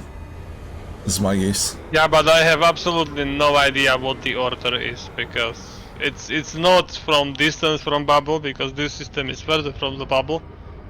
It's not in order of claim of the system. I have no idea what is going on. Yeah, it's weird. Frameshift drive charging. Even like some information when they released it, like, you know, like when they said colonization is back on, just saying, hey, we're turning colonization back on. It's going to take time to populate out. It could be anywhere up to this many hours before, you know, colonization contacts are turned back on for every system. Like they're just so scroogey with the info sometimes. I can't believe they don't have that information. Yeah.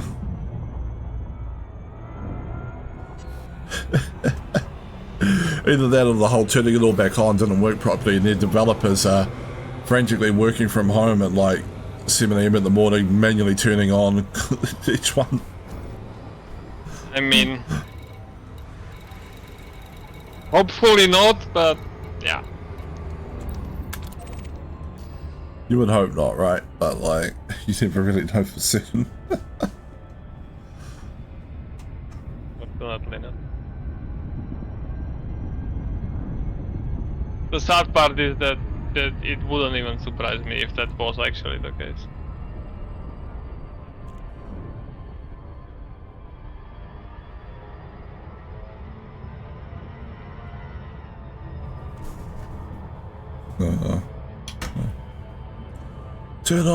Manually turn on system colonization for every person who is live streaming and has a system. I mean, I am happy to go online if that's the case. I just like, there's just no way to know what's going on, right? Like, so it's like just weird speculation, but.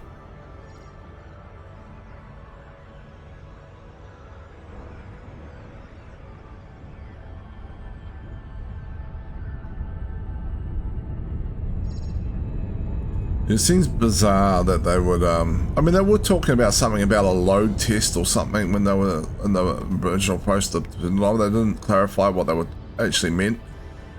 And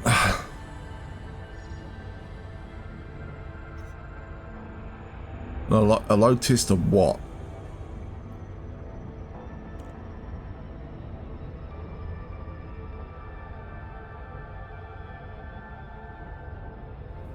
Orbital flight engaged. Well, apparently that's not going to go to a glide, but okay. Suppose that's fine. Hull integrity compromised.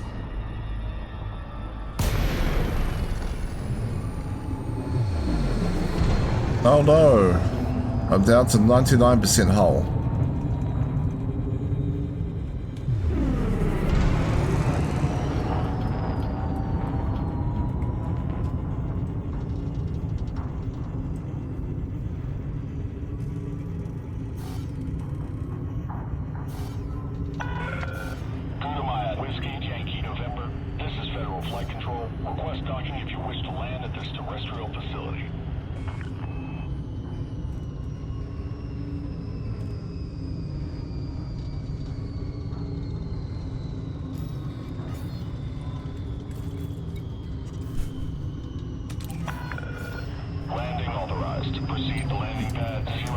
We are landing. Docking assist is now in progress.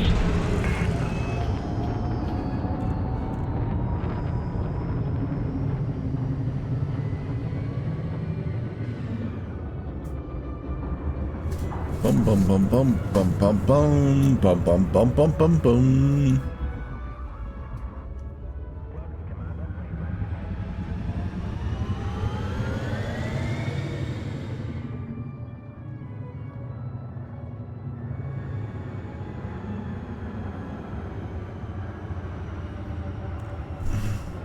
I hear something hilarious.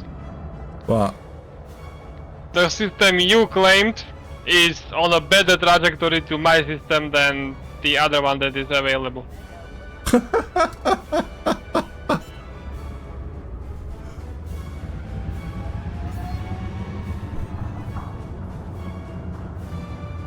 Landing gear deployed. Come out, build, and then jump from here, I guess. I mean, I wonder what happens sooner. You being done with the system or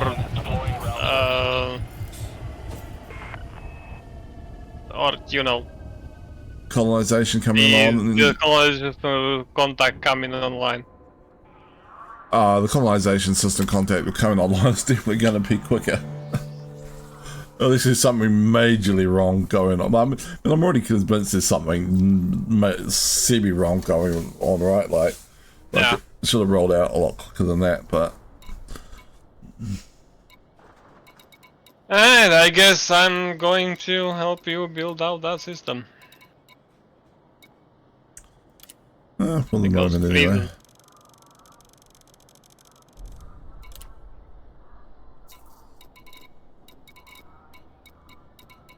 Because I guess the developers actually do hate me for some reason.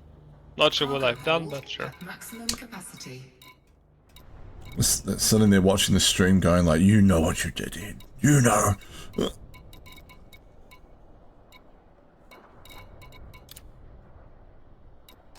Oh, we're full up. There we go.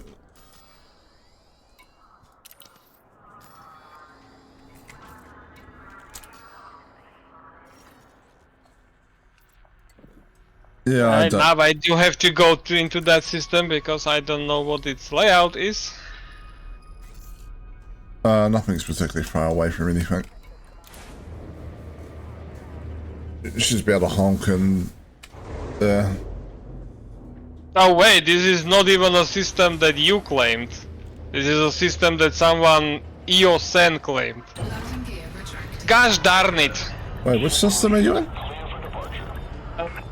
PP-OD6698. That's the system that is on the better trajectory from your system to where I want to go. Ah. You are in C1312, which is, well, I mean, yeah. Yeah.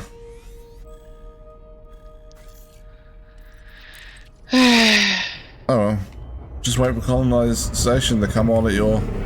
I don't think anyone's going to beat you to your systems.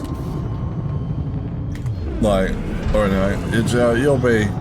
Frameshift drive. It is frustrating though when like you see like working for other people and you just want to do the thing though, you know? Yep, very much so. It works, at this point it seems like it works for everyone but me. I'm sure that's not the case. I'm sure it's not, but, you know. Warning. Frameshift drive operating beyond safety limits. Warning. Temperature critical. Warning. Taking heat damage. Frameshift. Actually, that's not even the case. It is working for me, but not from the system I want. Yes. Yeah.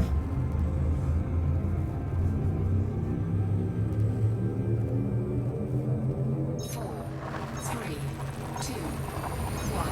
Engage.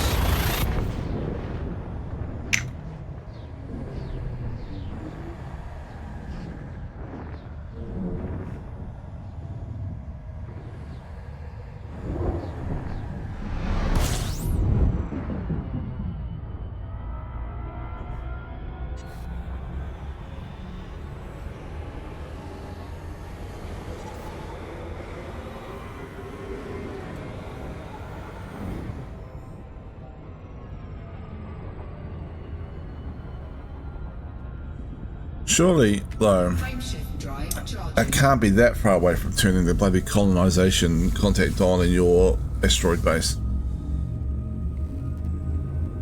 In before tomorrow evening, or your morning, it's still not on.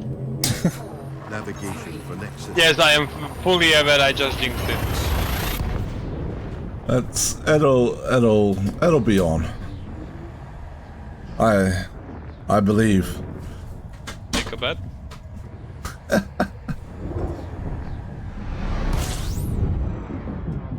If it's not on, I will pay ARX and name one of my stations after you. Okay, I'm scared to ask what's the thing I gotta do if I lose. I don't know, it was actually something I was considering doing as like a like down the line sometime when I got lots more stuff built up, like as a subathon thing, you know. Well, that is actually pretty nice idea. Yeah, sub and have a station or ground settlement named after you is like it would cost me, so it cost me a lot of ARX, I imagine though, but So what you're saying, I have already 6 months head start on everyone else. Good to know. yeah, no, you get first pick of a if I did that, you get first pick of a station that I've named after you for being the first person to sub.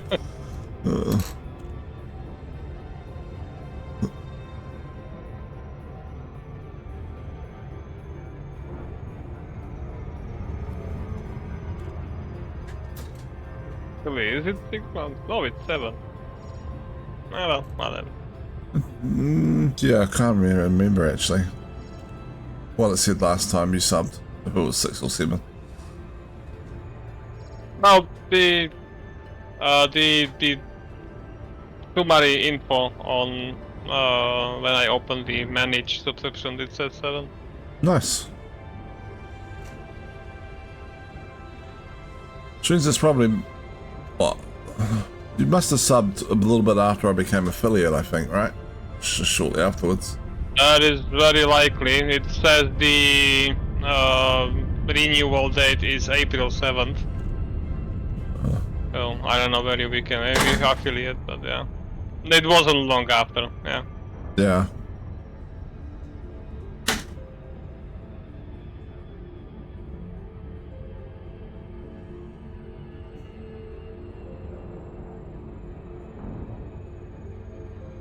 Actually, I've been meaning to ask about that. It says that I get like badges for being subbed for, you know, several months, but Yeah, I there should be don't badges. see them being as an option anywhere. So if you know how that works, if not, it's fine. But I'm just asking. I thought I had set that up, but I can look into it.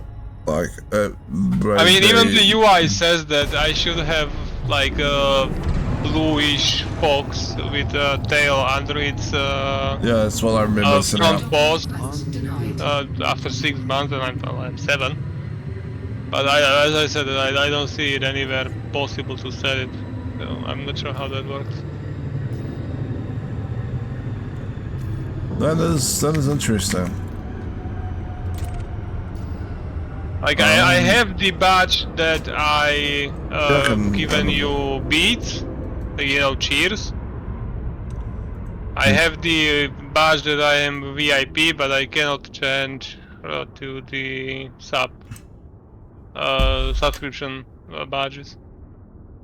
Emotes. I've seen so long since I looked at them, I can't remember where they are.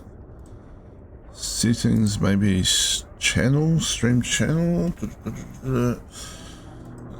I think you have that set correctly. It's because it's showing for me as well. I just cannot change the badge. That is strange, isn't it? I Sounds wonder if good. there's somewhat of a bug or something. Just wanted to see if there was anything showing. Label channel points, yeah. Affiliate stuff. Let me Google this. Why's my ship not docking? What's going on here? Docking request granted. There we go. Can do that while I'm looking.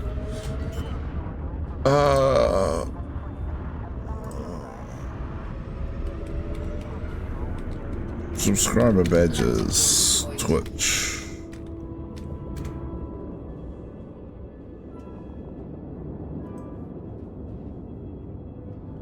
Okay. Managing your subscriber badges. Oh, okay. That's under monetization and then subscriptions. Bonus subscriber benefits. Apparently this is new. Engines disengaged. Okay. Select benefits to help your, well.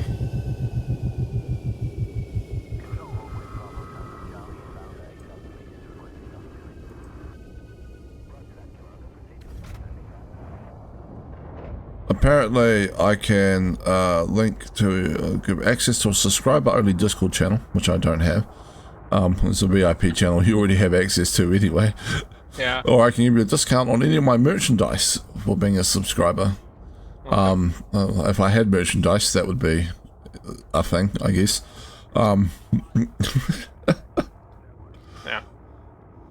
And don't forget, Do I channel actually point. have access to your subscriber emotes? Yes, I do. Okay, yeah, I do that. Yeah, I do have that. And it's showing the sub badges here as well. Yeah, it's So- showing them to me as well, like an egg and cracked eggs, a fox, or like as a wolf in your case, poking out from an egg, and so on and so forth. I just don't see them as an option to select to show. Maybe it's because of the founder badge. Maybe that is overriding it. That may be true. Yeah. Badge flare. Turn that on.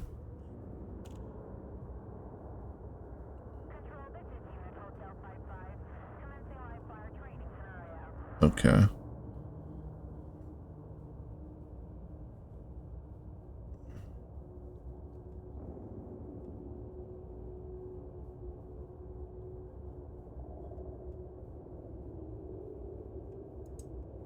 Is it because I don't have anything set in the 1.5 year?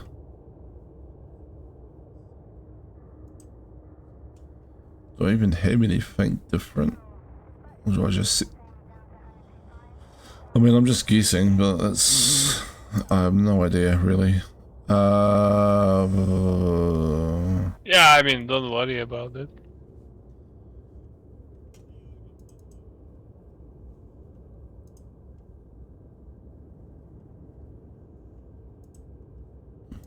Streaming stuff. I have to find where I even have these. That would have been set up on my old computer. I think I would have copied them across. Surely I copied them across, but finding them might be... hold on.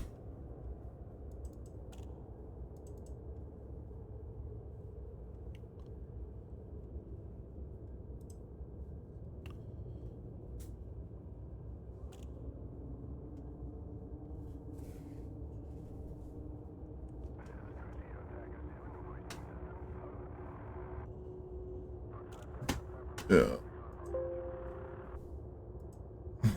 Yeah, I don't have an extra one I can put in. Well, I mean, I could just upload this year one again, I guess, but I doubt that's actually a problem. Let's see. Subscriber badge not selectable. See what we find out. Not selectable, Twitch.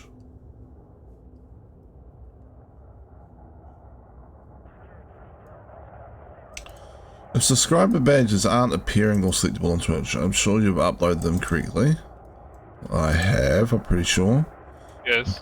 Yeah. And that the viewer hasn't opted to hide their founder's badge. Oh, okay, so they do collide with the founders badge. Fair enough. Well, no, I'm not sure they collide exactly with the founder's badge. Or maybe it is taking the same spot as the founder's badge. Yeah, that's what I'm thinking. Yeah. How do I hide that I'm a founder? Well, no. It says here that if they aren't appearing, check the viewer hasn't opted to hide their founder's badge. Oh, okay. Fair enough. Yeah, if you're a partner or affiliate, the founder's badge, for those that were the first 10 subscribers, will take precedence over the standard subscriber badge. Viewers can choose to display their channel subscriber badge or their earned founder's badge, but they can't disable it for a specific channel. Okay. So that's fine, but how do I switch which badge to show? I don't think you can. It's sounding like you can't. So it sounds like either that you can display or hide the founder's badge, but the founder's badge overrides the subscriber badge. So, Fair enough. yeah, so that's the way I'm reading it anyway. Which is annoying. You should have the choice about yeah, which exactly. one. This is dumb. Twitch staff, if you're listening to my channel, which I know you are not, change that. That is stupid.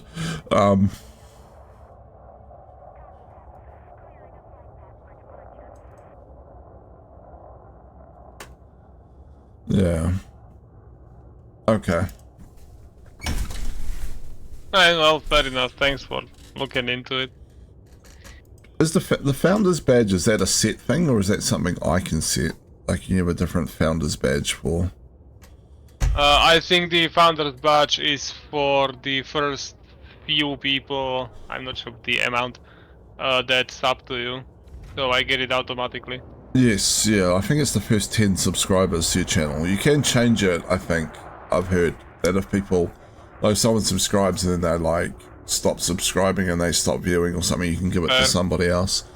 But like, I just mean like, can I change what the badge actually looks like for my founders? Like, if you wanted something better, or is it the founder's badge like a set Twitch image type thing?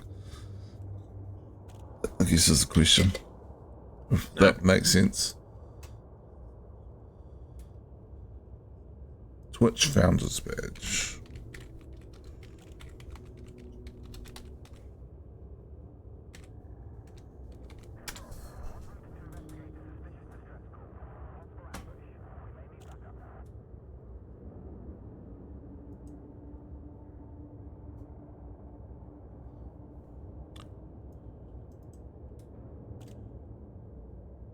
Here's what it looks like. Okay, yeah, so it's the little first symbol. But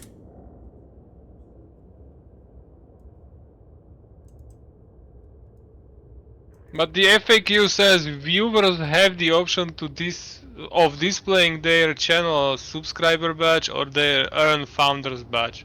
But I don't see that option. Yeah, like the way I was reading what I ping, it sounds to me like you've got a slot there that says this is where either your founder's badge go or your subscriber's badge go, and you could choose to hide to not show the founder's badge. But if you're a founder, it seems like that first overrides the subscriber badge. You can either show the founder's badge or not show the founder's badge, but you can't show a subscriber badge instead of the founder's badge, if that makes sense. Oh, fair enough. Which is dumb. Very, Yes. very dumb. Yeah. I want to use the subscriber badge. I don't want to use the founder's one. Yeah. I will. I mean, even if it like gives fake, you know, I don't know how to call it, like fake nobility, if you will. But like, I want to have an option. What do I want to show? Yes, you should have an option. I cannot give you the option, unfortunately. Oh yes, obviously. But I completely agree with you that this is dumb, and that Twitch should definitely give you the option. You know, like Give me the option. yeah, Twitch. If you're a viewer of someone's channel, and you've got both the founder and you're a subscriber and a founder, you should be able to choose whether you display your founder's badge or your subscriber's badge, right? Like you should be able to display a subscriber's badge. I mean, like. You might be like, hey, I've been subscribed to this person for like a year, and their 1 year subscriber badge is really cool, right? Like, and but I'm stuck with this first. So it's, yeah, that's very dumb on Twitch. Is your colonization contact online yet? Nope. Just checked. Yeah, that's Still rough. offline. Unless I have to re-enter the station, which, okay, fair enough, I can try that. Yeah, it did say, or you could just re-log out and back in, I guess would probably work as well. But kind of faster. Yeah, okay, let me try it. Alright, what else do I need for this thing? Food cartridges, fruit and veggies. Non-lethal weapons, power generators.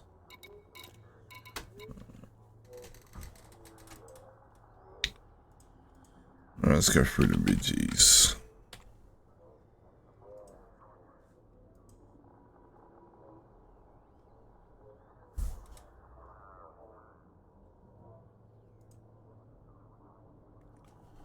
Alright. And it's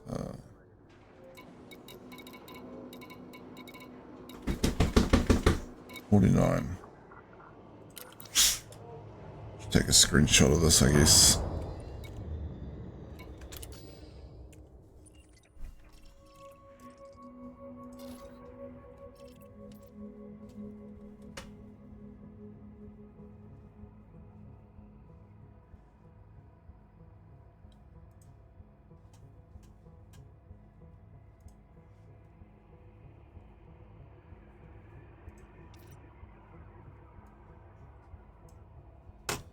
Alright, and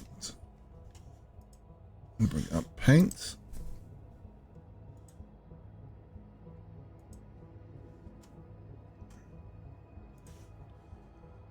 Paste it into that.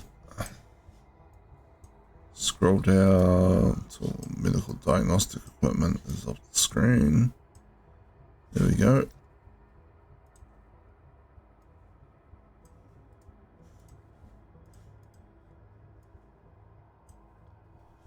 It'll work.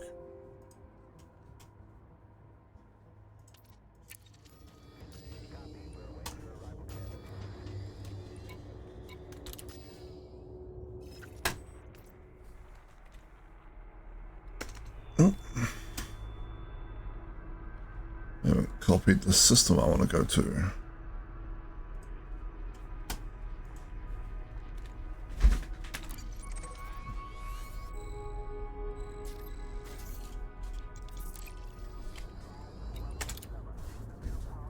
Landing gear retracted. Ship released. Engines engaged.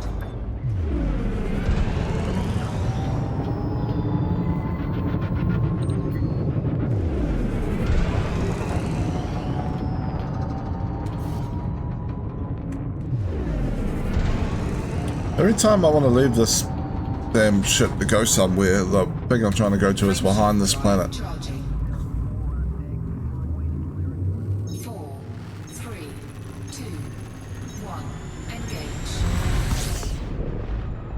Warning. Frameshift drive operating beyond safety limits. Warning. Temperature critical. Frameshift drive charging.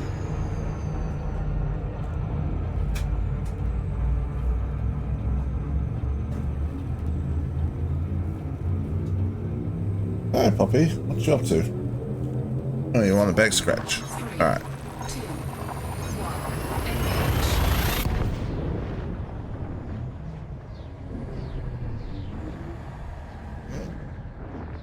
Scanning for anomalies, none detected.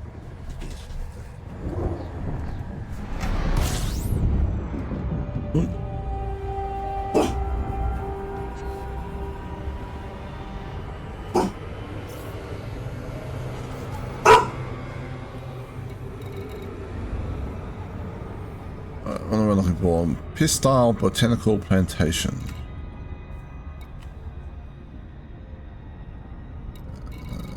Somewhere out here. There we go.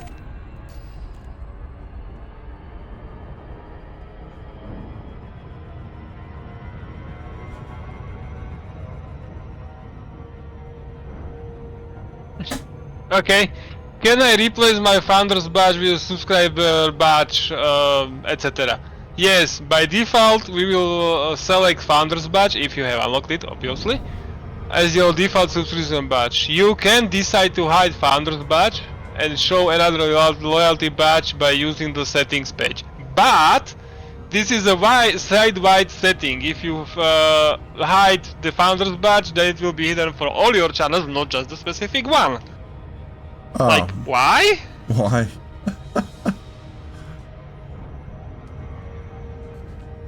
Yeah, damn it.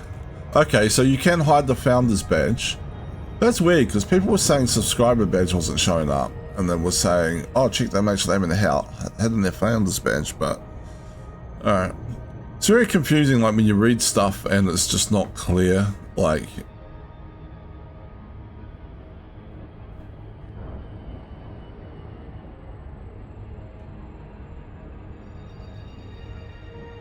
Seems like a very weird setting. Yeah. Combination of settings, I guess. It's like just like you can choose badges for like what you show on Watch channel, like just you know, but you choose the subscriber badge to show on this one channel. Like it's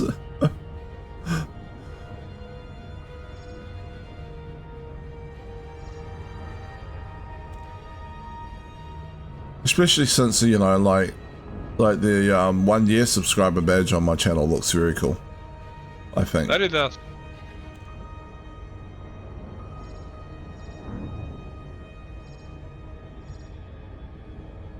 I mean, to be fair, it's not like I'm subscribed to hundreds of channels. Basically subscribed to you and Flowtastic, but still.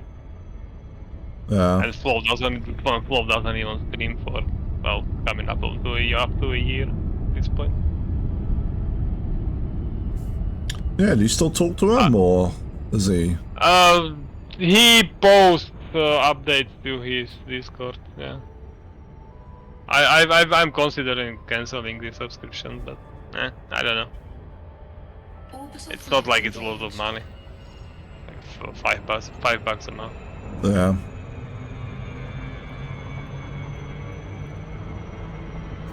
Hull integrity compromised. What? Damn it. Oh, damn it. Didn't feel like I was coming in that fast.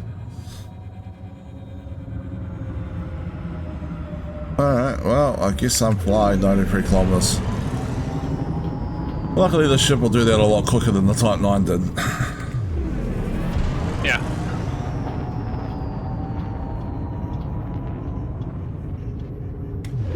And no pirates have interdicted me all stream. I swear, like, when I'm streaming and I'm flying this thing, alright, pirates do not interdict me. But as soon as, like, I stop streaming, like, it's like every third round trip or something.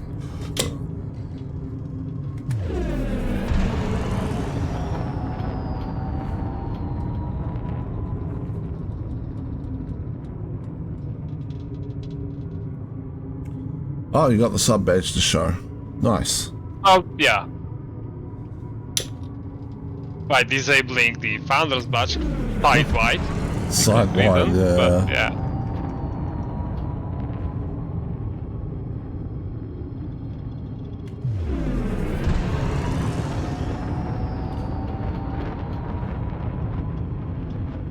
Yeah, actually those, don't mind those subscriber badges I got. I just bought them like cheap off Etsy, which is a thing you can do. They do look nice, so yeah, which is absolutely a thing you can do if you like wanna be a streamer and not spend a shit ton of money on custom stuff. and if you don't have the skills to make them yourself, Yeah. Or, you know, skills, or, I mean, I imagine if you're a talented artist, making a little badge like that wouldn't take very long, but I have no art skills whatsoever. Nor do I. Like basic ones, yeah, sure, but not to create emotes or badges of etc. Yeah.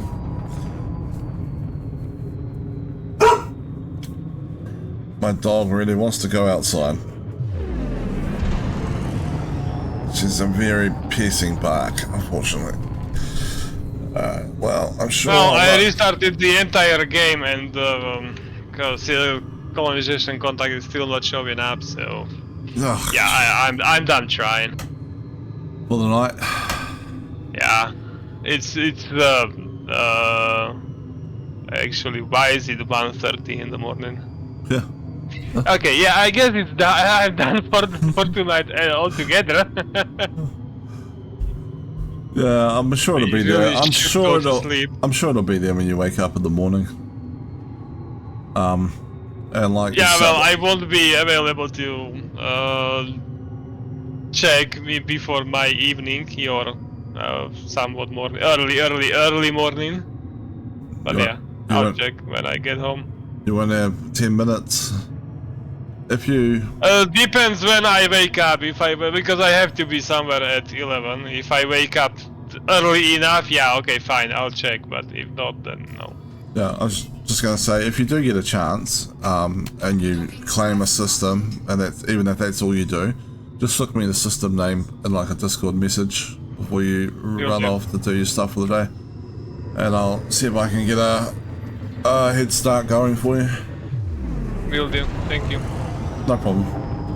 Alright, I'm gonna go let my dog out. Yeah, and okay, I'll wait.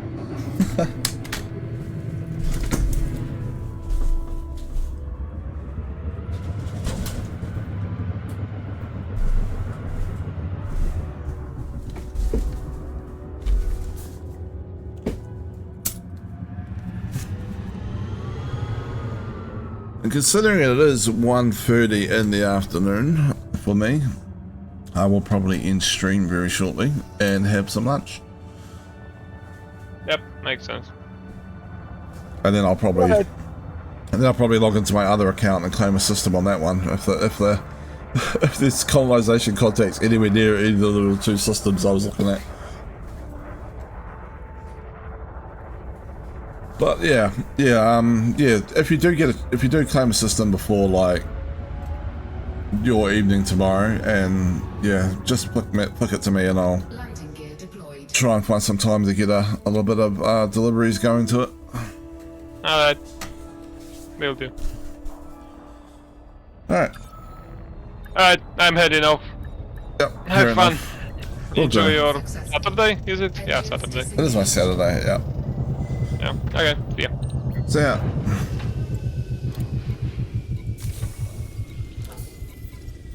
And I actually am getting kind of hungry, so let's go back to our stream.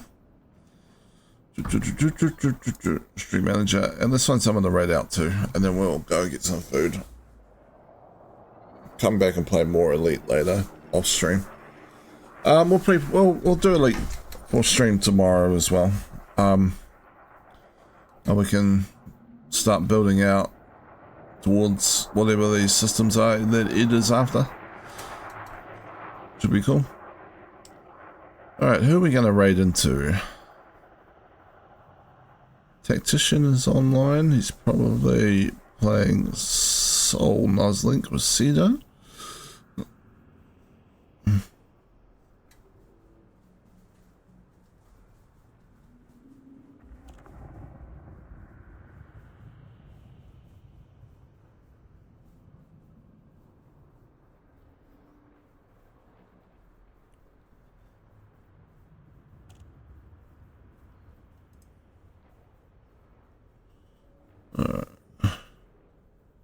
Who else we got?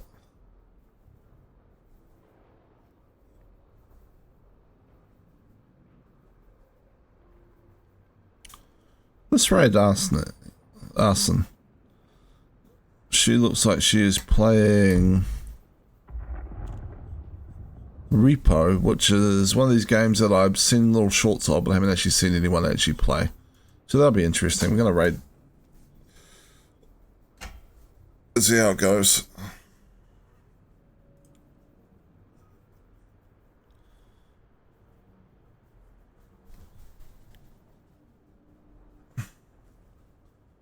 And then I can grab some lunch. Alright. So, we're about to send the raid out. I hope everyone watching has had a good time today. I've enjoyed playing the game, claiming a new system, getting 20% up on the asteroid base I'm working on. Well, thanks to Ed for that. And yeah, just general yapping. A lot of general yapping today. Cave diving and, you know, hiking trips and stuff. It's been a good yappy day. Alright. So yeah, hope everyone's enjoyed watching me stream. See you tomorrow. And raid going out.